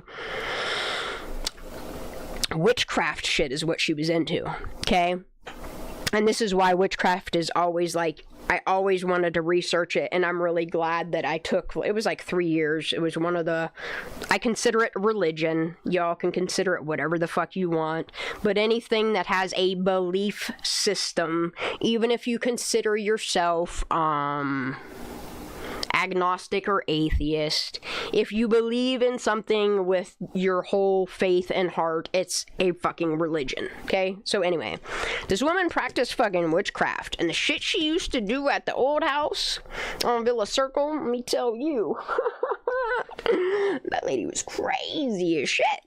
Well, let me tell you, I didn't notice how crazy she was until she started killing fresh animals, like fresh beaten black cats, fucking chickens, chicken feet, tying them to our fucking doorknob, putting fucking scorpions in all of our fucking vegetable gardens, putting them in the front garden so when us kids would leave for school, we'd get fucking possibly stung by one of those. The shit the lady used to put in our shit until we were finally like, okay, like, Uncle Barry's dead, the Los Angeles riots are going on, this crazy cunty bitch won't leave my kids alone, and now she's putting all these dead animals in our garden. Let's get the fuck out of Las Vegas and move back to where we're from. And that's why I'm here in Pennsylvania, is because one crazy lady would not leave my fucking family home. Or my family alone. And it got to the point where, like, my mom just kind of, like, and I wish she wouldn't have. I wish she would have, I mean, we stuck it out for that many years. She might as well have just got some fucking justice for Sam Sipe. But she didn't. She kind of, like, bowed out of the case, and they let that lady go free. And then when that lady went free, like, it progressed. It got worse and worse and worse to the point where, like, the shit she was doing to our house, y'all, like, and is why my mom was like, look, I don't even want involved in this case anymore. Like, I'm just gonna not so much say what they want to hear, but I'm just gonna tell them that I plead the fifth. I don't want involved in this anymore. And we did. Like, I remember, like, when we moved, I didn't even have time to tell any of my friends from school. It was really crazy. I remember my dad coming out here to Pennsylvania when my Uncle Barry passed away from cancer at the age of 43. My dad came out here to go to his funeral, and while my dad was out here for that week's time, the Los Angeles riots had broke out so badly that it took over Las Vegas. And they were like flipping cars, pulling people out of their vehicles, beating them with fucking rocks. Like, all this crazy shit's going on with us 3 kids, my mom alone taking care of us 3 kids. You got the Los Angeles riots, and you got this crazy lady that done killed her husband. That, like, it was fucking relentless. And my dad came back, and dude, like, it really wasn't that long. Because it wasn't even long enough to tell us kids to let us go to school and tell our friends, hey, my parents are done with Las Vegas, we're going to be moving to Pennsylvania. No, they just, I remember one day they came and just uprooted me out of school. And was like, we're moving. And I was like, and I got in the back of the car, and we drove cross country. It was me, my mom, dad, in the car. My sister Crystal had gone with my sister Renee and Rusty. I think that's how it went. And my brother Chris had went with my brother Brad and his wife Gina from California. They came to it all happened so quick. I'm talking a matter of, it couldn't have been a week. My dad was back from Pennsylvania. We just fucking packed up what we didn't want. We just left the fuck behind. Like, we abandoned ship, got the fuck out of Vegas. It was getting crazy out there, y'all. And that's my story of what brought me to true crime. Like, truly made me wake up. Well, that and our fucking weird-ass ice cream man. I swear he was the fucking Chester molester of the neighborhood. That and them fucking weird-ass people that always had, like, dog heads in their fucking backyard freezer. I don't know. Growing up in Las Vegas made me grow up really fucking quick by the time I was 9 years old. Sounds like your neighbor was psychotic. Yeah, a little bit. Yeah, I don't know if they're called canals. Maybe a culvert is what it's called. It's like, I don't know, it's where like in, okay, for like instance, when I went and visited Arizona, when their monsoons come through and it like flash floods the area, all that water completely floods that drainage thingy that's like, it's like, I don't know, like 12 feet deep. And the water runs down that like a river, but it's not a river. It's a fucking ditch that holds all the fucking flooding water. And it takes it to, I don't know if it takes it to a reservoir, if it takes it to I don't know where it takes it. Away from fucking people's homes flooding out, that's all I know. It wouldn't be a bad idea for North Carolina to start putting some type of, yeah, it was concrete. Yeah, it was concrete. It was definitely concrete. It was in the Grease movie. You remember in the Grease movie? Where they're having the fucking, the races down in that little canal. Okay, there you go. Water canal. There we go. That's what it's called. That is what it's called. Now that you say it, it is a fucking canal. That's great. I couldn't remember that word of all words. But yeah, my mom taught me so much about being like aware of your surroundings. Like, we grew up with like neighborhood watch and like, I don't know, we knew that people touched little kids from the time we were like fucking 4 years old. We were taught, if any man tries to give you candy to touch you, you kick them in the nuts and you run and you tell somebody, or you scream or bite them to leave your DNA or a mark on them. True story. And then I remember all the neighborhood watches. You remember those, like, they were like metal signs that went along with street signs that was like, they were either like fucking orange, yellow, or white, and they had like the black reflective shit on it. And it was always like that guy cloaked, and he like had his one arm with his weird black cloak, and he had like the black glasses with the hat, and he was like looking out, and it was called Neighborhood Watch. I don't know, y'all remember that shit? But I grew up with very knowledgeable parents. Like I said, my dad was military. My uncle was military. Most of the boys in my family still to this day are all military. You know, and they I mean, we're survivalists. We're very self-sustaining. I wish Phoenix was a little more self-sustaining. But, I mean, he knows how to plant things. He knows how to take things down. He knows how to take care of a home. He knows how to build things. He knows how to use tools. He knows how to shoot a gun. Hell, last weekend, he learned how to fucking take poop out of a septic tank.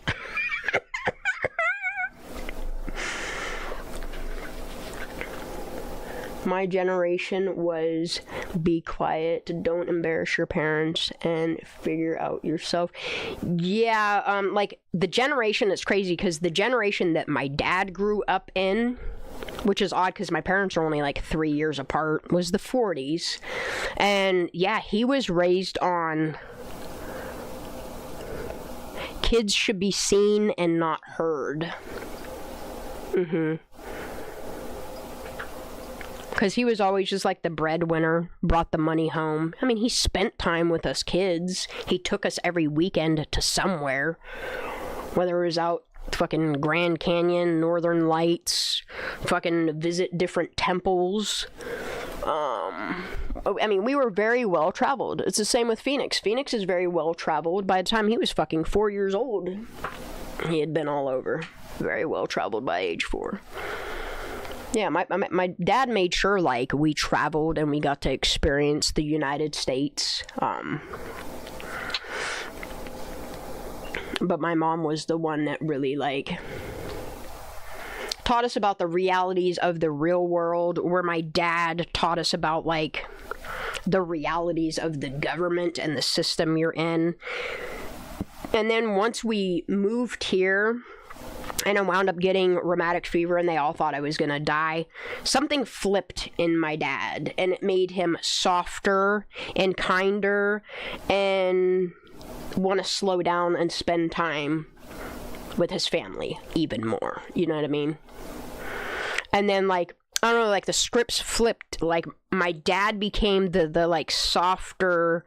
My dad was always very neutral and very critical thinking. He was always really good at problem solving. But he was like Tesla fucking genius, and the things he would invent. And if he would have had those patented, my dad would have had so much money based upon shit that he's fucking designed and had other people stolen.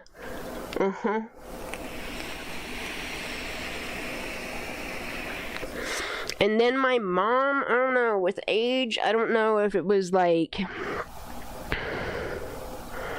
I don't know if it was the change in life that kind of, I don't know, she turned into like a little psycho. She turned into a little bit of a psycho, a little bit, yep. And then we tried to get her help, and it made it even worse. And then, like, and then, like, she started taking, like, I don't know, everything out on my dad. It was really toxic once we moved out here. Oh, because she couldn't gamble anymore, and she had a gambling addiction. That's what the fuck it was. I realize what her problem is now. I didn't even know that there was a war Vietnam going on when I was a kid. Annabine, I didn't know you're not that much older than me. I didn't even know that there was a war Vietnam going on when you were a kid. No way, you grew up in the 60s?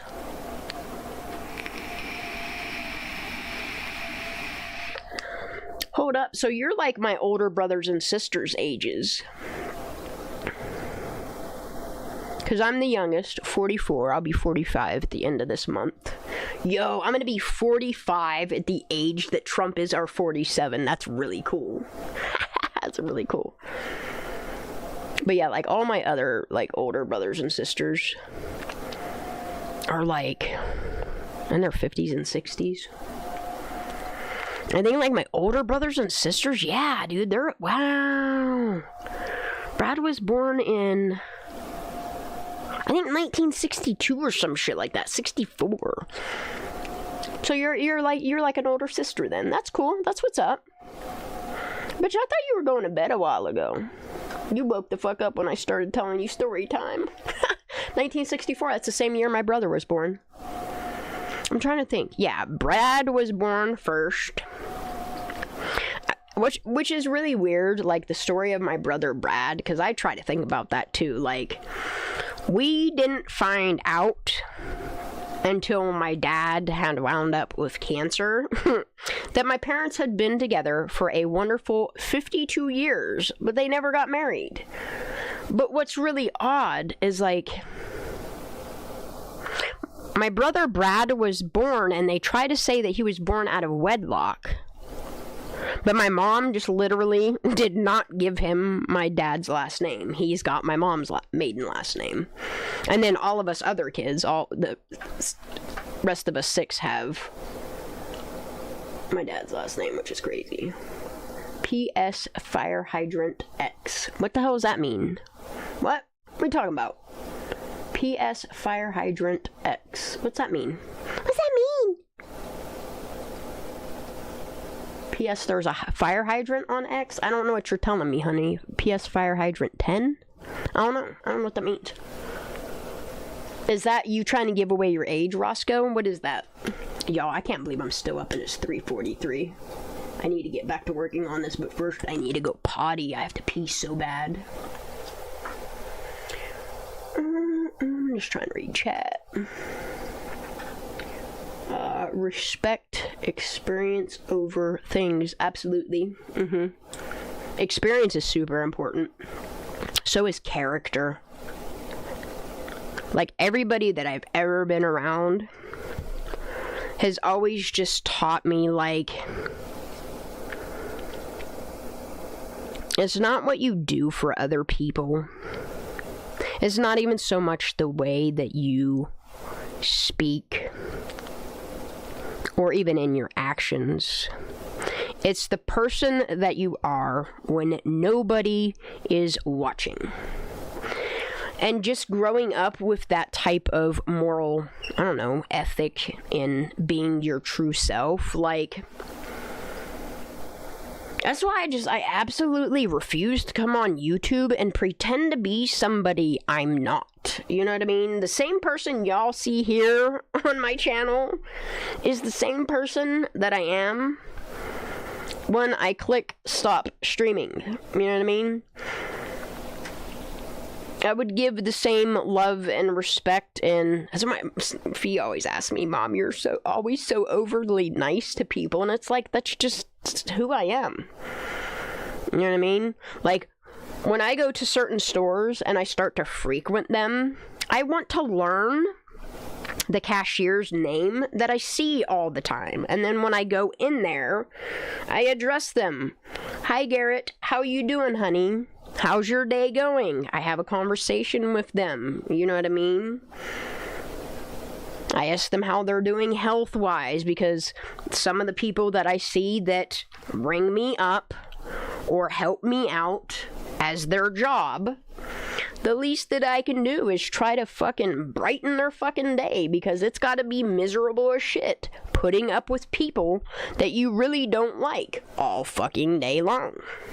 You know? I was always taught by my dad, like, 2 of the biggest things that he always said to me is, in life, people are going to shit on you. Let the shit roll off your back. It's a great philosophy, you know? And he also always taught me to leave people, because in life you're going to part ways with people, but always,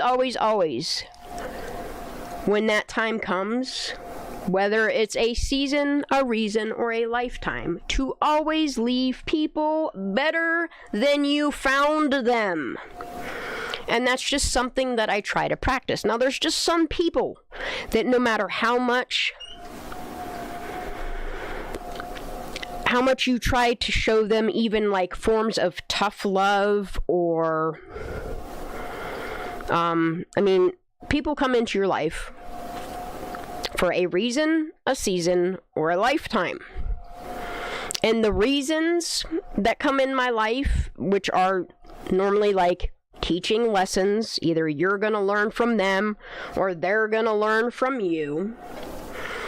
There's just some people that you're not gonna get along with, and sometimes it's just best to, 1, ignore those people, because fuck, dude, ignoring people is, man, that's a blessing. Once you learn how to ignore people, because, like, I grew up also with people telling me other people's opinion of yourself, it's none of your business. How people think of you is none of your business. It's none of your business if people have a negative opinion of you. And I honestly and I personally do not give two fucks what people think about me. Whether, and I know this sounds mean, positive or negative, like, I appreciate I call y'all my friends because you guys have stuck through this for the past 2 fucking years, 2.5 years of my ramblings, trying to make sense of things, giving me ideas, trying to help make light of things, standing up for me, you know what I mean? When people are trying to tell me, like, the way that other people behave is my responsibility, and it's like, no. What other people say and do, it's not my responsibility. Like, I can tell people knock the shit off, but what they do, their own choices are their own choices. You know what I mean? I can't control other people. My dad taught me, you fly with the crows, you get shot like them. It was his way of saying to pick who you want to be around in life. My mom pretty much raised me, though I have a big heart and wear it. Mm-hmm. Well, that's the thing, is growing up, because I was an asshole when I was super young. I was super hyperactive. I was always getting in trouble. And then, like, I don't know, when I hit puberty, I kind of, like, started getting fucking emotional. Started annoying myself. You know what I mean? Like, and started really, like, looking at my own self and holding myself accountable. And I don't know, like, I've had a lot of role models of people that I would love to be like, and I've had a lot of role models of people that I don't ever want to fucking have that type of trait. And I work hard every day at me. Anything that I can do to be better than I was yesterday, fuck yeah, I'm gonna do that. Even if it means that I gotta repeat the task multiple times to, you know, learn from it, grow from it, do better from it, you know. But no, and then, like, in my teens, people saw my kindness and the compassion that I learned from my own fucking tragic choices in life. Like, I don't know, I think I was an asshole when I was younger because it was just a trauma response to protect myself, to be honest. And then I stopped doing everything as a fucking trauma response. I really started learning myself, my triggers, my behaviors. And then, yeah, like, once I started being nicer to people, like, and kind of just, like, being myself, like, people will target you because they think you're, like, weak because you're a kind person, or because you have compassion, or, you know what I mean, like, people will literally try to fucking, they see your fucking, your kindness as a weakness. They see softness, or whatever the fuck you want to call it. I don't even know what you want to call it. As, like, a mean to manipulate you, use you. Yeah. And I've had a lot of those people in my life that have taught me that I don't want to be around people that manipulate me. That's why, like, it took me a few times to see what Megan was doing to me before I was like, nah, bitch, I don't care what kind of information you have, you're blocked. And I kicked her out of my Discord. I blocked her on Facebook. Thank God she never had my fucking phone number, because, my God, I'd have probably had to change that. And then when she couldn't get a hold of me, she started fucking bothering everybody else. And then it got so bad where she was like bothering people that were coming to her channel about me, and they didn't even know who I am. And then they came to my channel to see what the fuck I was talking about. And man, some of y'all have stayed because you've got to experience who I am. And that's great. And I know there's some people that are like, oh, you're just so mean to Megan. I'm gonna go hang out with her and fucking guess numbers all day long while she fucking snores like a buzzsaw and treats people like shit. You know? And then they start to become toxic like Megan and manipulating like Megan, and they start doing the things that Megan wanted them to do, and that's why she's manipulating them and holding things over their head to get them to be fucking toxic people. And they go out to other channels doing toxic things that Megan has manipulated them into doing.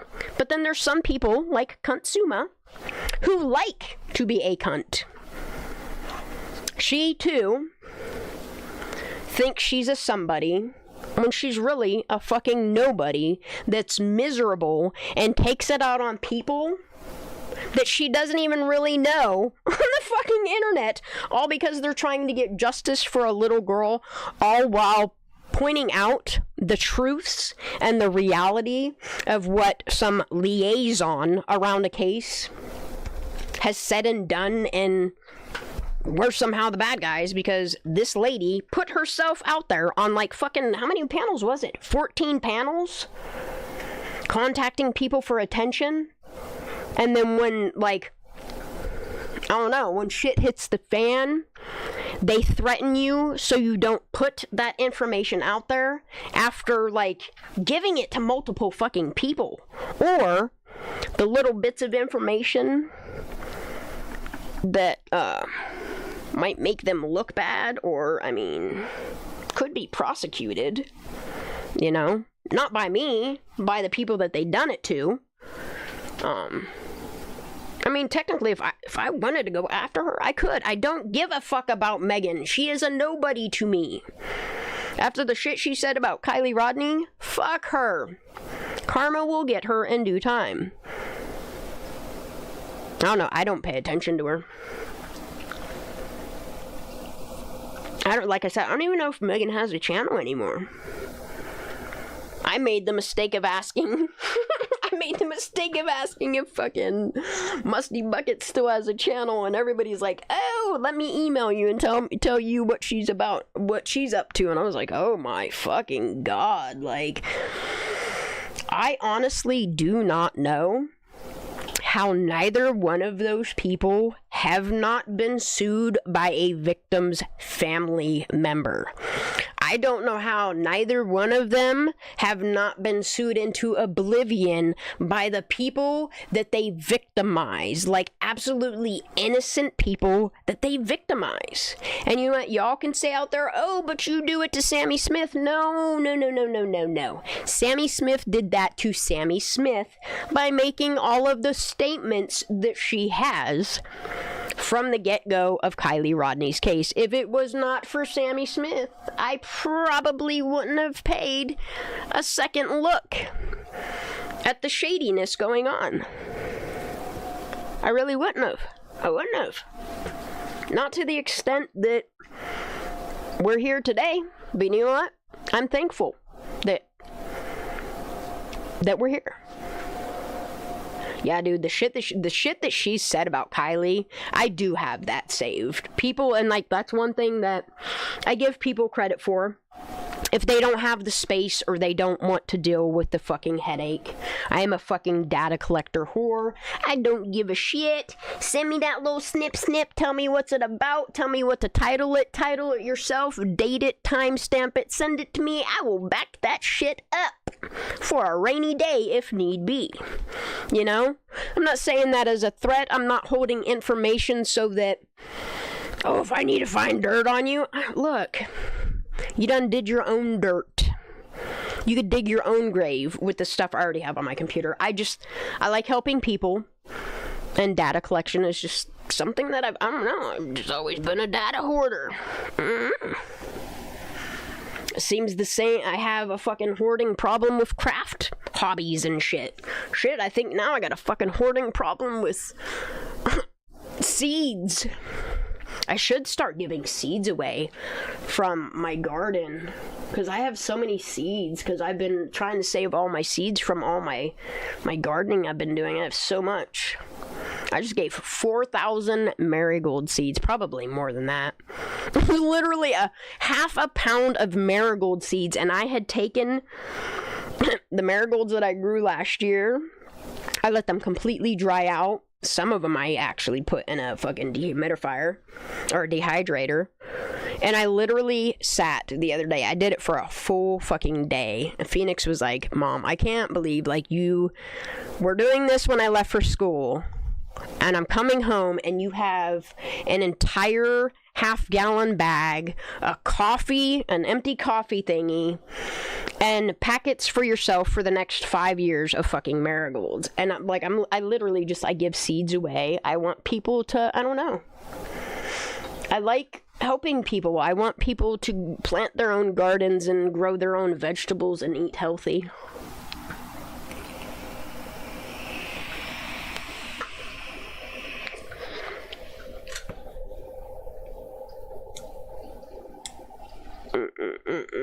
Alright, I'm trying to read some more comments. Roscoe said I just woke up again. Roscoe don't even know what she's saying yet. I like the community here. Look, and that's the thing is, like, I used to use that word community because community is super important. It really is. It's just certain people around Kiely Rodni's case and the way that they use the word community, and then looking at their community and how they're absolutely okay with covering up the deaths of fucking kids. It really taints the word community. Around these parts, we call it community more towards like the city. I don't know, we call it community around here. We call it a holler. We call it tight-knit too, so I really can't.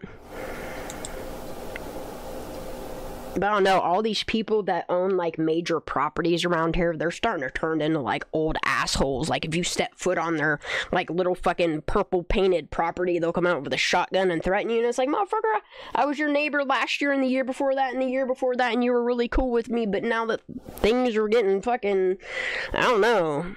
Maybe it's, no, because he's a Trump supporter too. I don't know. Dude's becoming fucking senile, batshit and shit, and he's always threatening all the kids that fucking, you walk on the road, and he tries to say it's like part of his property. Anyway, I'm just rambling. Alright, what are we saying here? Oh my, there's a lot in chat. Hold on, y'all. I'm catching up.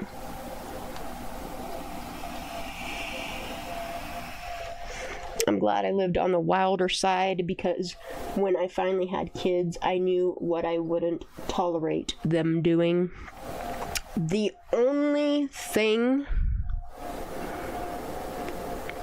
that I will never force anything on my child. I've never even tried to force him to eat food. Honestly, I'm not one of them parents. Like, my thing always was, like, I want to guide my child while he becomes his own unique human being and young man. I just want to be able to guide him. I didn't even really like want to mold him. I just wanted to guide him to make sure that he stayed out of trouble, that he made good choices for his future, but I also wanted it to be, I don't know, not so much force, but just communicating with my child to where he would make good, honest decisions for himself, for the people around him, and for his future. And he's doing an incredible job. And that's why I hear people saying, like, teenagers are so terrible, and it's like, dude, like, my son has been a fucking godsend. Like, I think, like, when he started hitting puberty, like, he started getting those, like, hormonal mood swings where, like, we just kind of had to figure out, like, you tell me when mom needs to leave you alone. I protect your privacy and your space. You tell me when, like, you don't want to look at my face anymore. Like, the only thing that I've ever required from my son is to always keep open the lines of communication. never hide anything from me, and I will offer you the same. You know what I mean? Like, I respect his privacy, he respects my privacy. Like, I don't know, I really honestly could not have asked for... I feel blessed to have the child that I do. You know, to still have a 16-year-old going on 17 that tells me he loves me in front of his friends. Like, you don't see that often with, like, city folk and shit. You really don't. Like, you don't see that. Like, most boys are embarrassed to tell their mama or even be around their mama for that fact, you know? I don't know, he's not afraid to tell me he loves me. He points out the things, like, he gets absolutely blown away with, like, when, like, I pick up a hobby and I get hyper focused on it, and how, like, he can learn from it without me forcing it on him. Like, from me starting my own garden and doing seeding, like, he's learned the health benefits of it to where, like, I never had to tell him, hey, processed foods are bad for you. Sugar's bad for you. Like, he's never been the type of kid to, like... Phoenix didn't have his first soda until he was 14. He never asked for it. I never offered it. And it was just, I knew there would become a day where he'd be like, can I order a soda? And I'd be like, yeah, you want to try it? Check it out. But he learned to, like, check his own ingredients. He does his own research between fucking Reddit, Twitter, and fucking MedPub stuff too as well. He reads, like, this kid, the amount of books that he reads, this kid reads like 4 books a fucking week. I cannot keep up.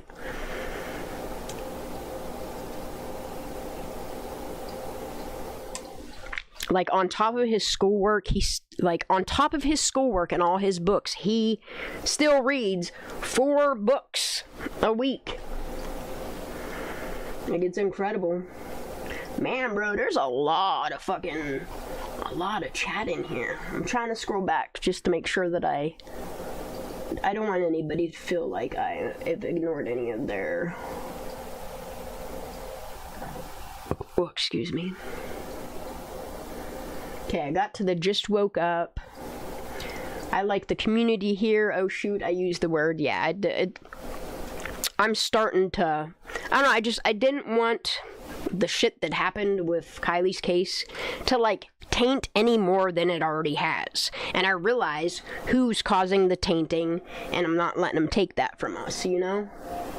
You have a great personality. That's who you are. The attitude you give depends on them. Absolutely. Like, and that's the thing is, like, I tell people all the time, like, if I'm shitty to you, that's probably a reflection of the way, like, I don't like being shitty to people. I really don't. Like, yeah, every once in a while I'll make fun of somebody just to fucking troll them or whatever and have a laugh. Like, man, I grew up in a generation where, like...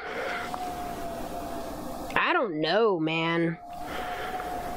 My older brothers and shit used to beat up on me, make fun of me, like, the shit kids used to say to me in high school when they found out, like, I was gay and shit, like, and the thing of it was, like, people calling me a dyke grew on me so much that I embraced the word dyke better than I do, like, lesbian just sounds so me, you know? I don't mind being called a dyke, but when people continually use that word as means to, I don't know, be hateful, that's when I have a problem with it, you know what I mean? But, like, if my friends call me a dyke, it doesn't bother me. My brother used to call me a dyke, and I used to call him my fag, you know what I mean? I used to call him my fag or my homo. I was either his dyke or his librarian, like... There's a difference between, like, playful teasing and just, like, absolutely trying to torment somebody. I'm not trying to torment nobody, you know? We all have our own fucking battles we're dealing with. But I can definitely troll people. I can be a dick if I want to be. Sometimes you just have to laugh at people because it's just, sometimes life is too much to where you just gotta laugh, y'all. Anna Bean. She is a terrible person, and she did say terrible things about Kiely. But don't forget, so has fucking old Musty Buckets, who claims that fucking Jesus Christ and God are guiding her to be a fucking blasphemous fucking ugh. Dude, that bitch is going to hell on the shit that she has said on Jesus and God's name. I can't wait. Actually, and it ain't even on me. Like, I don't even care. I honestly don't even care about that lady's judgment or karma. Everything she does in life, if bad comes out of her in the end, that shit's on her, bro.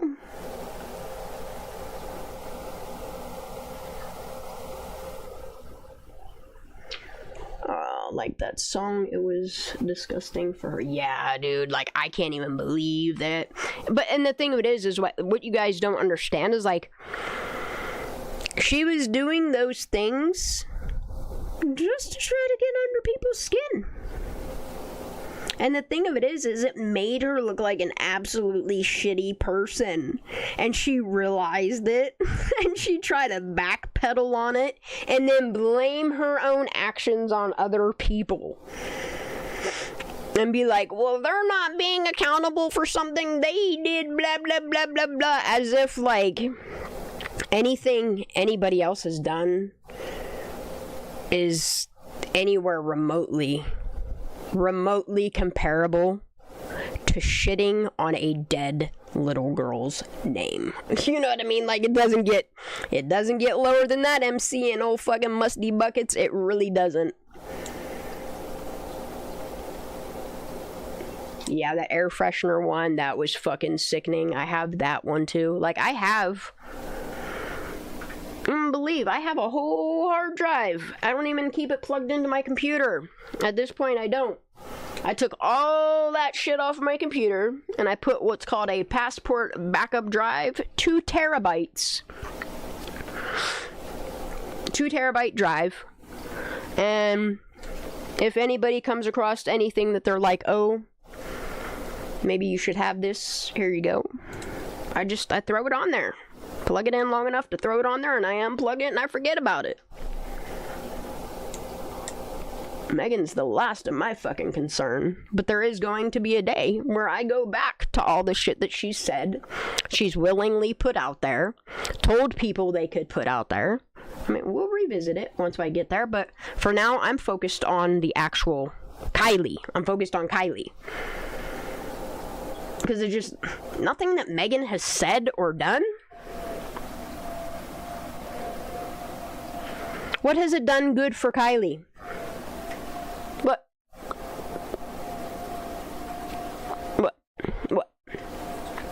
All it's done is honestly make us focus more on her case. That's all Megan and Sammy have done. They can thank themselves that we don't let this case go.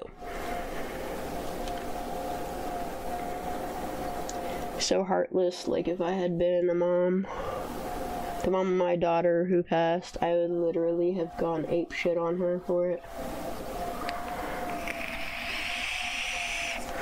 Look, and the thing of it is, like, and that's what's crazy. It's not even like it's not even like Megan is a troll on the internet and, like,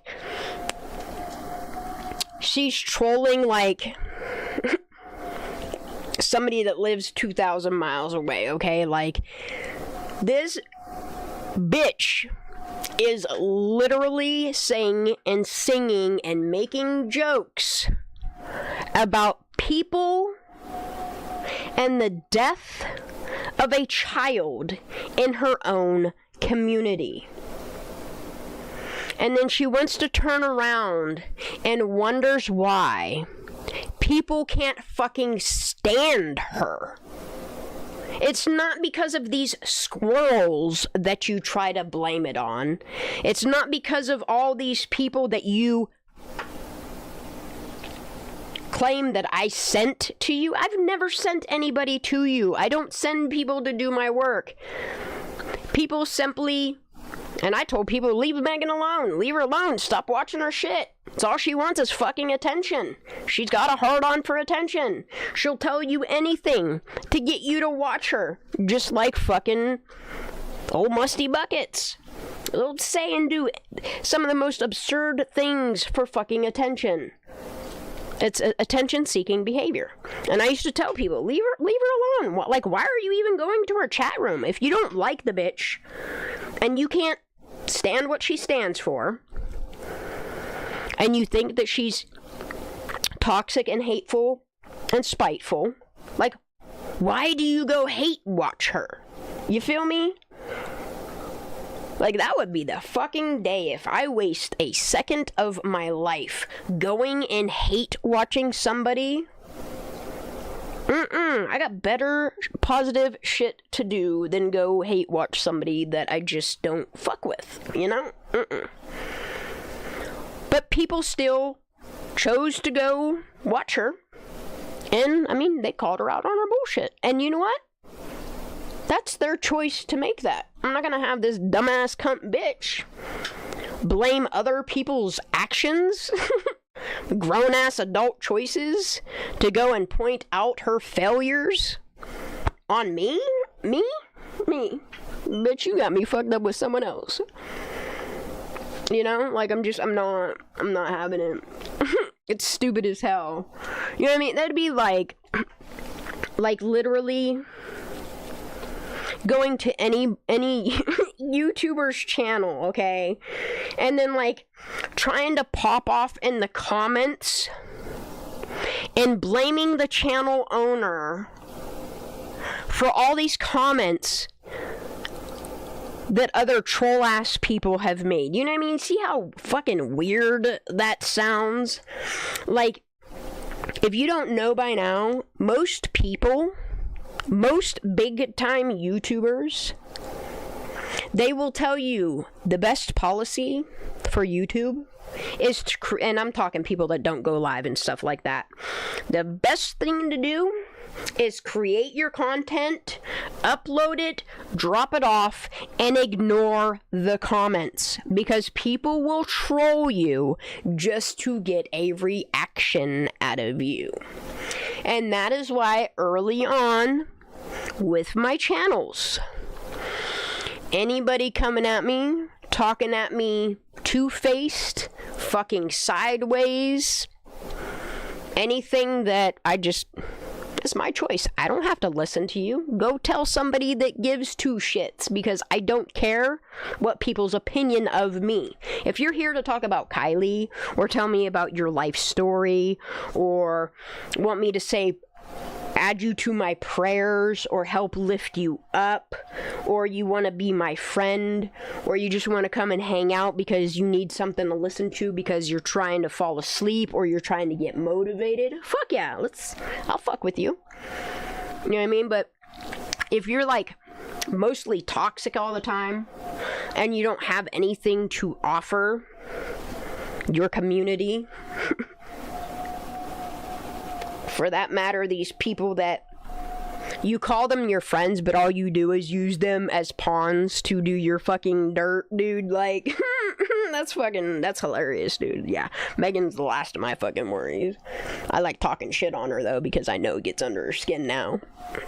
And I know, like, there's still those fucking weird-ass fucking people that after 2 years of literally not fucking being able to stand my guts, they still, for whatever reason, like, whatever mental illness you suffer from, like, you still choose, like, those 1 or 2 or 3 people still choose to come to my channel and listen to me because they're toxic fucking people themselves, to try to find, I don't know, information so that we can fucking threaten to sue somebody on YouTube, on a fucking entertainment platform. Y'all are fucking psychotic losers, dude. Like, that's desperation. Yeah, I'm not gonna go hate watch. Like, with Musty Buckets, dude, when I told y'all in Discord, I did not like what she was doing, like, sleuthing innocent people, trying to tie them to Kiely Rodni's case in some way, like, I was just like, what the fuck is this crazy ass bitch on? And then I realized she was on Thrive, and it took me a whole another year to realize that, like, the main thing medically, there's fucking labs done on this shit, might be making her hallucinate and shit. But it's still no excuse. Like, this woman knowingly continues to do this shit, continues to dox innocent people, put their fucking pictures out there, and they have nothing to do with nothing about nothing. And all she does is make up stuff about them to profit off of the lies that she's selling to you, telling you God and Jesus made her do it because what did he fucking... Dude, it's like them ladies that say that, like, fucking Jesus prints messages on their fucking, or burns messages in their toast and shit. Like, she's trying to say what? Like, Jesus is what? Printing this crazy, wonky ass shit? No. I promise you that the forked tongue that you speak from, the blasphemy that comes out of your mouth, the shit that you say about people, like, everything that your channel stands for is against what you're preaching. Like, it literally is. Like, and that's what's... And people are so brainwashed by her saying, oh, hallelujah, Jesus God. I don't know if they're lonely and they're just looking for a connection or what the fuck it is, or they're just like desperate need of attention of why people listen to fucking batshit nutbag musty buckets. But look, to each theirs their own, you know? Like, if that nutbag bitch fulfills something in... I mean, I feel bad for people that... But at the same time, I don't. Like, you're making the choice to continue to go back and listen to her.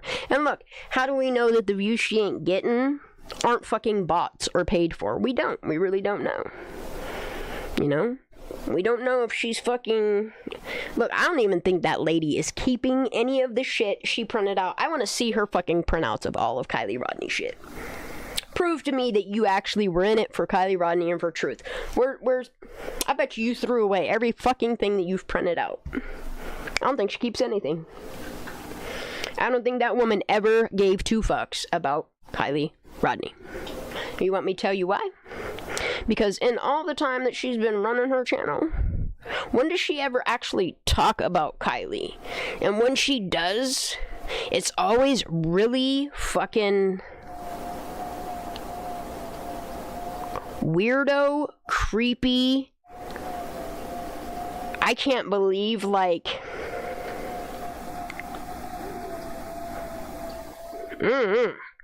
You would expect what she says to come out of, like, a creepy old fucking ice cream man, you know what I mean? Like a Chester the Molester. You would never think, like, the people that she had call in pretending to be, like, I don't even understand how the fuck, like... This is why I still think SF has something to do with, and Icked Mail and Jana May have something to do with why Pap, instead of Pap focusing on getting justice for his granddaughter, like, they had this poor old man focusing on suing Ryan Upchurch. I don't know, maybe he saw it as a huge opportunity to make a quick buck. I really don't fucking know. I don't know the old man. All I can do is state what I see and state my opinions based upon the different things that it could be.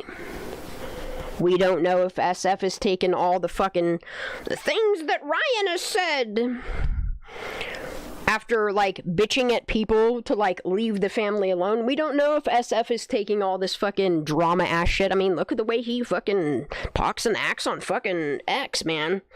I've never in my life seen, like, an alleged professional Whether you're search and rescue or you're a fucking private investigator, like, I've just never seen anyone behave the way that he does around missing and deceased children. Like, I just never in my life seen a professional fucking act like that. I just haven't. It's insane. But it just, you think about that family and how they say they live off grid, that they don't bother the internet, okay? So then how is all this information getting back to Pap and Dad and Mom and stuff, you know? Someone has to be taking it to them. You feel me?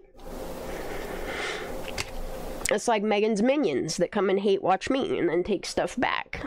And then she fucking blows a fuse and then somehow blames it on BoobTube because for whatever reason Blind's putting a bug in her ear that BoobTube and me are the same person. And it's like, nah, bro, I don't even, me, even though I have a really good relationship and conversations with BoobTube, I don't even know who BoobTube is.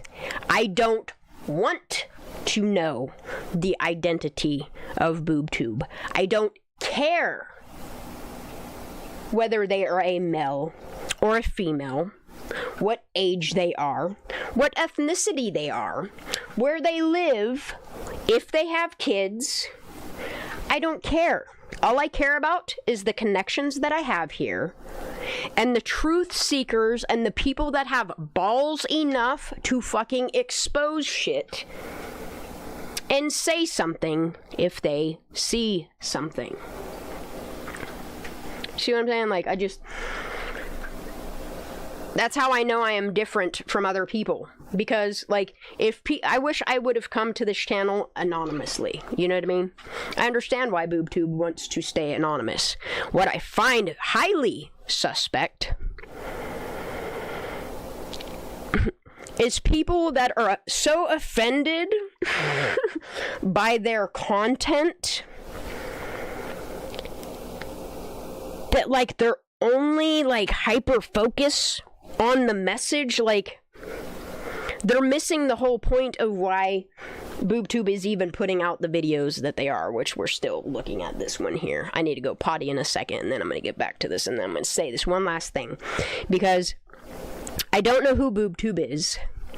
Over the past, I don't even know how long I've known BoobTube. 6 months to a year. I wouldn't care, and I'm just going to be honest with y'all when I say this. I wouldn't care if BoobTube emailed me first thing in the morning and says, yo, I gotta come clean. I gotta tell you who I am, and you'll probably never talk to me again.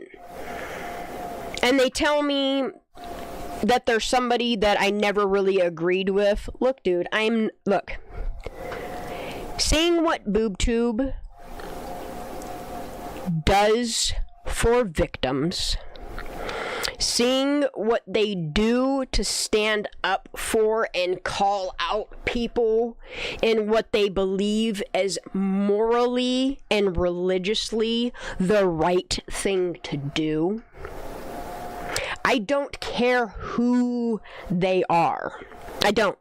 I absolutely love them, their spirit as a human being, having a soulful experience on this earth and bringing me closer to my own journey to seek truth, my own self-reflection, and bringing me and keeping me close to God. That's all. You know?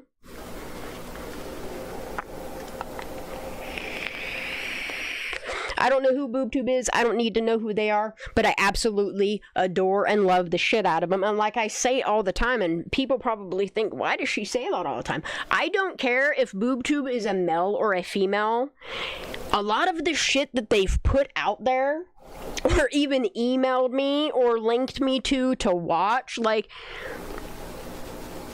I could kiss this motherfucker on the lips, and I'm not saying it in a sexual context. Like, I could squeeze them till they fucking peed a little bit. I could, you know what I mean? Like, twirl them around. They're probably taller than I am, but, well, anybody is. But I'm just saying, like, getting to know whoever that person is without even knowing who they are. Just basing my experience with their character, they're a fucking incredible person. And in getting to know somebody that I really don't know, I don't know if they're male, I don't know if they're female, I don't give a fuck. I don't know what state they're from, I don't know what country they're from. I don't know that. I don't know the personal aspects of who they are. What I do know is, just like all of you incredible people that I've built this connection and relationship with, it's not about the person as much as it is about your character and who you are as a person and how you treat people. Most importantly, how you treat victims, like Kiely Rodni. How you treat one another, as I see you guys interacting in chat. And mostly, like, how you guys treat me and either lift me up or correct me, because I am a big believer in, tough love. And I've met a lot of y'all that have, called me out on my own bullshit, and I absolutely love y'all for it. Y'all are incredible fucking people, and that's why I continue, doing lives and doing what we're doing here. Like, I don't have to hit that live button and show you what I'm up to, I really don't have to. Like, I can continue my little, what I call my own private investigation. I don't know what the fuck you call it. It's research, it's scholarly, and if I can teach y'all something, or I can point something out to where you guys can help me, or we can just have a conversation, or you guys can have a conversation with one another. It's just, I like this community here. That's good stuff. And I know that on this channel, I don't have to feel guilty about a damn thing, knowing that that little fucking monetization thingy isn't being held above my fucking head. It's great here. It's so stress-free here. It really is. Y'all, I've been live for fucking almost 6 hours, but it's okay. Alright, so I'm gonna check comments real quick. Yeah, we ain't doing no hate watching channels. I got too much shit to do. I know y'all got too much shit. Look, there is too much good, too many things in life to be doing to be fucking hate watching people. But like, there are people. Trust me, I pay attention enough on fucking Twitter X. There are people that wake up every day and they are so miserable that they need to find a reason to be mad. And it's terrible. If you want to live that way, cool, more power to you, but that ain't the way I'm trying to live. You know what I mean? I would rather be mad for people that can't fucking speak for themselves or speak up for themselves. You know what I mean? That's what I want to be mad about, is the fucking injustices in our system, or the inconsistencies in our system, or what our system is doing to our people, like that type of shit. That's the only thing I want to try to be mad about, but I ain't even trying to be mad. I'm just trying to fucking expose it, trying to talk about it.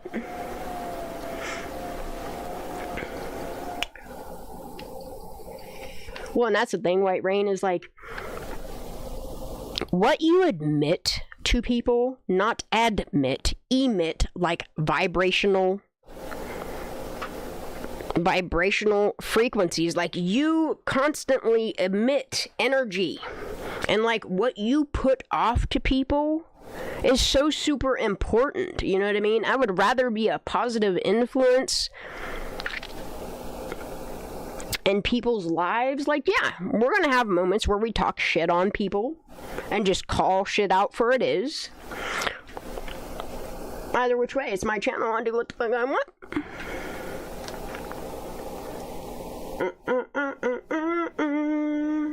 That woman is insane, and I think she was probably crazy on the Watts case, and that's why she got on the Thrive. She's like Fatal Attraction.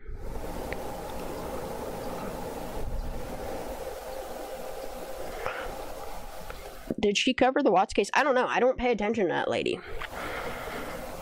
I just know that she came into the Kiely Rodni case. I noticed that she was like interested in fucking Sammy Smith and like her family and like why Megan's involving herself. And I thought I would invite her to our fucking Discord, because there's a plethora of fucking information there. And then like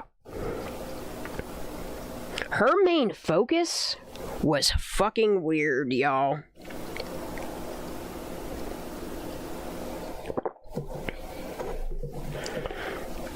Like, it's like, I can't even say Jerry Springer, because that ain't even what it is. It's like the worst reality show I've ever watched with a cracked out version of fucking Punky Brewster. Like, for real.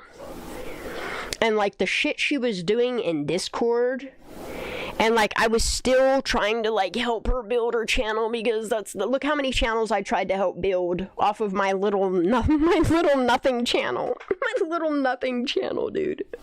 What do I got? 4,000 subs over on my other channel? I don't even know. That's a nothing fucking channel.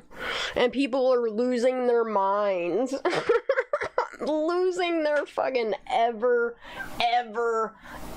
loving minds because of the shit that I'm discussing on my channel, or because I make $100 every fucking 3 months, which I don't even make anymore.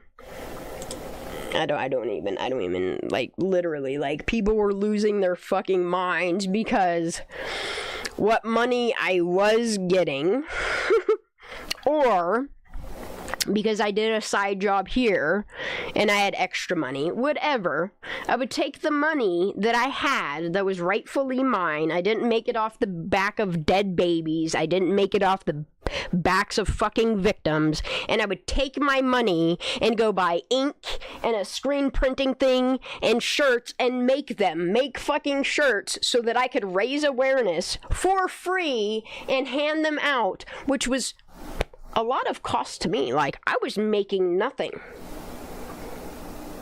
And all I simply told people is, if you want to donate to keep the t-shirt fund rolling, I would greatly appreciate it. It's not required, but if you do, I will send you a shirt or two for free. Like, and all these fucking motherfuckers that hate watch me, that need to find a reason to fucking finger point at the good I'm doing to raise awareness for victims like Kiely Rodni, and the list of fucking names that we have looked into and their own families have said, or their friends have said, look, something's fucking not right here. Like, I don't know, the case of Dylan Rousey, where I still have communication. Dylan's mom. That woman comes to my channel almost every other day and leaves a comment on there, very long-winded, on how, like, pointing out the same inconsistencies that we all notice as well. And like, she tries to point out the corruption in Placer and Nevada County and expose the same things that we're all about. You know what I mean?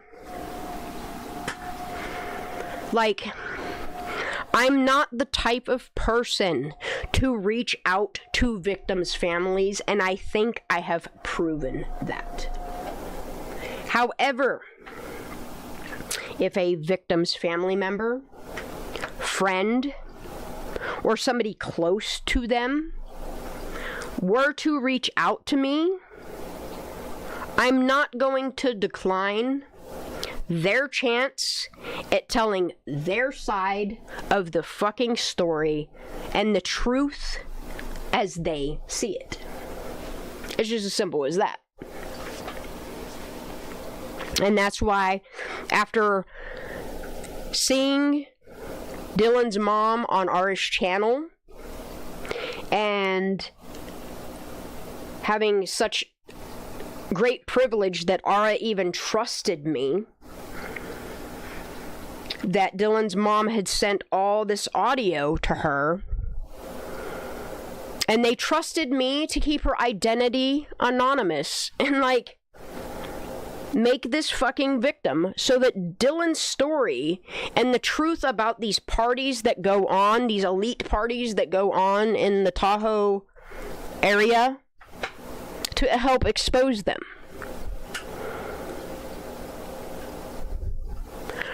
Like, I think the only, and not I think, I know, the only person that I have ever reached out to in this entire case was I popped into Megan's chat, and I was honestly only fucking trolling her, I'm not gonna lie. I just wanted to know, like, if she, like, was like a cleaner, as in like a cleaner, and then I made a joke, or are you a cleaner as in you clean up other people's messes? And it turns out that the latter is really questionable on why the fuck she inserted herself in Kiely Rodni's case if her and her kids weren't at this party, and she has no fucking real relationship with Sammy or any of these fucking kids that think she's a motherfucking weirdo. She even admits she's the town pariah. Nobody wants to be around her. I would not still be around if you were a Dodger. I don't know what that means. I don't know what that means.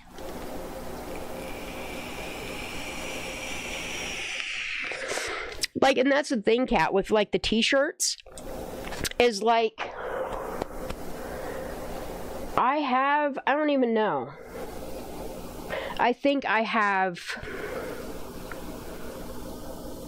like, 5 smalls, maybe 5 mediums, maybe 10 larges, maybe 10 extra larges that I created with, remember the Sunburst logo that I was planning on putting out there? The Sunburst with Kylie's song lyrics on it, with the crew on the front of it. I have those shirts made. I've never given them away. And it's not because people talk shit about me making shirts. It's just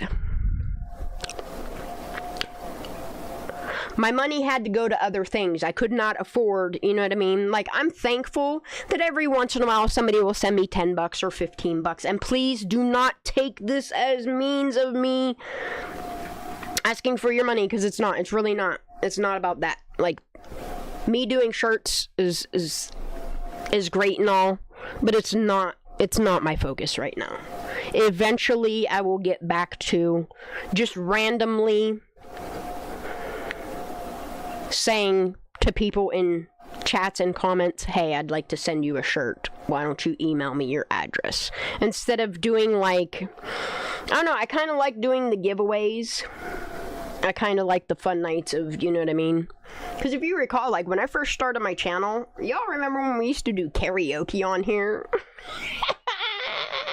Maybe that's what Megan was so jealous about. She couldn't come do karaoke with us, y'all. Y'all remember that?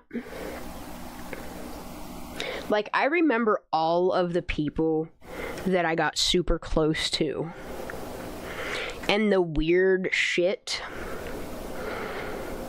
The weird shit that, like, Megan or her fucking wolf pack of people would, like,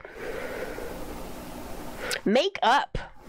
Literally make up about whatever they could so that those people, for whatever reason, would either A, stop talking to me, or B, go running to her fucking manipulating ass. Y'all would not believe. There's a lot of shit I never put out there. There's a lot of shit I never put out. Like, there's one thing, like, I make mention of, somebody claiming, and anybody that's in my Discord can vouch for this, there was a claim made against me that I put nude pictures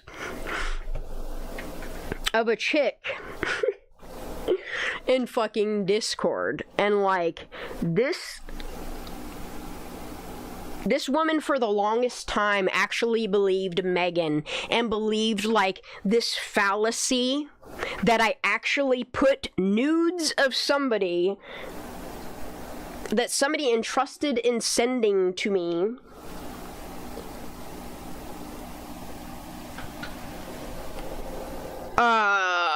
based on the fact that they just don't like me.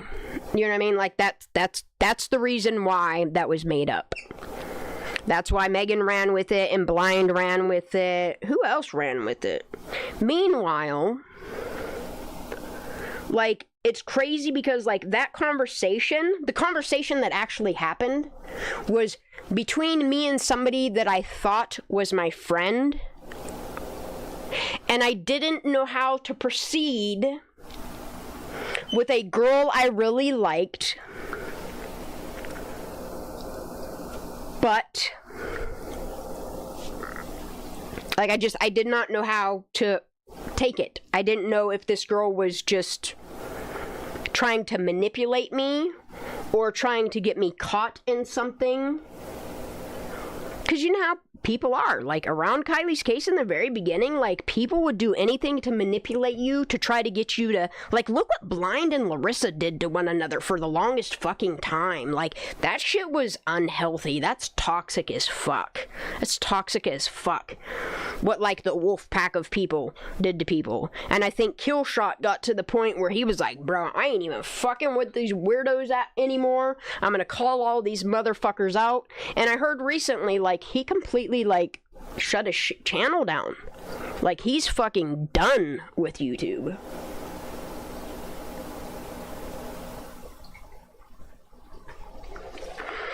There's so much weird shit that, like, this is what it all boils down for me, okay? Is if Kiely Rodni, okay, this is the biggest point that I wanna fucking make. If Kiely Rodni's death was a mere accident, okay, why did you crazy motherfuckers around her case that inserted yourself around her case for an accident? An accident, okay? An accident that has nothing to do with you. An accident, right?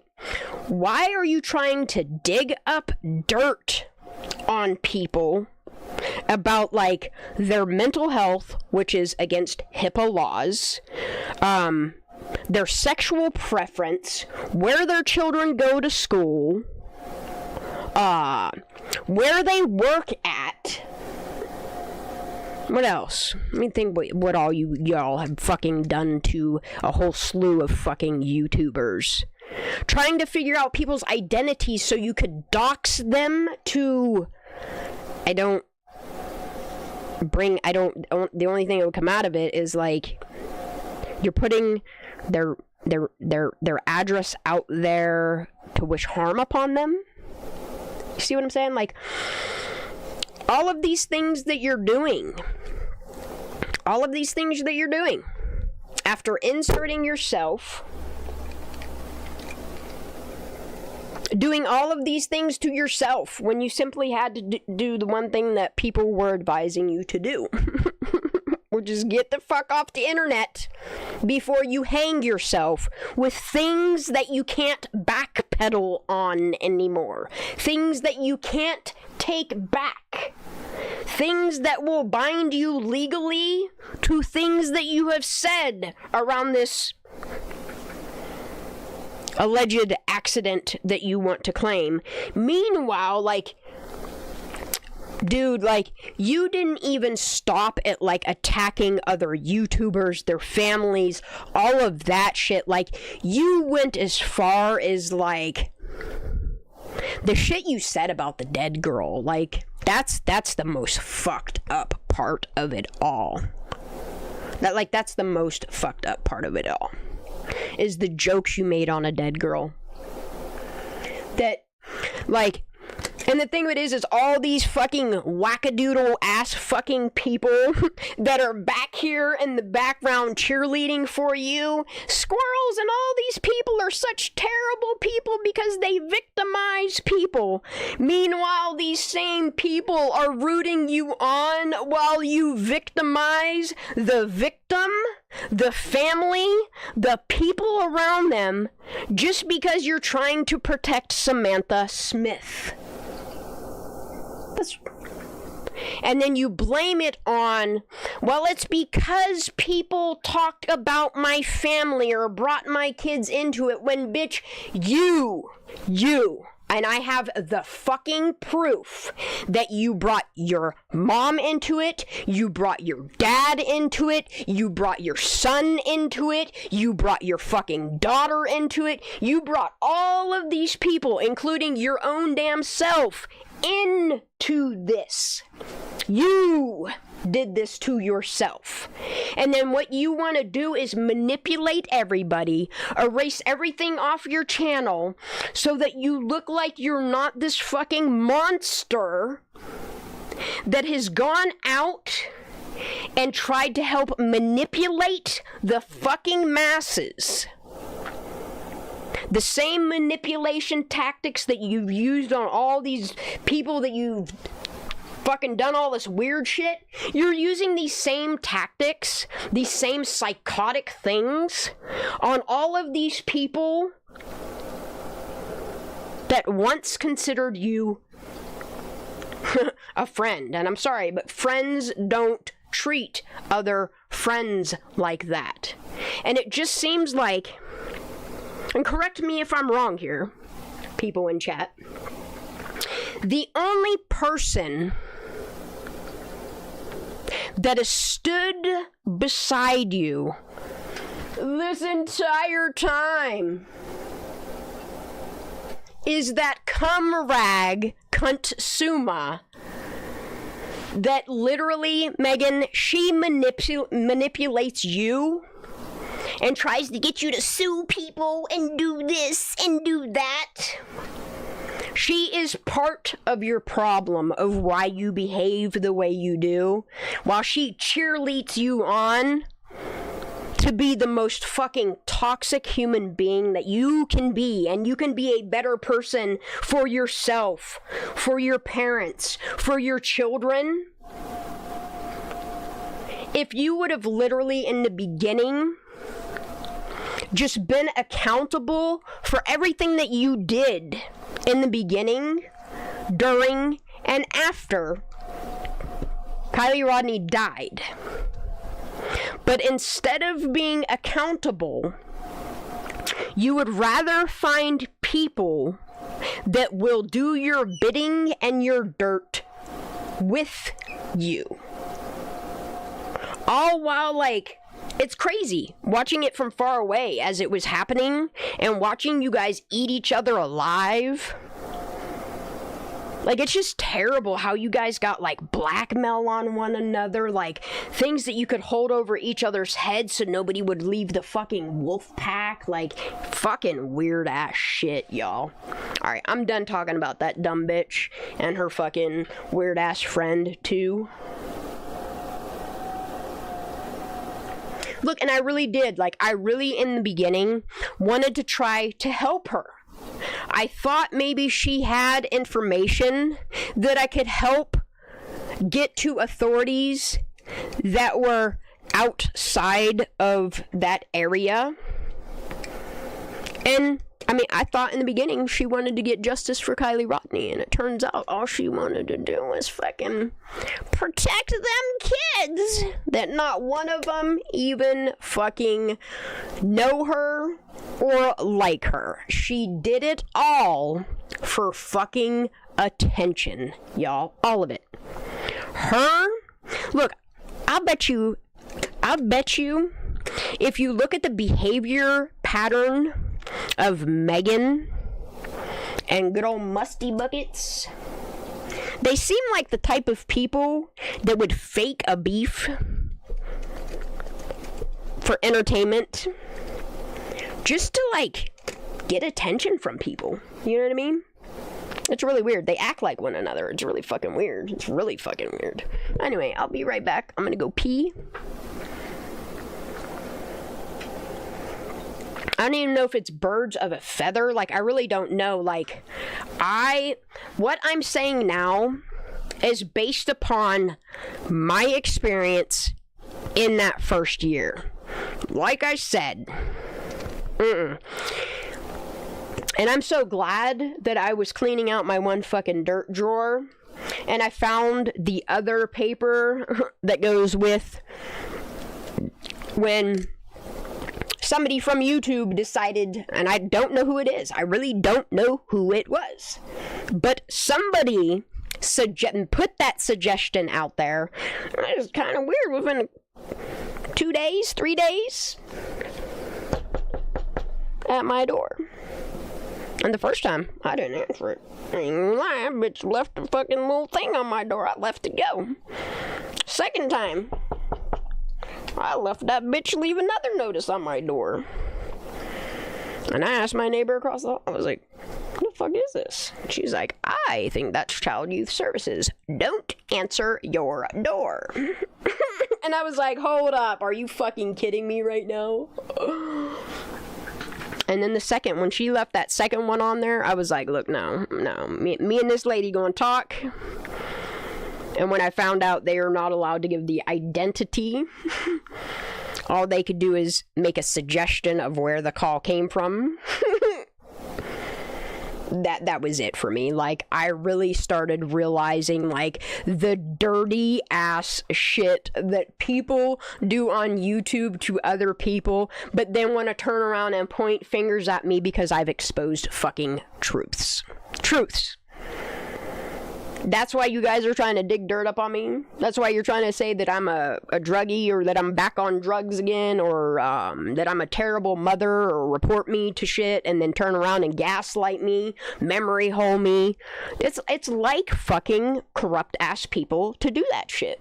It's fucking weird. And it's the stuff that I noticed going on early on around Kiely's case to other people. And I was like, oh, it ain't never gonna happen to me. But the more I started pointing things out, and the more it was like making people nervous. For an accident, I've just never seen a community and certain people act certain ways. Like, I've never. It's fucking weird. Alright, I'll be back. I really gotta go pee, and I gotta get my cat down off this counter. Get down, baby. Gotta get down. I gotta get down. You're gonna knock all my seeds on the floor. I'm gonna go potty. I gotta pee real bad. Yeah, it's so bad. I love you.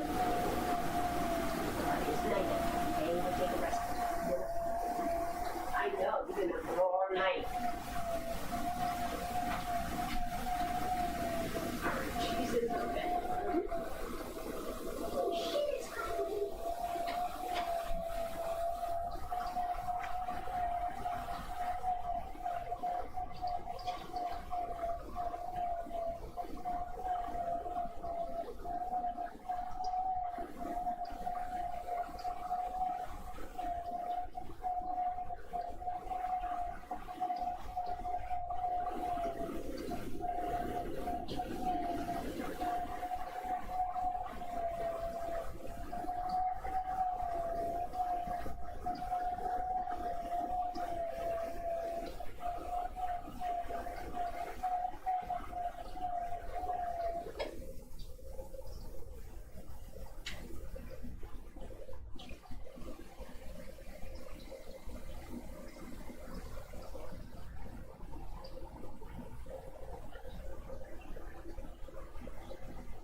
Like, alright, this is the last thing that I'm going to say about Megan for the night. Is going back. I can maybe in some way understand. I really don't, but I'm just trying to be understanding here, but I'm not. I can understand why Megan would want to attack me because I put out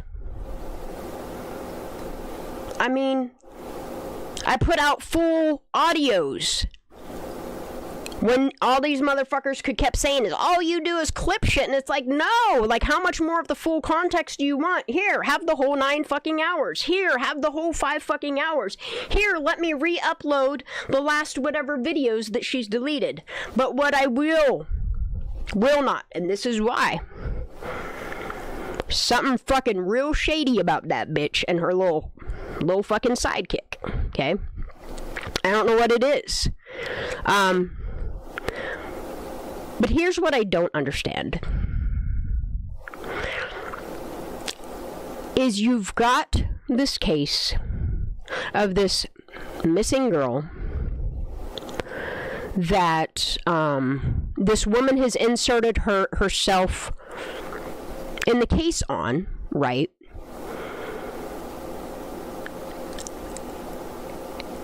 And eventually, like, law enforcement somehow manages to get this bullshit together to somehow blame the victim that she's the cause of her own drowning with no water in her lungs, no ethanol in her system, other than the ethanol levels are due all or part to the decomposition, right? Just stay with me here. And then I think about all of the people that Megan has directly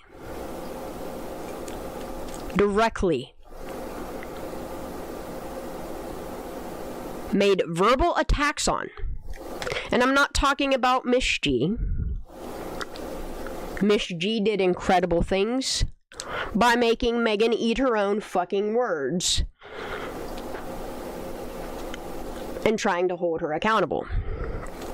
No. It's the people like fucking Ara. It's the people like Cece. It's the people like BoobTube. And innocent people. Like good, solid, moral people that have never once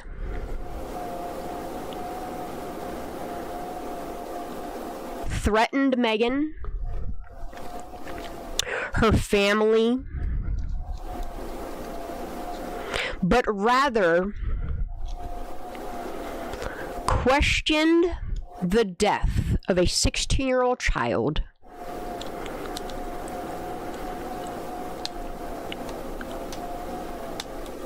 and the one person that admits openly in public, like this is all these people have done, is they have literally questioned the night's narrative. Questioned what they are stating as facts. Like, they are using critical thinking.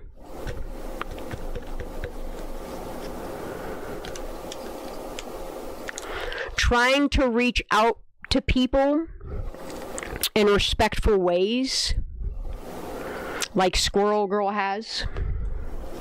And then I look back on this case, and I can't help but to notice, like, the 3 fucking antagonists around Kiely Rodni's case.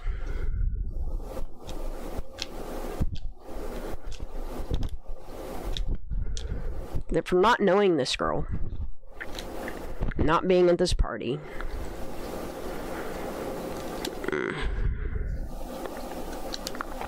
For no reason whatsoever. No reason. Other than attention-seeking behavior. Or to muddy the fucking waters. Would you insert yourself in a case that has nothing to do with you, your parents, or your kids, yourself, or anybody in your family?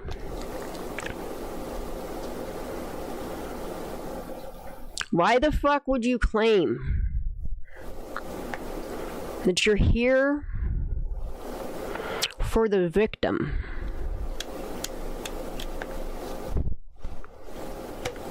But all you've done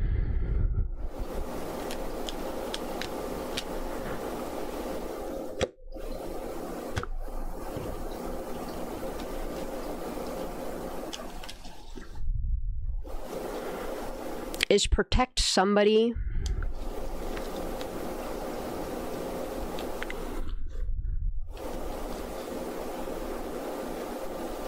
I don't know, and expose your own self, your own character, your own reason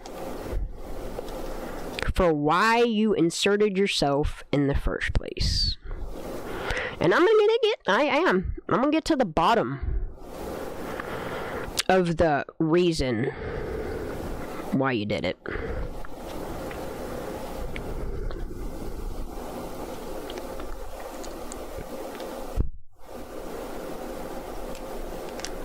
And it's kind of odd, like,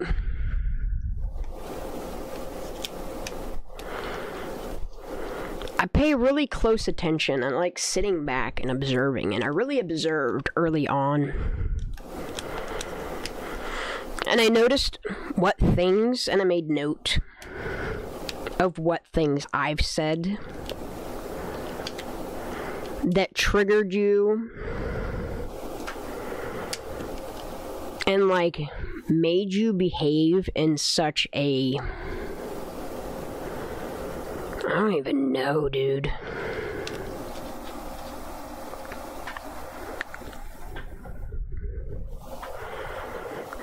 I don't know, like the network of people that you are. Like, I've thought long and hard about this. Like, you claim people like Aura. Aura is such a good soul, y'all. That girl tried playing both, like, and I can't even say both sides. Like, Aura really tried to remain neutral and befriend everybody and understand where everybody is coming from, all while, like, being a teacher and being taught. And, like, to watch the way that they attacked her. And then, like, I see the CYS thing, and I see the same trait in, like, what they did with Aura in... Somebody called her fucking school. Somebody called her fucking school. And, like, the pettiest shit is to call her and tell people that she does fucking streams where she drinks on the fucking weekend. Like, what type of psychopath would even, like, suggest to somebody to do something like that? Like, what? Because, like, the only thing I ever remember is Aura going over the information from panels that Megan inserted herself into. Like, what is it, like 14, 16 panels? Like, I will never understand why Megan and the shitty people that, I mean, we'll just call her friends. Well, I don't care what anybody calls them, honestly. Like, the audacity of those fucking people pointing fingers at all of us, right? But meanwhile, the things that they're accusing us of are the things that they're actually doing. Like, it's the things that they are doing, that they are projecting on all of these people that are simply just trying to find the truth that they don't want you to find. And that truth is, who and what led to the death of Kiely Rodni?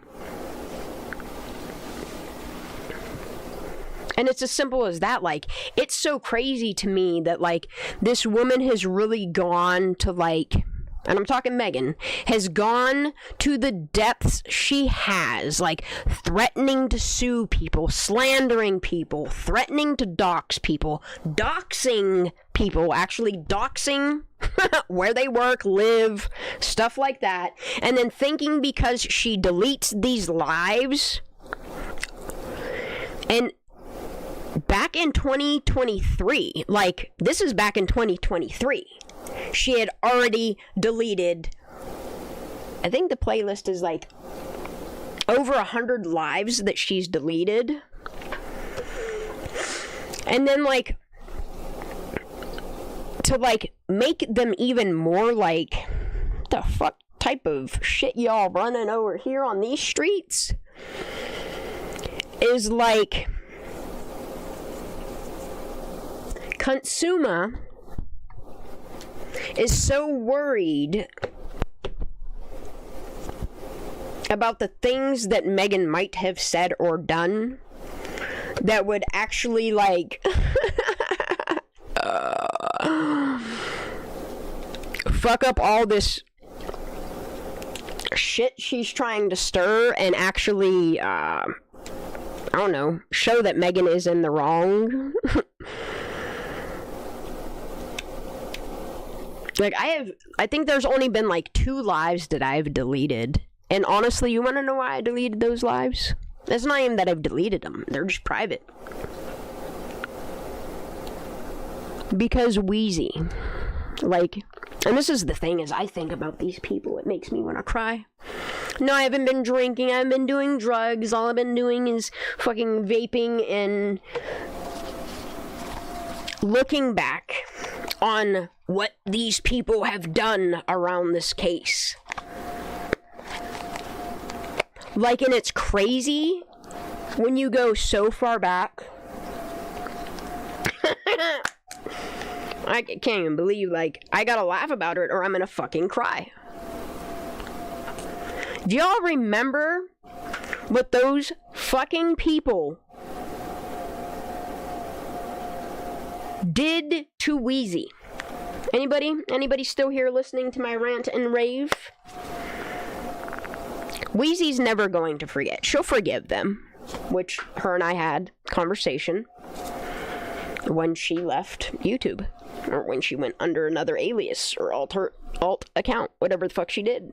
It's not my business, you know?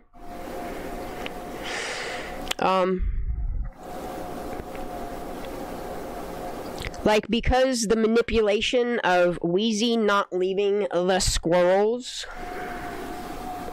like, they literally reported her for neglect on her disabled child. For her coming on my channel and having a good time in us doing karaoke. And because without her child there, she would throw one back and smoke a little or eat a couple legal. Like, she bought this stuff legally. They reported her, and she almost lost her fucking disabled child. And then they manipulate these people. And I don't know if it's like they blackmail them to get them to go over there. Like, I watched it with Wheezy. I watched it with Michelle. I watched it with fucking Mark. I watched it with fucking Firefox. Or Foxfire. What was her name? Like, and it's crazy that these people that have gone through some serious fucking trauma in their life, how they used that to to weaponize what they've done to these people. Like, I'll never forget what they did to Foxfire. And how, like, I'll never forget, no matter,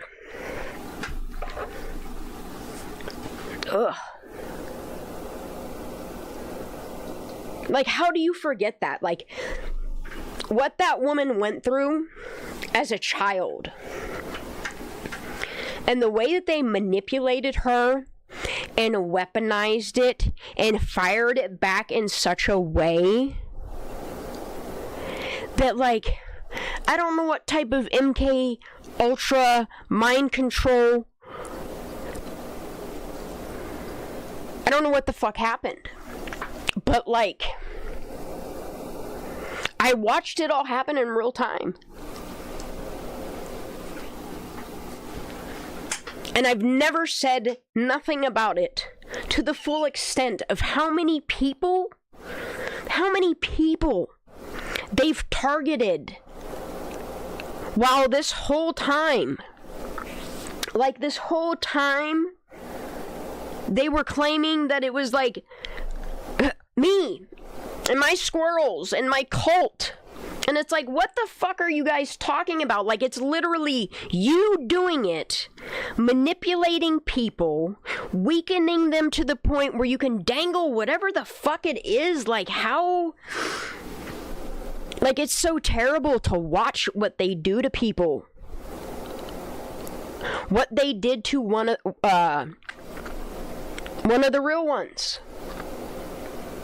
I watched how they used that whole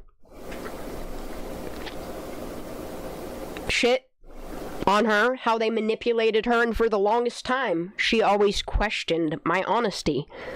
Because for whatever reason, somebody manipulated her into believing, like, these fucking lies and constructed, fucking manipulated, twisted fucking stories and narrative. And I can't help but to think, like, these same things that happened around YouTubers and people that came around my channel, or anybody who went against the narrative, like, those people and their lives were manipulated until they, like, I don't know, conformed or gave in or believed their lies about whatever. Like, it's just fucking terrible to actually go back to the beginning, to ponder on it, knowing all of everything that everybody that's still here with me 2.5 years later, well, technically 2 years, because I didn't make my channel until, well, I didn't make Squirrels on Fire till what, like fucking November or something like that. And that's only because I felt like the best thing for me, in order to be heard and state my own opinion and to just be heard, was to just make my own channel, talk about it, point the things out that I see, see if people see what I see, collaborate as a collective for Kiely Rodni. It had nothing to do with Megan, honestly. It never really did. It never really did. It just so happened that that dumb bitch chose to coattail ride off the back of this dead girl that she told us to move on about. Okay? All these panels she was on, the threats that were made to the channels to take it down, and some of these people told her, hey Megan, fuck off. Right? And those people still have those interviews with Megan Cole on their panel. And then there's some people that I don't know if they got book deals. I don't know if they had blackmail. I don't know what the fuck went on there. I don't know. It was either like do people dirty or find shit on them, and if you can't find anything on them, let's make it up and say they're the ones slandering everybody. Meanwhile, like, all of this shit that this one woman has done, she thinks just because she and her little fucking sidekick who logged into her account and privatized all those videos, that it makes it all go away, and that Megan doesn't have to be accountable. You know what? I'm not Megan's judge. But what I'm not going to do is have these fucking sick-minded individuals manipulate me, gaslight me, and fucking memory hole me when everybody that's here in this chat right now knows exactly what happened from the beginning of Kiely Rodni's case. And that's why they tried to target some of you. And that's why I've seen threats of trying to find out some of you guys who went against the grain, who didn't go over to their side. There's no sides. The only side is good and evil. That's it. You're either on the side of the victim or you're part of the problem. And it's just crazy to me. I can't help but to go back. If this is just an accident, why did these corrupted fucks go through, and some of them still go through, the extent of why and what they're fucking doing, and for what fucking purpose? To stop people from talking about a case that you don't want to talk about? Well, fucking go somewhere else. It's fucking weird. It's really fucking weird that people are so offended that I'm going to keep looking into Kiely Rodni's case, and I'm going to keep screaming from the rooftops, and I'm going to keep taking it to the people that I can until somebody with a fucking brain cell and the legal power can make laws change, expose the truth of what happened to Kiely Rodni, Trinity Backus, and so many victims in Placer County, Nevada County, Reno, which is Washoe County, and all of these counties that seem like, I don't know if y'all been keeping up on X and shit,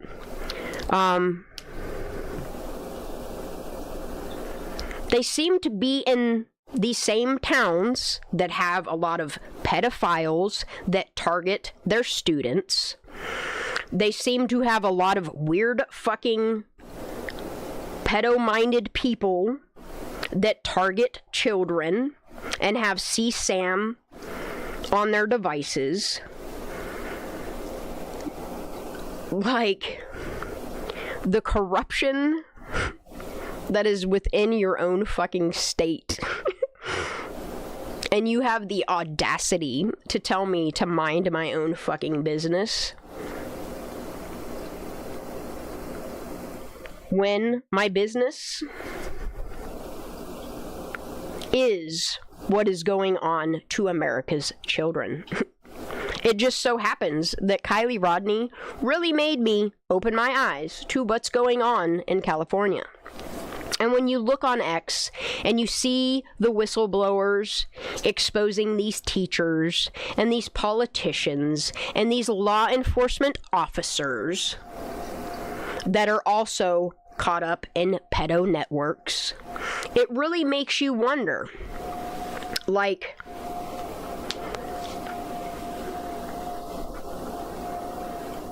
is that what you guys are afraid of?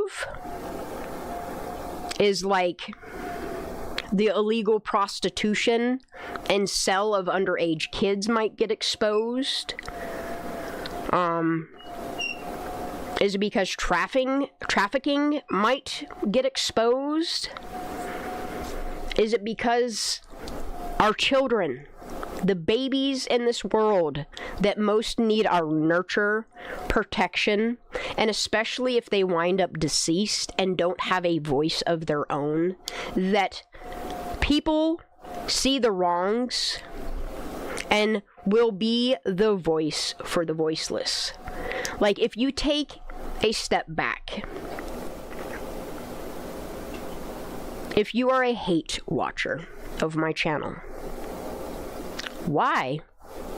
Like, why?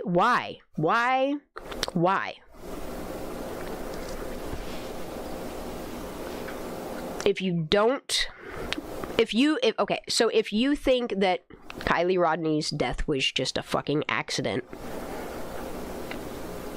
then why don't you let it go? Why don't you move on? Why do you continue to care what other people are doing if it doesn't fucking involve you? Like, I would like to know who's putting you up to actually harassing people. Like, that's what you're doing when you come to a channel and you fucking stalk comment sections, when you're creating multiple accounts, and like some of you have like 50 alt accounts, so that you can come in here under a completely different name, that it just so happens that people from the beginning have documented certain people admitting that that is one of their alt accounts. But yet we're the delusional ones, Anna Bean. Yeah, yes. You know, like, we're the ones that are delusioned. Meanwhile, you guys are the ones that suffer.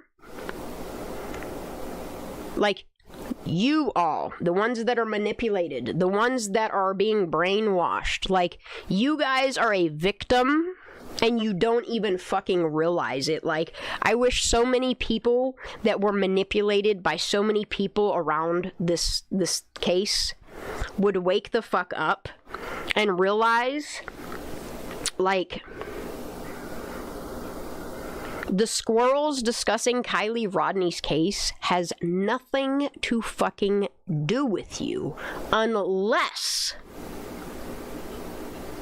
you promote trafficking, unless you promote illegal activity, unless you promote protecting criminals, unless you promote pedophiles, unless you promote evil in this world, or unless you're fucking evil yourself.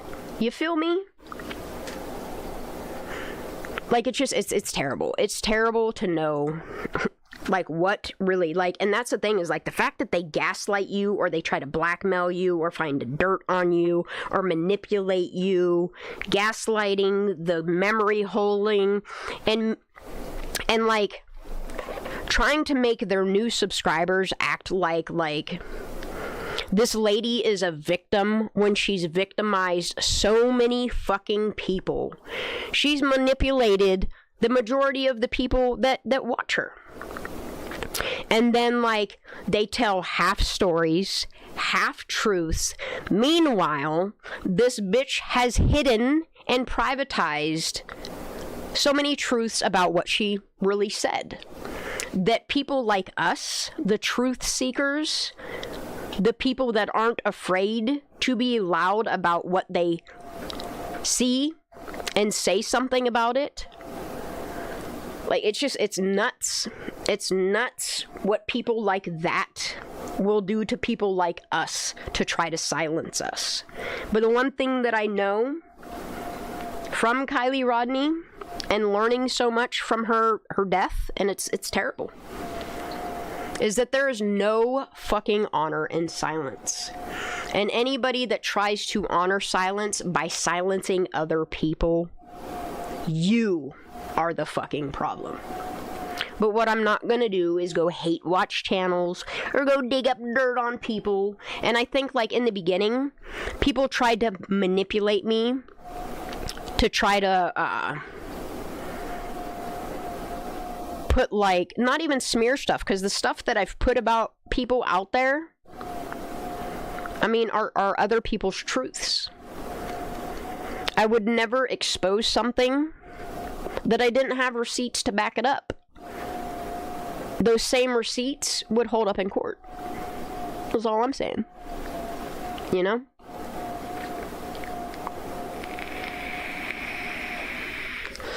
Like, you can delete stuff and pretend like it didn't happen. You can tell yourself and you can tell your friends and you can tell your subscribers that it never happened, but we know. We know what started from the beginning. And eventually, someday, I'm going to revisit all that shit. But today is not that day. Alright, y'all. I just need to play this part to add more to this timeline. What time is it? 5:28. I'm not staying up past 7 a.m., so I got an hour and a half left in me. I'm going to keep drinking my caffeines. Hold on. What did I just miss something? Hold on a second. Let me rewind that real quick. Let me go back to that real quick, and then we'll continue on. No, I missed something here. August 21st. Search and rescue protocol starts with last known location sighting. August 7th, 2022, the first SAR flight, Placer County Sheriff's Office, tail number N911WL.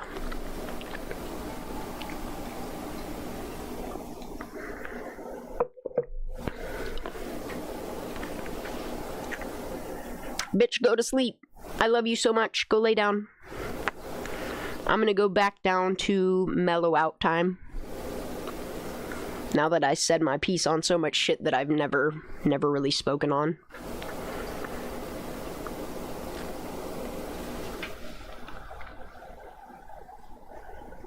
It's just, I've heard so many people, and I've seen so many people be targets that I absolutely refuse to just fucking lay down and be like, yeah, y'all fucking sick fuckers that manipulate people and twist shit to fit your fucking narrative and then delete any accountability and then gaslight people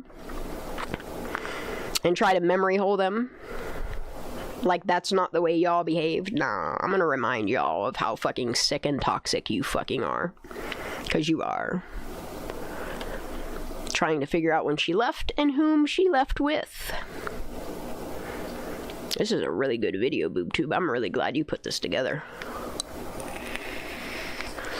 Take a look for her car after 1:30.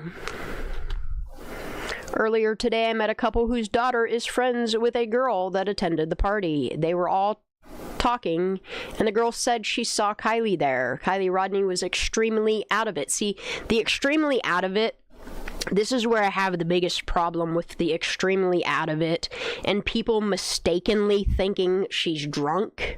When somebody, a group of people, could have spiked a drink or simply, put something in, I don't know, a bong rip, a cup, anything, as a prank. You know what I mean? These people are known for running pranks on their fucking teacher, on their own parents, on their rivals. And then it's just crazy to me that the toxicology, law enforcement had the ability, when they sent out these samples, to have her tested for GHB, for ketamine, what am I missing here? For fentanyl. Like, they had all all of the ability in one panel. Like, and their excuse can't be, well, we didn't have enough. Look, y'all weighed out all of these organs. Clearly, there's enough organs and enough tissue that you all could have just simply sent these tissue samples in and said, yeah, oh, you guys only charge for this one screening and it tests for 200 plus substances, yet law enforcement's choice was to only test for a handful. I think it was 9 things? 9 things. And the 9 things they tested for were things that they could blame on the victim that wound up coming back presumptive positives, which means such a minuscule amount that it didn't even meet their limits to say it was actually positive. You see what I'm saying? Yet, you didn't test for the possibility that somebody didn't drug Kiely Rodni. And then I remember in the beginning how everybody was saying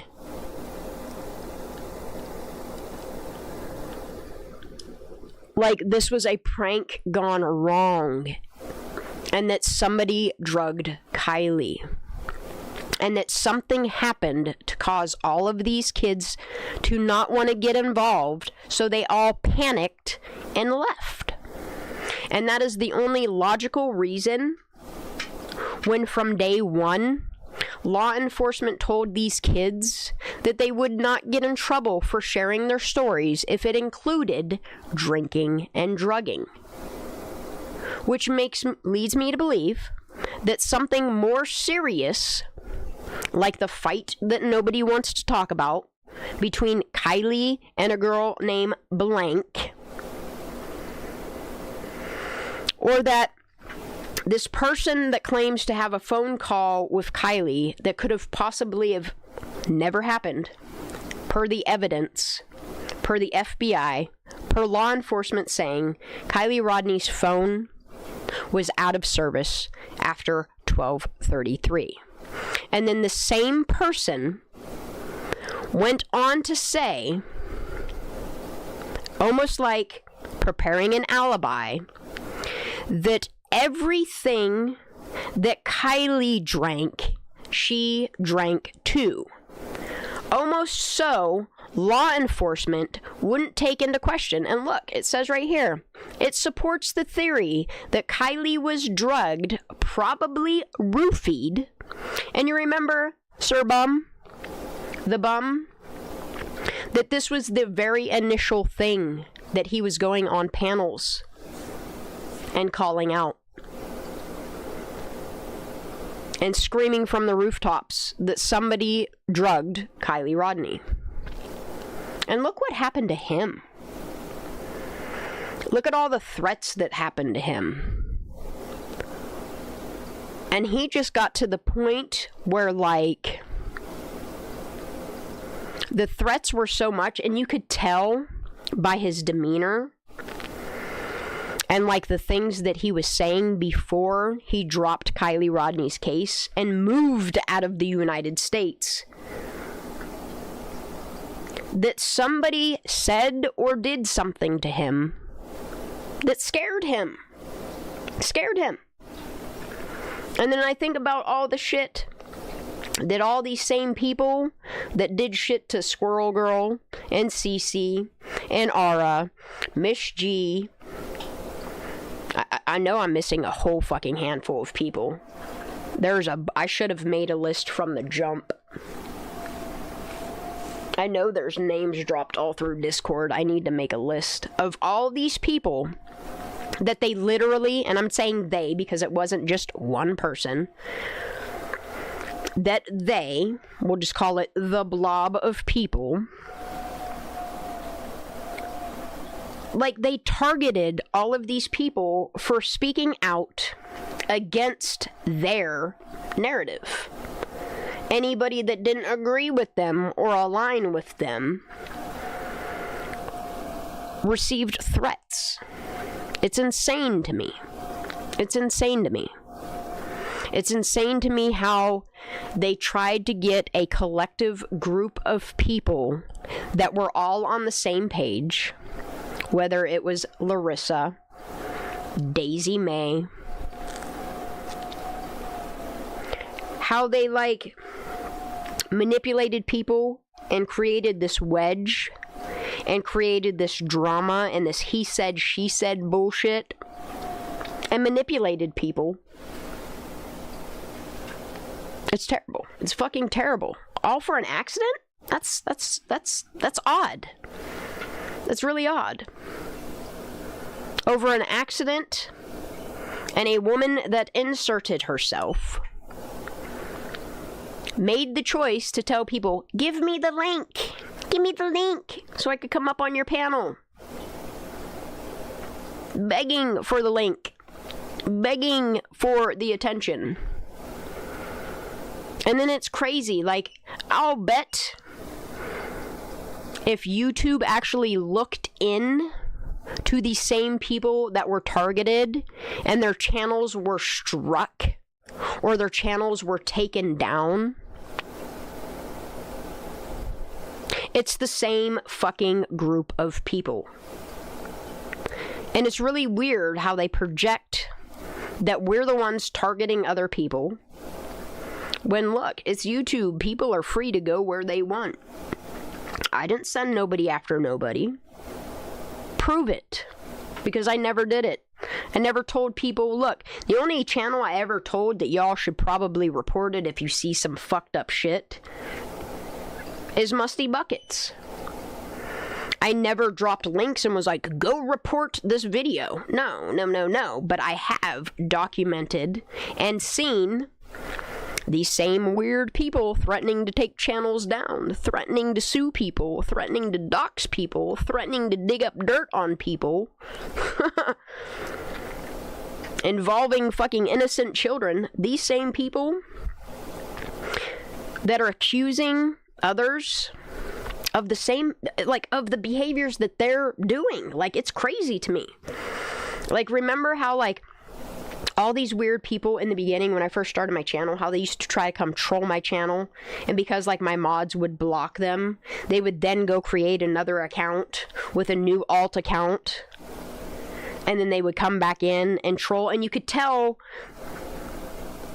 by their favorite phrases that they used, thinking that they were going to offend somebody or hurt somebody's feelings or get somebody to fucking quit YouTube. Like, you could tell what accounts belonged to all of these people based upon the common things that they would say. Like, for instance, how two specific people called me Scamda. And they got blocked from my channel. And then created other accounts. And what's crazy is oftentimes they would share these same accounts, letting each other log in. And you could tell, again, based upon the way that they talked or certain names that they called people, that they were like taking turns logging into these alt accounts. For what? Like, why are you doing it? Like, if you don't live in Tahoe and you weren't at this party and you think that this girl's death was an accident, you know no kids at this party, and you want people to move on. It's just really fucking weird that you would go through all of that. All of that for what? Like, what do you get out of it? Are you being paid to be a troll? Are you being paid to be toxic? Are you being paid to do somebody else's dirty work? Or are you being manipulated? That's like, the question that I have is like, knowing damn well statements that were made, threats that were made, and videos that were pulled down or privated or whatever, knowing damn well the absolute real truth, like,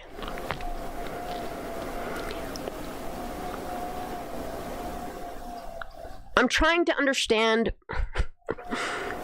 if this has nothing to do with you, and you wholeheartedly believe that this girl drowned, like, what is it to you if other people don't agree with your thought process? It's just really odd to me to see the behavior of people, not only on YouTube, but also Twitter X. Like, what does that say for your character? That you go around, I don't know. Like, what the fuck is wrong with you? That you get your jollies off of gaslighting, manipulating, memory holing people. Like, for what? It cannot be because you're trying to protect your friend. I'm sorry, knowing damn well that they've manipulated you in so many aspects. Knowing damn well the shit that this person said. Knowing damn well that this person inserted themselves and chose to go on all these panels, chose to make all of these statements. And like, the best thing y'all got, and the reason why we shouldn't go over these statements is because all we know how to do is clip things to steer a narrative. But these same people that accused so many people of clipping things when really, like, they played the full conversation. Like, these same people would release the entirety of the thing, then you were like, oh, that's illegal, we're gonna help her sue you. Like, that's the weirdest shit I've ever fucking witnessed in my life. All over an accident, over a girl you couldn't give two fucks about. You're doing all of that for who? And why? Is the questions that I have. You know? Is it because we keep going back to the beginning, and the beginning tells us that some fucky ass shit happened at this party that led to the death of one of the youngest kids that were at this party? And like, the best thing y'all have is like, I want to victim blame and shame. Like, that's the best you have. Is like, you want to scream and shout that the least likely victim is the victim, all while saying, like, the actual victim here, which is Kiely Rodni, did this to herself. You can get the whole fuck out of here with that nonsense. Oh yeah, Kat, there are so many cases. Like, I see what's happening around Sebastian's case. I see what happened around Summer Wells' case. Like, that is the reason why I'm not taking on a whole bunch of cases. That's the reason why I'm not bouncing from case to case to case like these fucking idiots have suggested I do. That is the reason why I am focused on Kiely, because I had a feeling that because of these fucking weird ass people that have no reason to be doing what they're doing, we're forcing people or just doing so much drama and damage control around Kiely's case that, like, these people were like, fuck it, I quit. I am not dealing with this bullshit. And you know what? I don't blame them. I don't blame them. I can't be mad at people like Ninja. I can't be mad at people like Ara. Hell, I can't even be mad at people like Christina Randall. I know there are people that are mad at, like, 10 to Life.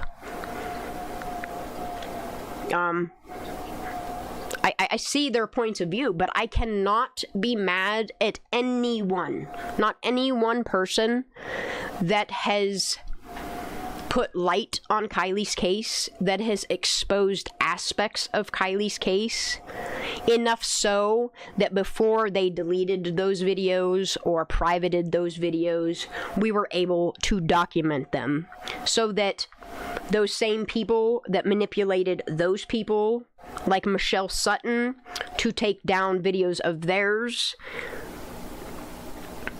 that have a woman that inserted herself that has no skin in the game, which is fucking weird as hell to me, dude. It's just weird as hell to me.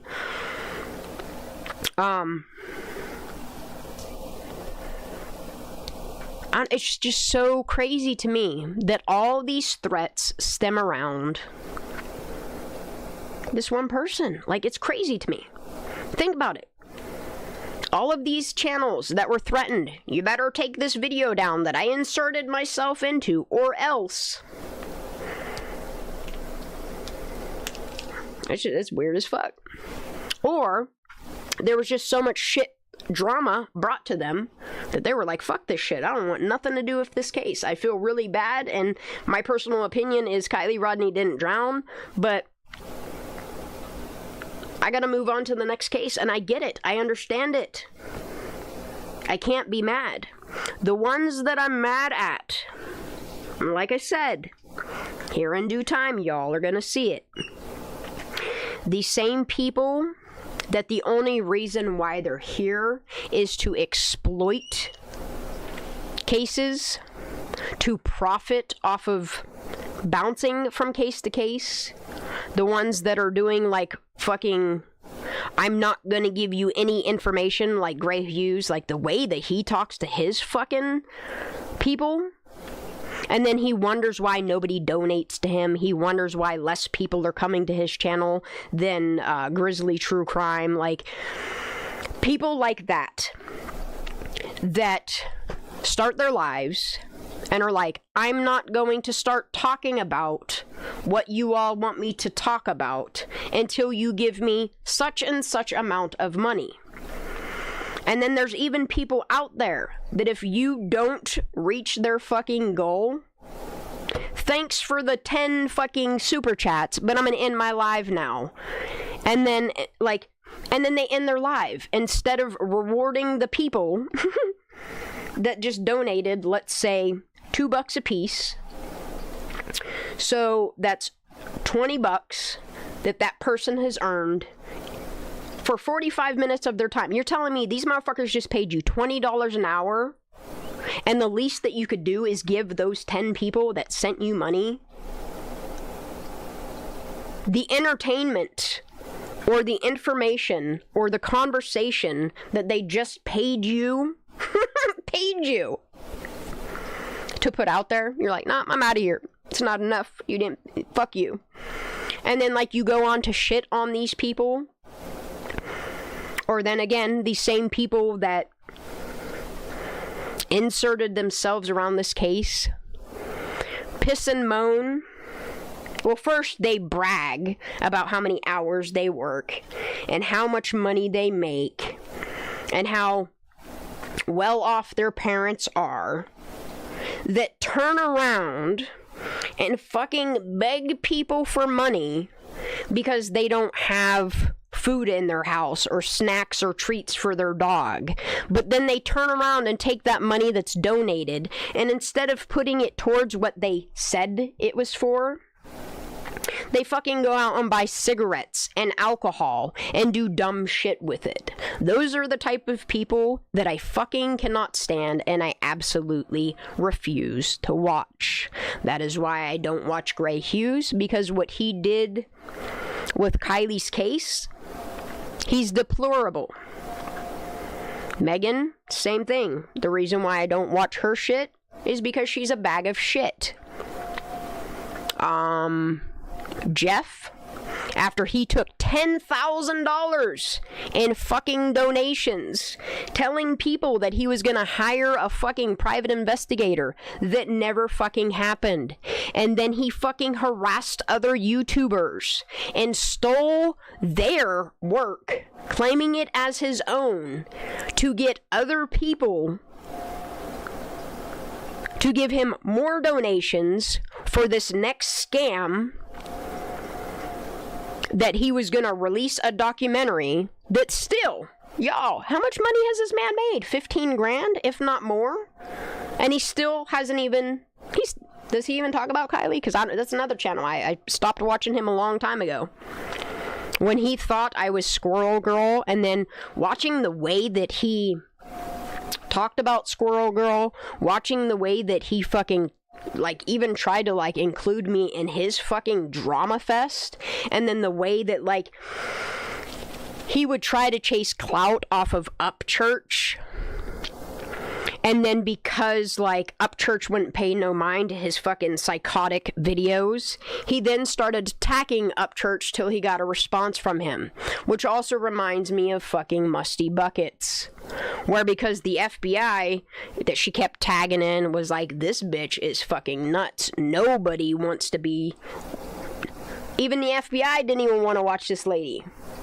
She got so fucking desperate because her attempts to fucking slander me and make shit up about me, claim I'm people I'm not, claim I have jobs that I'm not, claim that I live in a place that I'm not, claim that it's just crazy, okay? That this woman has profited off of Kiely Rodni's death. What has she done for Kiely? What FOIAs has she put out there? What actual evidence or information has she documented or obtained that will bring any ounce or even a gram of truth or any form of justice for Kiely? And then like that bitch uses like, what she does in God and Jesus' name is just fuck, dude. Her time is gonna come, and that's for her to fucking answer to that, because woo. Her karma, her end days, that's her fucking judgment, dude. I would not want to be her the day that she dies, you know what I mean? Like, and I hope it's naturally. I hope nobody bothers her.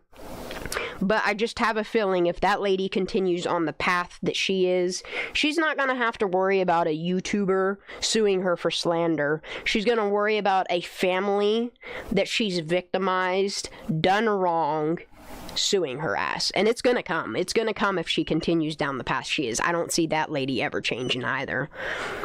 Like, I've never seen, like, people say, oh, that bitch is hallucinating. She thinks she sees people in trees. And there are people that are standing in the bushes and kind of like getting a sneak peek in hopes that they don't get saw. But they're caught on video, standing next to trees and hiding behind trees and sitting behind trees. Like, they're there. I'm not seeing anything.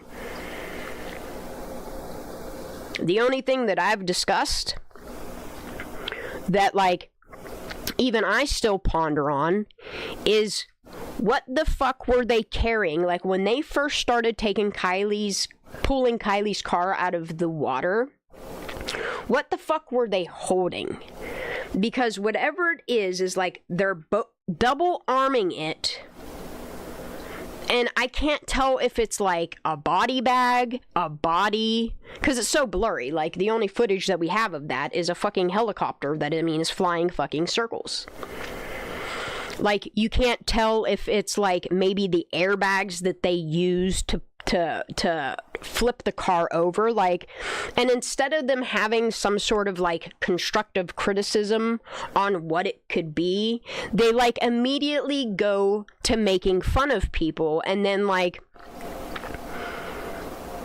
that's what they do, is make fun of people that have any critical thinking skills, question anything outside of the fucking narrative, or don't go along with their need to, I don't know, clear Saint Sammy or pretend like Megan's a fucking victim here when that woman has inserted herself over and over and over again on numerous panels, begging to get up and get some attention. It's just terrible. It is absolutely fucking terrible. Like, the logical questions. The locals. The actual locals that live around here. That question. That have the same questions about why is Sammy doing all of this? You know what I mean? Why is law enforcement allowing her to do this? Why is Megan, that has no skin in the game, putting herself out here like that? You know what I mean? When, like, you've never seen people like CB. You've never seen, like, actual locals, people that care about the victim here. People that actually see that corruption is in their town. People that want to expose that. These same people that are like, fuck this shit. I am not paying taxes into this place for it to go into these law enforcement agencies that continue to fell victims. So they're like, fuck it. I'm going to sell my house, or I'm going to pack up. I'm going to quit this fucking job, and I'm moving the fuck out of this wretched ass state. You know, it's just, I see the same thing with, like, Lindsay. Like, after all was said and done, and, like, it's so terrible how she talked so highly of her fucking community. And, like, watching her progress from complete devastation in a time of need where she actually needed law enforcement to investigate her daughter's possible homicide. I'm not saying that that's exactly what it was, but somebody promoted to the death of this child. And to watch in chronological order this woman, this mother that is so desperately wanting to know what happened to her child, go from please to bringing her baby home, to, I'm not sure what fucking happens. I don't know if they threaten her. Well, you neglected her. You allowed her out past curfew. If anybody goes down, you're gonna go down first because... And they somehow guilted her into finding honor in silence, okay? So in that time frame, I see this distraught mother that is scared, and she's telling you, I'm scared, we're scared of what is going to come out of this because we're going against the Truckee way. We've given this way too much fucking media, and now it's spiraled out of control. Now the whole fucking world knows.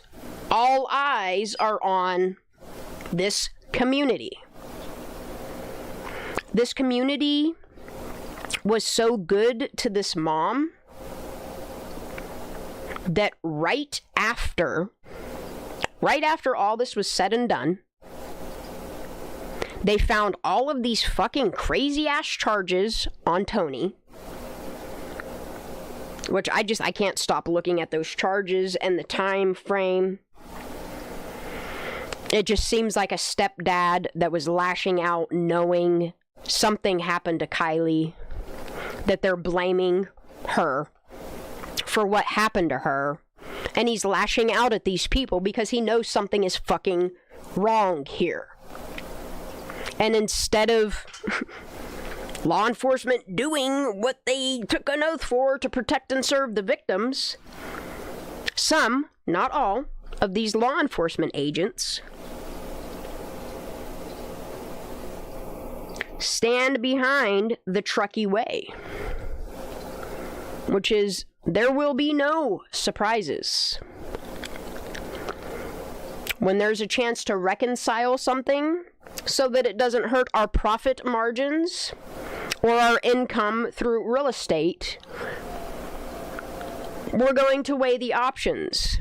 And is it really worth it to have a murder in our community that will affect the futures of our children that left this poor girl fucking behind, y'all? Like, all of these witnesses say that something was wrong with Kiely.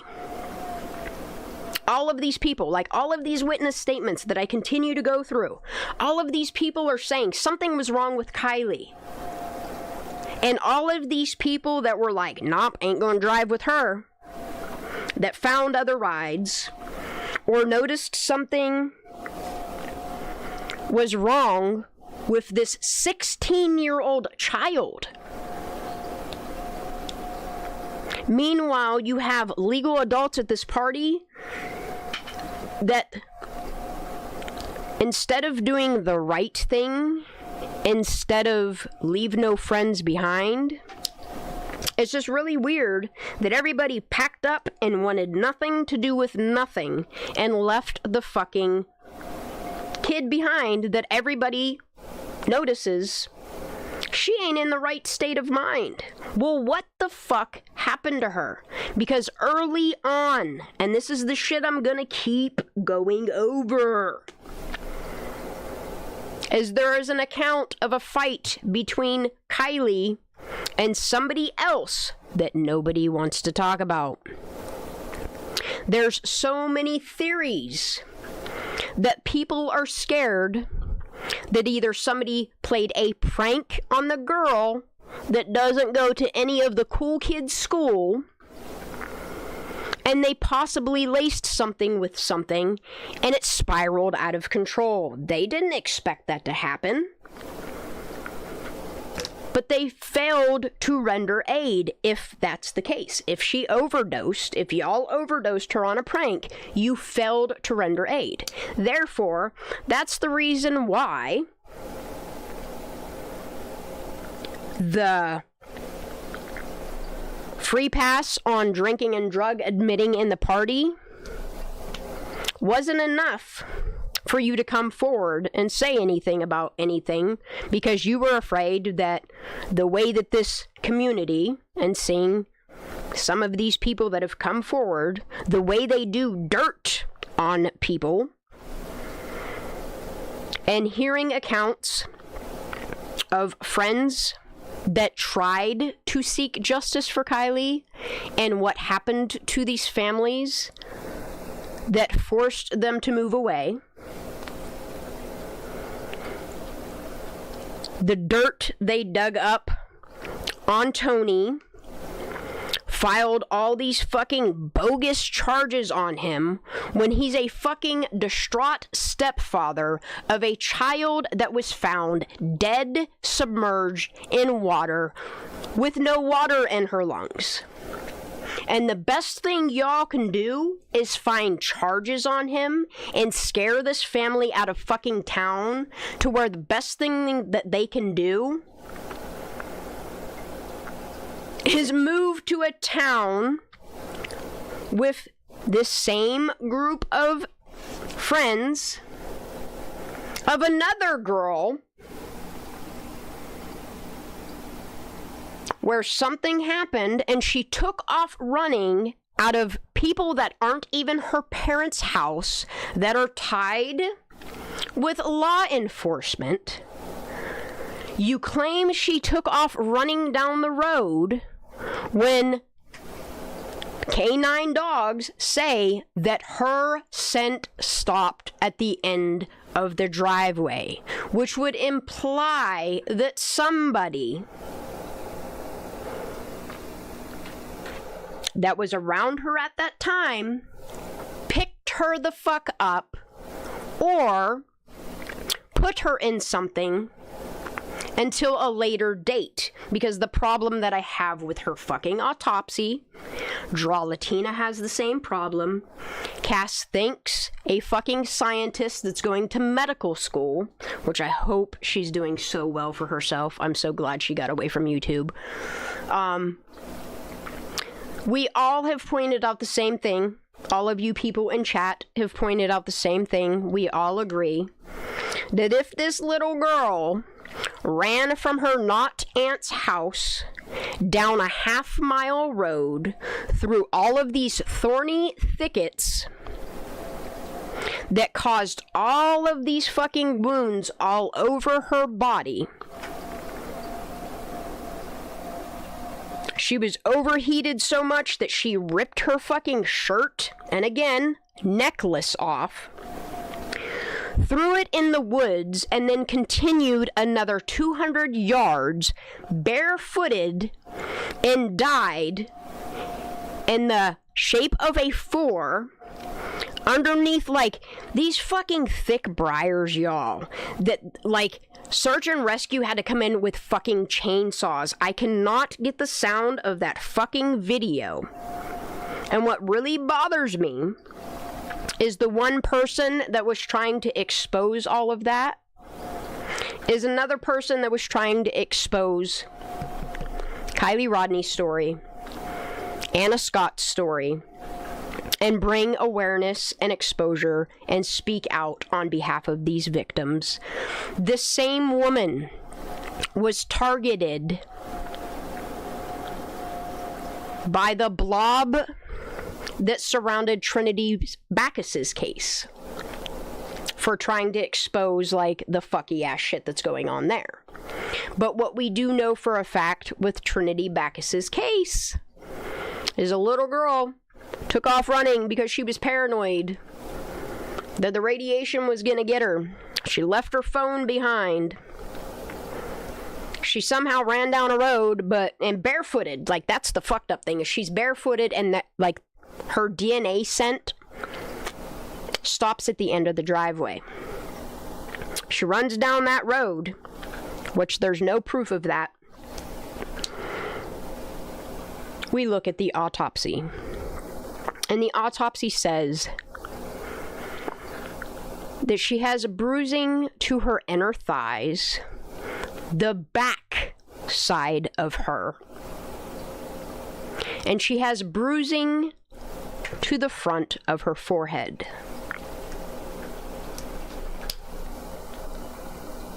But the biggest kicker of it all is she got all these scratches all over her body, which could simply be trauma from somebody backing a vehicle up and tossing her down a fucking hill.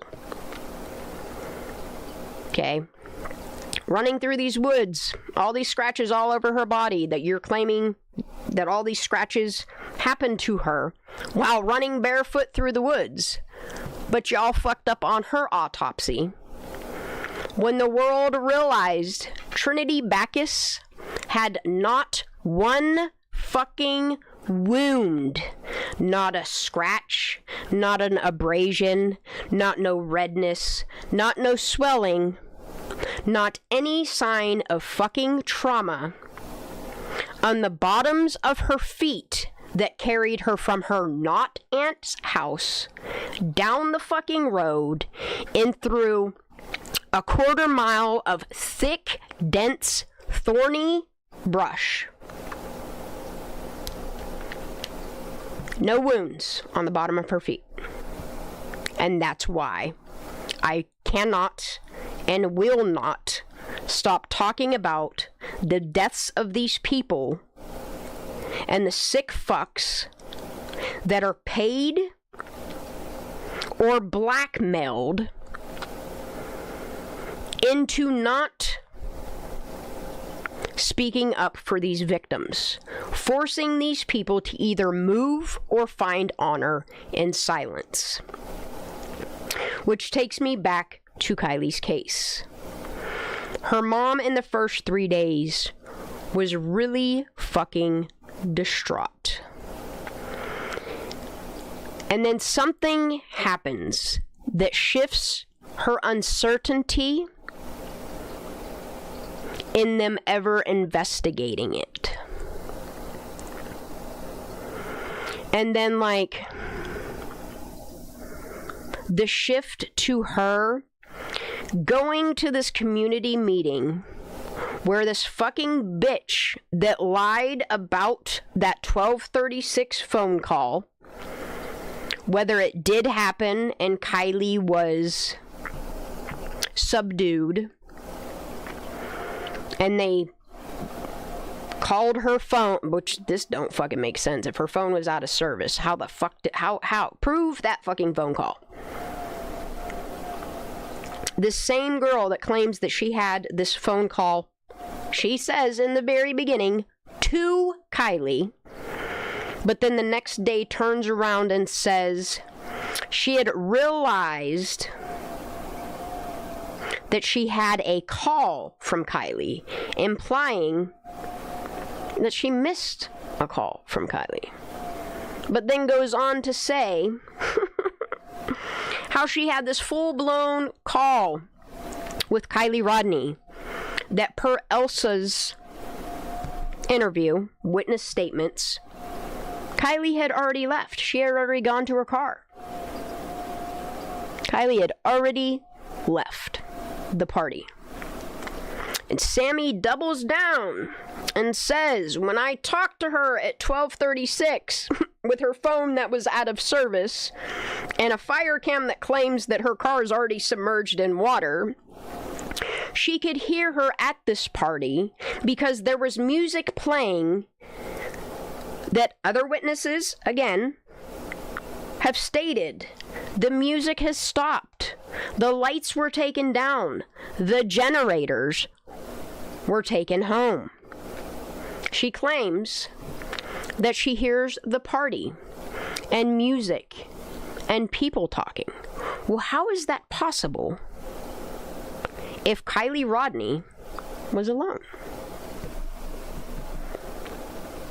And then I'm going to further point out that at the same community meeting,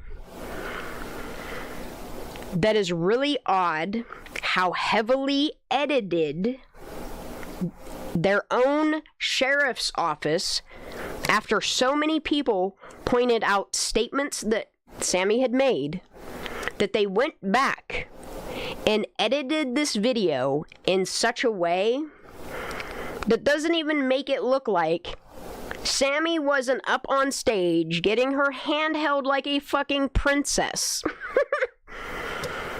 And the statements that she made for an accident, that she doesn't care if she knows you. She doesn't care if you're best friends. This accident, y'all, that she's going to take your names to jail. And that's one of the biggest problems that I have with her fucking statement. And the whole group of people that are in there are laughing, y'all, and clapping for her making such a fucking incriminating statement. If you're telling everybody that this was all an accident and that Kiely did this to herself, why the fuck is Sammy Smith taking names to jail? Because they've already gotten anonymity for the drinking and drugging that went on at this party. So that implies that something more serious happened at this party that promoted to the delinquency of Kiely getting home when she told her mom she was leaving, and promoted to the death of this child. There's a lot of statements that Sammy has made that the more I go through this timeline, the more I go back to the beginning, that so many people around Sammy are so afraid that we keep rehashing. And the more that we keep rehashing it, the more it goes together with other stuff.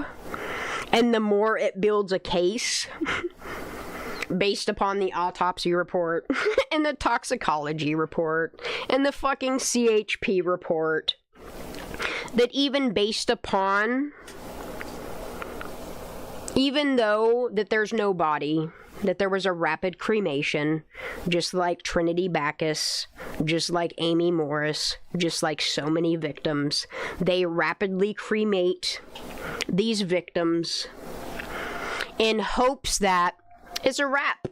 Nothing more to see here, folks. There's no body, there's no crime. However, what they fail to realize is the actual evidence that's in the autopsy, that's in their toxicologies, that's in these accident reports, in these narrative, which is crazy that like some of these reports actually say the narrative, like it says it on the top, like it should say investigation. It should not say a narrative inquiry. You know what I mean? And then, like, all of the information basis isn't even off of fact. It's not off of evidence. It's not off of exclusion to get to an actual factual what could have caused this little girl's death. They're basing it off of speculation, which stems from the same suspicious person that has made all of these incriminating statements, Sammy Smith, that was the last person that knew what was happening. Like, what was happening, Sammy? Because you're claiming you done already left. And if Kiely's back at the party, how are you so sure that you were the last person that had a call to her? How are you so sure that you're the last person that spoke to her or knew what was happening? Because based upon all this bullshit narratives that we've been spun out at us, you're lying. And then on top of it all, like, we won't even call her the prime suspect. The main witness that is telling all of these people, whether it's law enforcement, parents of these kids, the teens themselves, the FBI, like, she's making all of these statements that none of them align with any statement that she has previously made or any statement she's going to make. Furthermore, like, the statements that she's making contradict herself, and then they contradict every fucking witness at that party. They even contradict the stuff that Megan came out and thought she was doing these teens a solid by protecting them, when all she did was incriminate these kids even more by making statements that she claims that she went to Evan's house and had a little chitty chat with him, and he told her that he went to his car around, 12:30 to listen to music. And then it's weird because for her next statement to be true, it would have to imply that Evan left whatever car he was in and went somewhere else until 2 a.m. when he goes back to his car to take a fucking nap, right? But then another video that she privatized, deleted, had Kirsuma log into her account and get rid of. Wait, that's why they're coming after me for that fucking car ride with MC. Isn't that the fucking... Isn't that the audio video where she straight up makes the allegation that maybe Evan crawled into Kiely's car and AR'd her? Look, I hope all of these people that she's slandered, that she's defamed, that she's made false statements, that she's made up bullshit, eventually catch on to what the fuck she's saying or doing and suing her if it's fucking not true. However, if Megan made these statements and they are true, and there's a possibility that snitches get stitches, then I don't fucking know. Maybe there's a reason why she's freaking out. Maybe there's a reason why she's having her friends freak out and make people take fucking videos down. Maybe there's a reason why these two same people keep going through all of her videos, and anything that mentions anything about people going in getting their cunts snatched, or people going in getting raped in corners, or her pulling up people's Facebook accounts with pictures of their kids. It just goes on and on and on and on. But I'm the one that's making accusatory statements when everything I'm saying, I can back the fuck up. But the one thing that Megan can't do is say that those videos don't exist, because all they literally have to do is subpoena her YouTube account and see all them videos that she's deleted, all the statements that she's made, and also the fact that we have her little sidekick that's been doing dirt ass shit with her, saying all the shit she said about me and other people. The same person was given permission and admits, which is against terms of service, she admits to logging into Megan's account and doing a little cleanup for her. My question for you, Megan,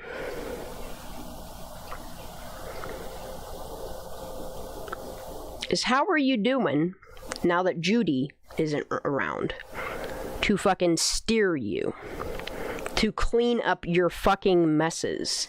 How are you doing now that Killshot isn't fucking cleaning up your messes or sees the truth in the real character of the fucking piece of shit human you are? It's kind of funny to me, this amount of time that has passed, and the only person that is still standing beside you is the dog-faced bitch that, like, broke terms of service herself. Don't worry, Kursuma. All the videos you ever put out about me, all the videos that you ever admit in logging into Megan's account, all of the videos that you admit to deleting shit for her, I have them. Matter of fact, when all that shit was going on with Mark and all y'all claimed that you weren't fucking stressing him out or threatening him or making fun of him or making videos about him, I have those too.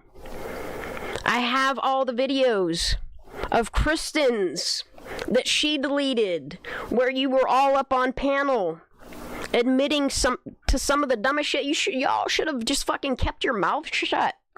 You were so busy like trying to dig up dirt and trying to intimidate and threaten and do what you were doing to all these other people that you forgot for a hot ass minute that you were admitting to all of these things live on panels, live in chat rooms, and it's all fucking documented.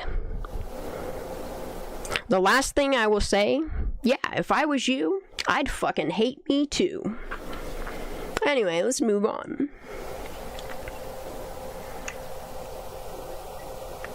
And then I have, like, my issues with Stephanie Frickberg and how close she is to this same fucking weird group of people with the same connections.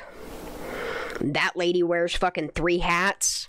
like she's a fucking deputy, a detective, and a fucking diver. Let's call her Triple D.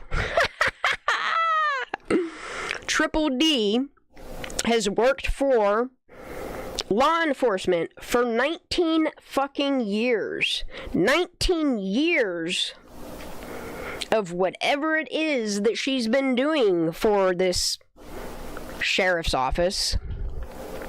Every day, I'm sure, when she, like,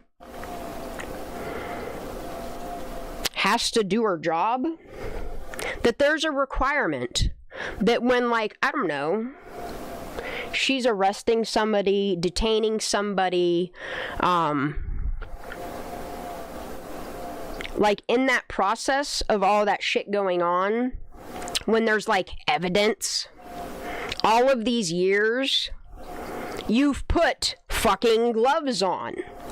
But for whatever reason, you and that diver gentleman, you're the only two people that I see do what you're doing during the extraction of Kiely Rodni's car. And at first, I see him go up to the door area, to the window area. He ain't got no fucking gloves on.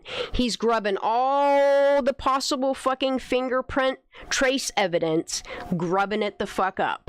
And then what do? You take your fucking wetsuit off. You have all these people around you, and not one person is like, here's some gloves. You never stop to think in all that time, knowing full fucking well, it's documented that they were investigating this as a crime as much as an accident. What gave you the impression in the moment of not putting on proper PPE, example, gloves, or leaving your diving gloves on? What gave you the impression that this could be, I don't know, it was going to be deemed an accident? We were going to blame the victim that can't talk? What happened? What happened in your train of thought, in your 19 years of training, in your multiple different fields of expertise? What gave you the fucking bright idea, with your bare ass fucking hands, did you think that it was okay to touch the door, the mirror, the door frame, the inside of the car, but most importantly, to reach in? You were all over that steering wheel, ma'am. Do you realize how much evidence could have possibly been on there? Do you know, and that's why you did it? Is there a reason why you left California and you dipped to Nevada? Is there a reason why, instead of facing any fucking form of accountability, you did the shittiest thing that I think I've seen numerous people do around Kiely Rodni's case? You were on your 19th year for the sheriff's office. 20 years is when you retire out and you claim your pension. But just like Gregory Reber, Angela Musalem, I know there's another officer, Zaname did too. You guys like fell under the radar and gave people the impression that you retired. But then that would mean you're not going to get your pension, like your full pension. Why? What would cause you to to take a lesser pension. You only have a year to go. That's like making it clear to the fucking 12th grade and 3 months before you graduating and dropping out of high school before getting your diploma. You worked 19 years. 19 years you worked your fucking ass off as a deputy. I think at one point you were even like a fucking horse patrol woman, weren't you? You were a diver. You were a reputable officer. Is it because you know you touched that steering wheel with bare hands that you were like, fuck it, I don't care about this last year? I don't know if you faked. I still haven't figured that out yet. Don't worry, I'm gonna figure it out. I don't know if you faked your retirement and then took your money and opened up your fitness. And it's like a private fitness thingy. It's not like a physical place where everybody can go to the gym and fucking work out. No, she's like a fucking personal trainer, which is awesome, dude, because that lady, for her age, has a fucking rockin' ass body. It's just really a shame. It's just really a shame with this woman with this much credibility, with this much history in law enforcement. Why would you ruin? Why would you tarnish? Why would you fuck up so badly and touch a vehicle with bare hands? And then what's weirder about that is like somebody, I don't know who it is, tried to put a rumor out there. I don't know where I read it at or heard it at, but it made a whole bunch of people start looking into why you transferred to Washoe County. But the weird thing is you're not listed as an employer there.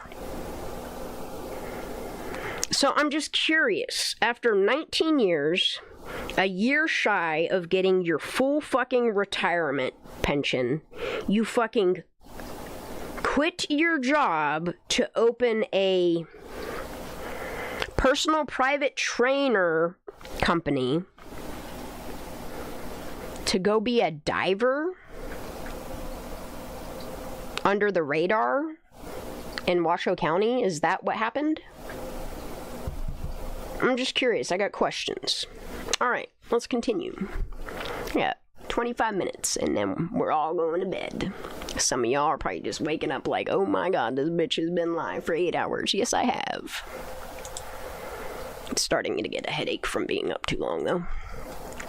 So I live in Truckee. I went out looking for her Monday night. I met up with a close friend of the family, and she told me that Kiely was seen Saturday morning. Matter of fact, I was just looking at this screenshot. I have the same one, but it has everything there. It's not blurred out. And she told me that Kiely was seen Saturday morning at Boca with a man at a local campground. Well, shit, man, because that sounds just like Nick Tow Truck, whatever the fuck he is, Nick, roadside assistance battery service call guy.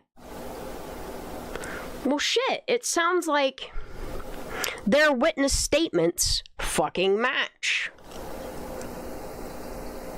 And then it also matches, like, 2 other witnesses' accounts. So you have 4 witnesses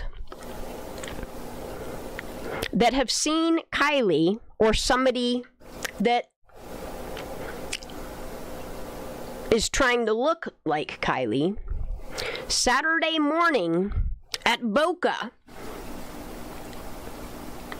And then you have a roadside assistance guy that claims up and down that he works for this roadside assistance program, and based upon his background working at a security company where he got like a private investigator, I don't know if it was just a temporary license, but he achieved that. And then you have AWP that interviews him, And he tells AWP the reason why he tracked them down is because he talked to a detective that didn't investigate his interaction with this male and female, this battery service call for this 2013 Honda CR-V, and this girl, like, it's odd, like the statements this girl makes here. This girl is sure to tell him that the reason why he couldn't get a hold of her, and she had to call with the dude's phone. Did she say her phone was broken or out of service?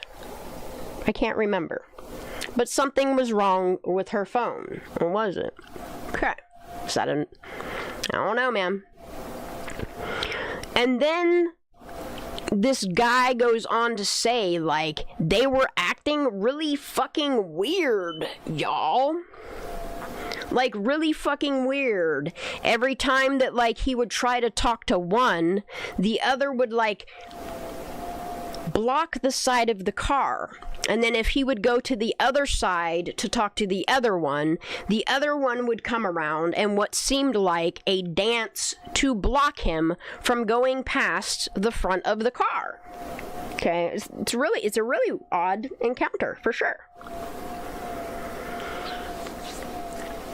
And then he goes on, documented statement to numerous people that the van in which he used had both front and rear cameras and audio. And then the weirdest shit happened to this man.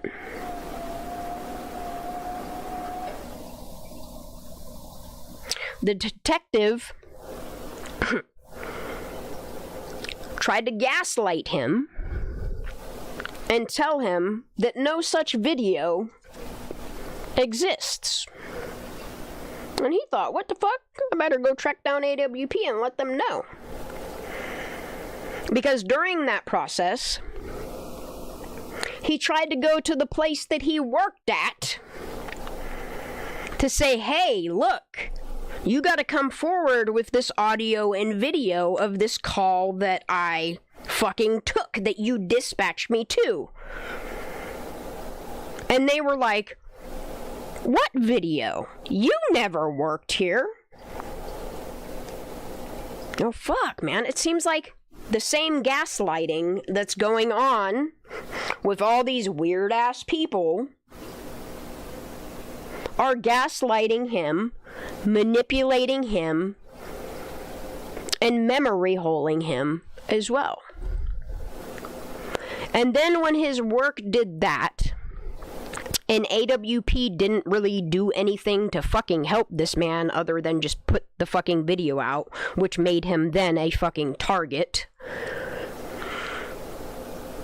he decides to respond to Squirrel Girl.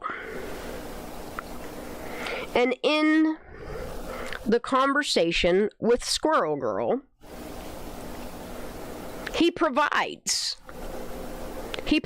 documentation. It may not be GPS coordinates, but I still believe that privately he may have shared those with her, because we're going to keep telling this story.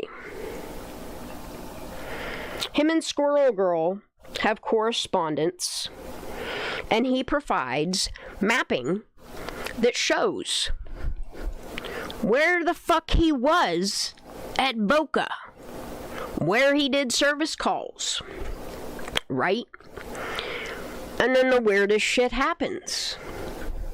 After Squirrel Girl puts that shit out, she's targeted next. He's discredited by his own, this detective, so he tries to go to AWP, and you would have thought that, fuck, they would have done more for this man. But I mean, they did enough by putting it out there publicly with a title called Murder or Accident. Great title. So then he corresponds with Squirrel Girl, who has been doing a phenomenal job exposing shit for Kiely Rodni, being a voice for the victim. She becomes a target because she's coming with receipts that, look, Nick really did work for this company. Nick really did go on this fucking service call. But she's then targeted, which is crazy as fuck, by the same dude that's stealing her and Cece's aspect of their investigation and what they've been finding out.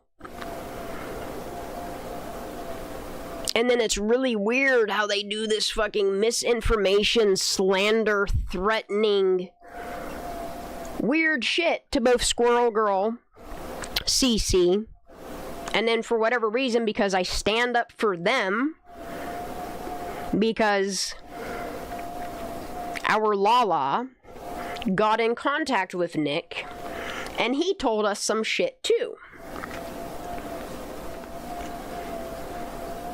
Isn't it strange how that all unfolded?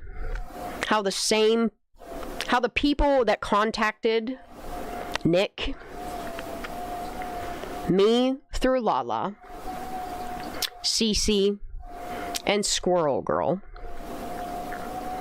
how they were all being threatened to be doxxed, threatened to have, like, their identities exposed. Oh, wow, the two women that are doing the most for Kiely Rodni's case at this point, outside of Charlotte Green, Truth Seeker, which is another fucking victim, like, they cause so much chaos and turmoil. Like, Squirrel Girl is scared for her family that she, like, bows out off of fucking YouTube. Strange. And then Cece goes on to continue to be a target to the bullshit. So much so, a handful of people are set out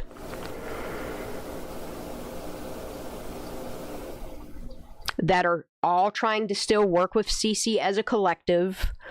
And, like, little things are whispered in people's ear on things that, like, while you're questioning all this Kiely Rodni case, and you failed to question Squirrel Girl, which I have no reason really to, why don't you question CCTV, which has been doing... I feel so bad that I ever fucking, like, even questioned. And it's not even that, like, I questioned her authenticity, her ability to investigate, her ability to expose things. It was just, I was asking questions about the statements that Nick Wren, even his story, after he found Kiely, I noticed, like, statements he made in the very beginning. I don't know if he was directed to change up what he saw, but his story started changing too, and people noticed it. And I hate it for Cece that she felt attacked by Nick changing statements, but he did. He did. A few things changed that made me be like, what the fuck are they doing to this man? And then lo and behold, in all the process of all this, all the shit that fucking happened to Salagi, all the shit that happened to fucking Charlotte Green, then you go back and look at AWP, and because they couldn't find any dirt on Doug because his past was being a fucking tow truck driver, Yeah, he might have had some criminal past, but it wasn't anything that would destroy AWP or have people question the reliability of this team. It's almost like they came prepared with that loaded in the chamber, that they already knew the dirt on Jared. And that is why he's not anywhere near Kiely Rodni's case. He's not there diving. He's not there advising. No. He's in Utah, from what SF says. I don't know how much to trust from him. But it's just crazy, like, when you take Ryan Upchurch's advice and you actually listen to him about the way the music industry and the entertainment industry and the way that these fucking weirdo ass people, like, the first thing they say is you're crazy or that you're on drugs. And when that doesn't work, they try to create wedges, whether it's conflict with your family, conflict with your supporters, conflict between people that you collectively agree on things with. Like, they target you.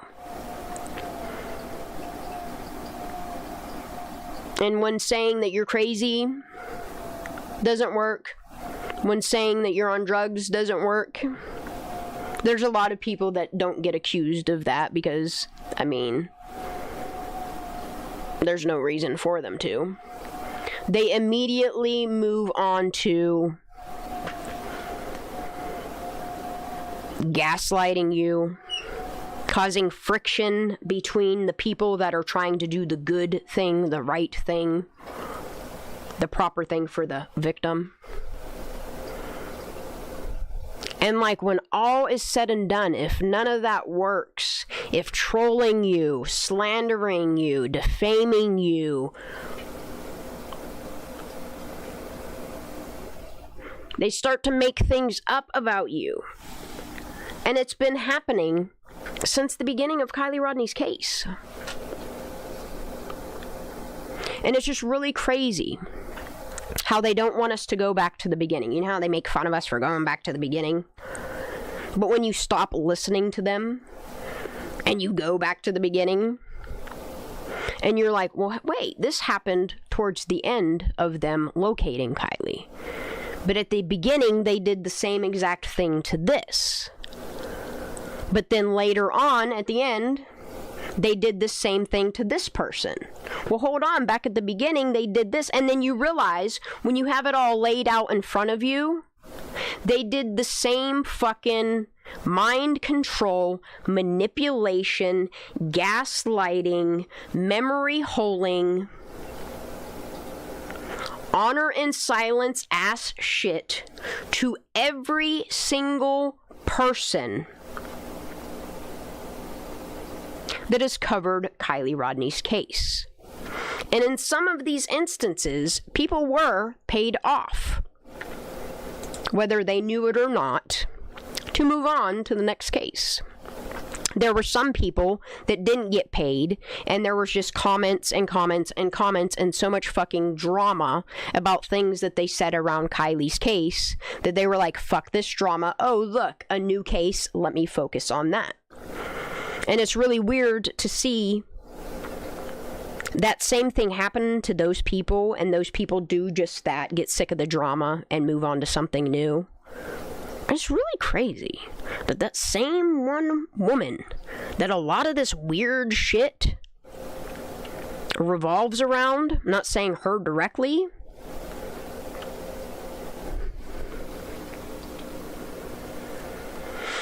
it's just really strange that these same things around the same blob of people, it's consistently happened. That's all I'm gonna say. I don't know why the fuck they would do it. It's weird and suspect. But it ain't like I'm gonna go to fucking local authorities and be like, hey, this person's fucking weird and this is why. First, I want to get Kiely's case overturned. I want to get it re-investigated. But it's just really crazy that they try to distract you from the beginning witness statements.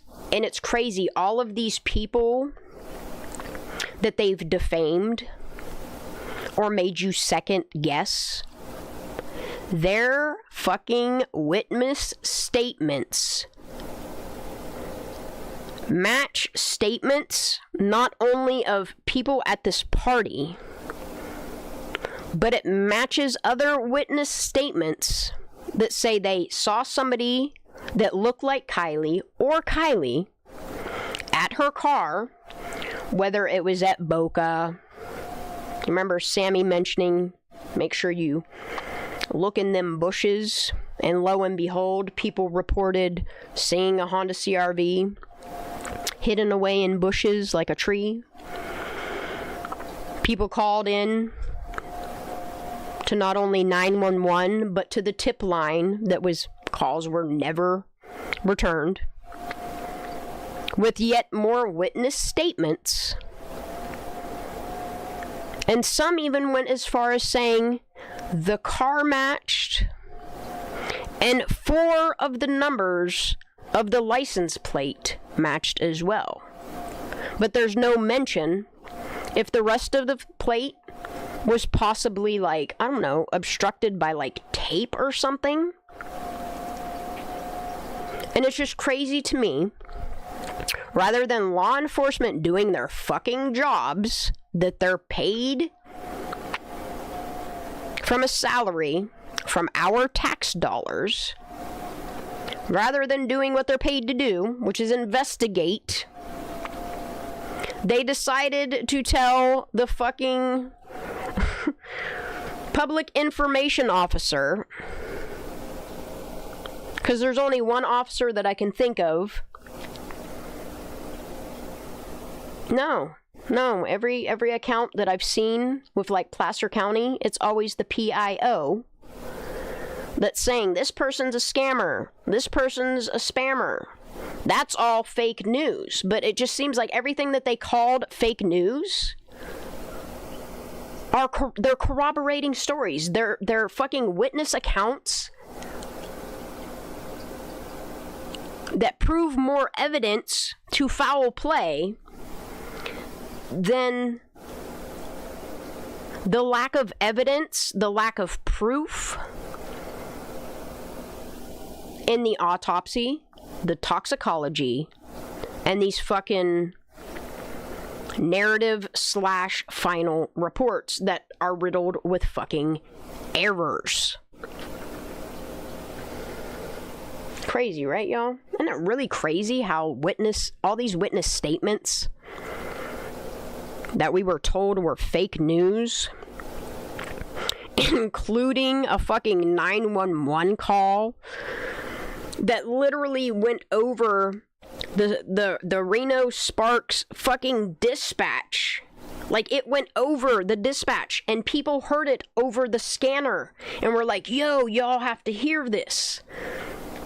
Enough so that they recorded part of it, and found out, oh, if you go on Broadcastify, which is not a scamming site, it's not a spamming site, it's not a misinformation site, it is a fucking site where all of the police and fire, EMT, EMS, where all of their scanner calls are fucking stored, y'all. It's not like somebody can fucking, what'd they call it, a prank? That was a prank call? It's not like somebody can hack into Broadcastify and upload a fake fucking police scanner call under law enforcement. Like, if that was a prank call and that type of information was hacked into or put out, like, that person committed a crime and should have been investigated and prosecuted. But instead of doing that, because it might have been true, y'all were just like, oh, it's fake news, that's a prank. I'm starting to see it now, fully, as a whole ass picture. Now that I've been revisiting the beginning, middle, and end and putting it together in a fucking timeline.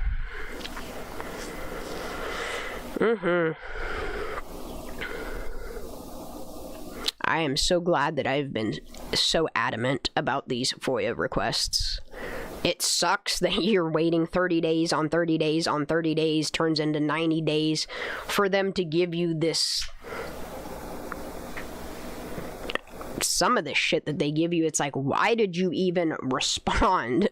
Why did you even bother to send me that when it's actually not even what I asked for? And then when you respond to them, that's not what I asked for. Let me clarify. Then they're like, oh, we need more time to find that information for you. And then when that 30 days is up, they email you on the last day and they're like, oh, we need 30 more days. I've never in my life. If this is deemed an accident and it's a fucking rap, this information that we're FOIAing from public record, there should be no problem in you providing all of the evidence of how you guys came up with this fucking accident narrative. And I believe that is what it is. I think the shit that we're being fed is the fucking fake news. And the stuff that we're told is fake news is what they didn't want you to see.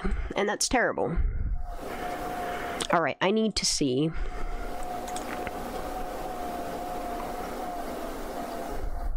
One more thing, but where's it at? Okay, so there's the flight paths. There's another video in here. And this one right here. I need to see if I missed.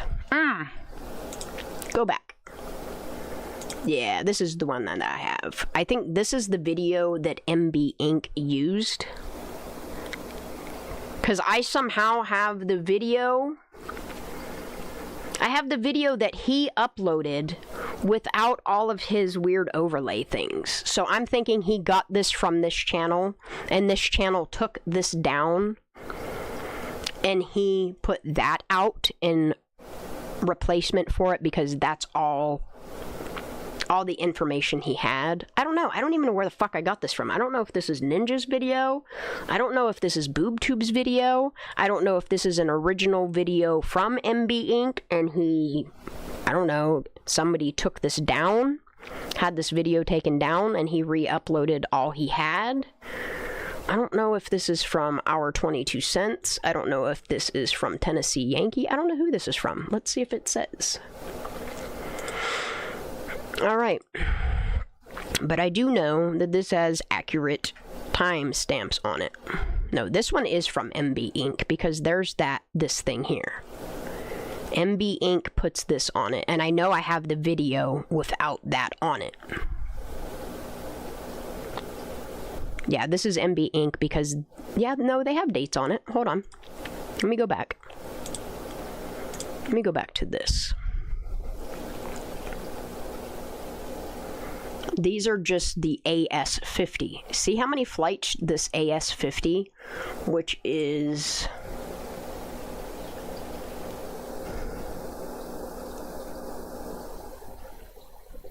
AS50, hold on a second. Ooh, I'm getting real tired. AS50, isn't that the Falcon?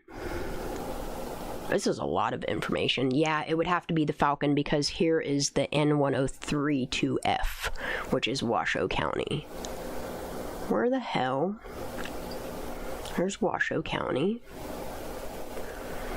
Okay, so this is Nevada County Sheriff's Office. The N911WL, which is an AS50.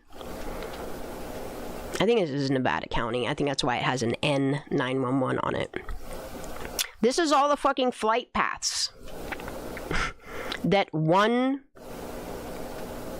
agency did.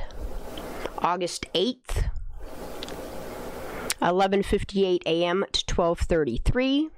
August 8th, Truckee, 1:44, 1:58. August 8th, 2:38 to 3:26. Where's the one I got? So this, I have CHPs, that's why.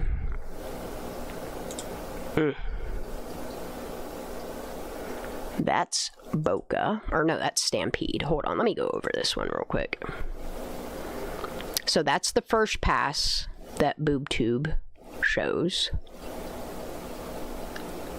This is focus on Stampede. There's that one at Prosser. This is 5:13 to 6:15. Let me go back to the beginning. 5:13 to 6:15. The flight was an hour and 1 minute long. An hour and 1 minute of flying over Prosser. That's a decent flight.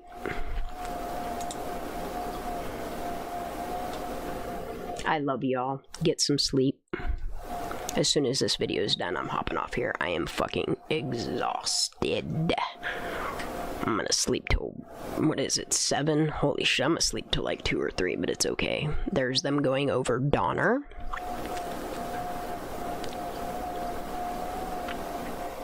There's them checking Olive Truckee, circling around where she works. And then they go back. They go back to Prosser, Boca, and Stampede. From 12:29 to 1:52. 12:29, August 11th. Let me make sure I have this on here. Ooh, August 11th.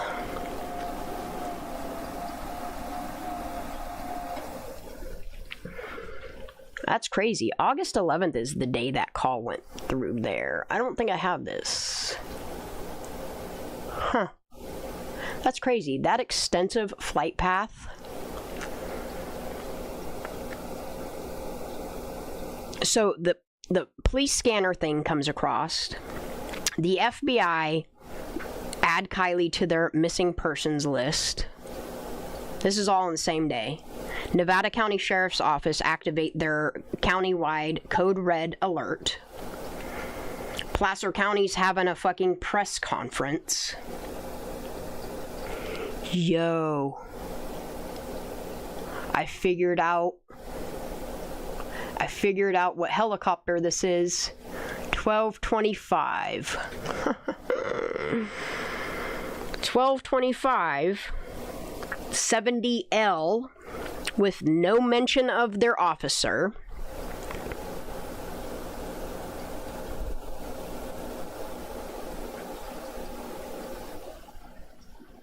This is this flight right here.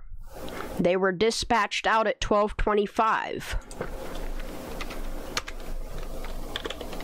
I found the missing link right here. Now all we have to do is find the officer.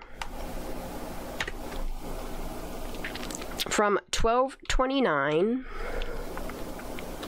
p.m. to 1:52 p.m.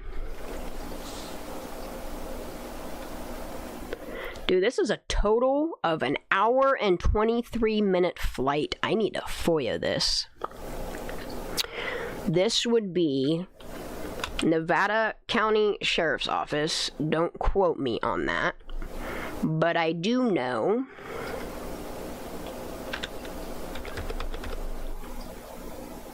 that the helicopter is the N911. What is it? WL? Is that what it is? Let me go back up here. I'm pretty sure that this is in Nevada County.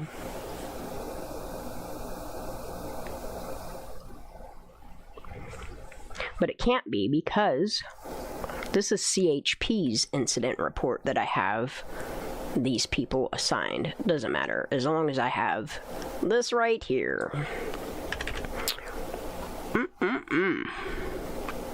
811. N911WLAS50. Dude. That's... Where's that? Is this really the August? Wait, no. What date is this from? Yeah, it is August 11th. Okay. 12:29 to 1:52 is August 11th. 12:29 to 1:52. Oh, look, it says August 11th right there. Damn, dude. Oh, I can't zoom in on this.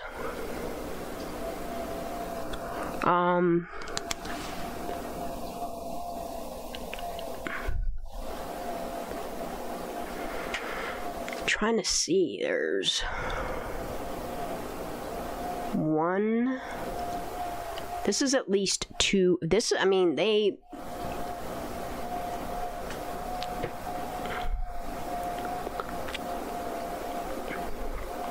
Okay.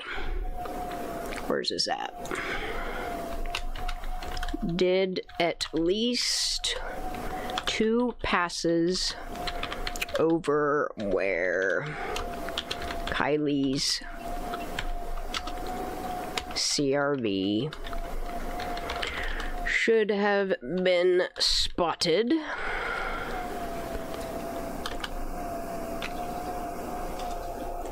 Actually, I'm going to do flight path is at least two passes over where Kiely's CRV should have been spotted. Also, flight over Boca Reservoir and Stampede Reservoir. Damn. Alright, so there's that one. And then here's this one that everybody's like, it looks like they spelled Kiely here, but it looks like Emily, E-M-A-L-Y. I don't know what the fuck that says. Damn, bro, they really went off on this, too. This is 10:25 to 12:04. 10:25 to 12:04 is August 12th. Dang. Alright, let's add this to August 12th. I thought I added this. What did I say? 12? Wait, no. 10:25. 10:25 a.m.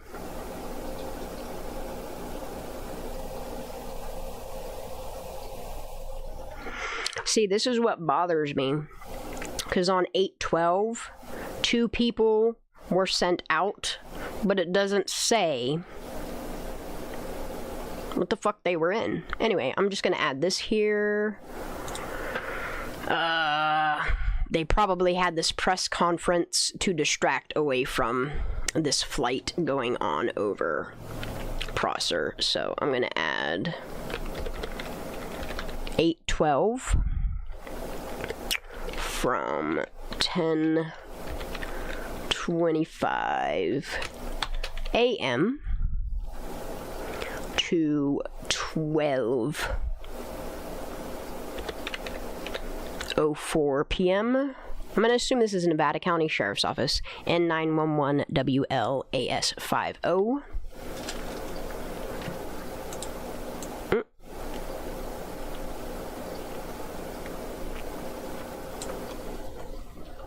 Dang.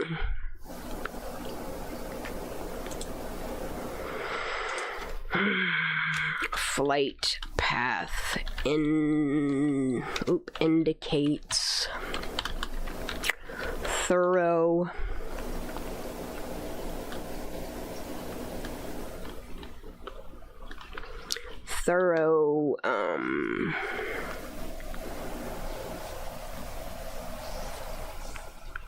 indicates no, actually no, thorough thorough search of Prosser Reservoir.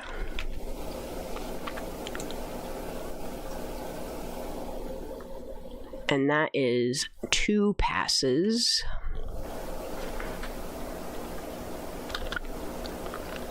Including 2 passes over where Kiely's CRV should have been spotted.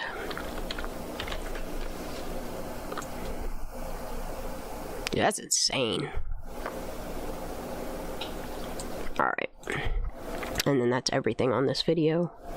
Yes. Alright. When I come back later today, probably won't be till this evening, I will leave off where we are, which is going through all of the flights and making sure they're added in here.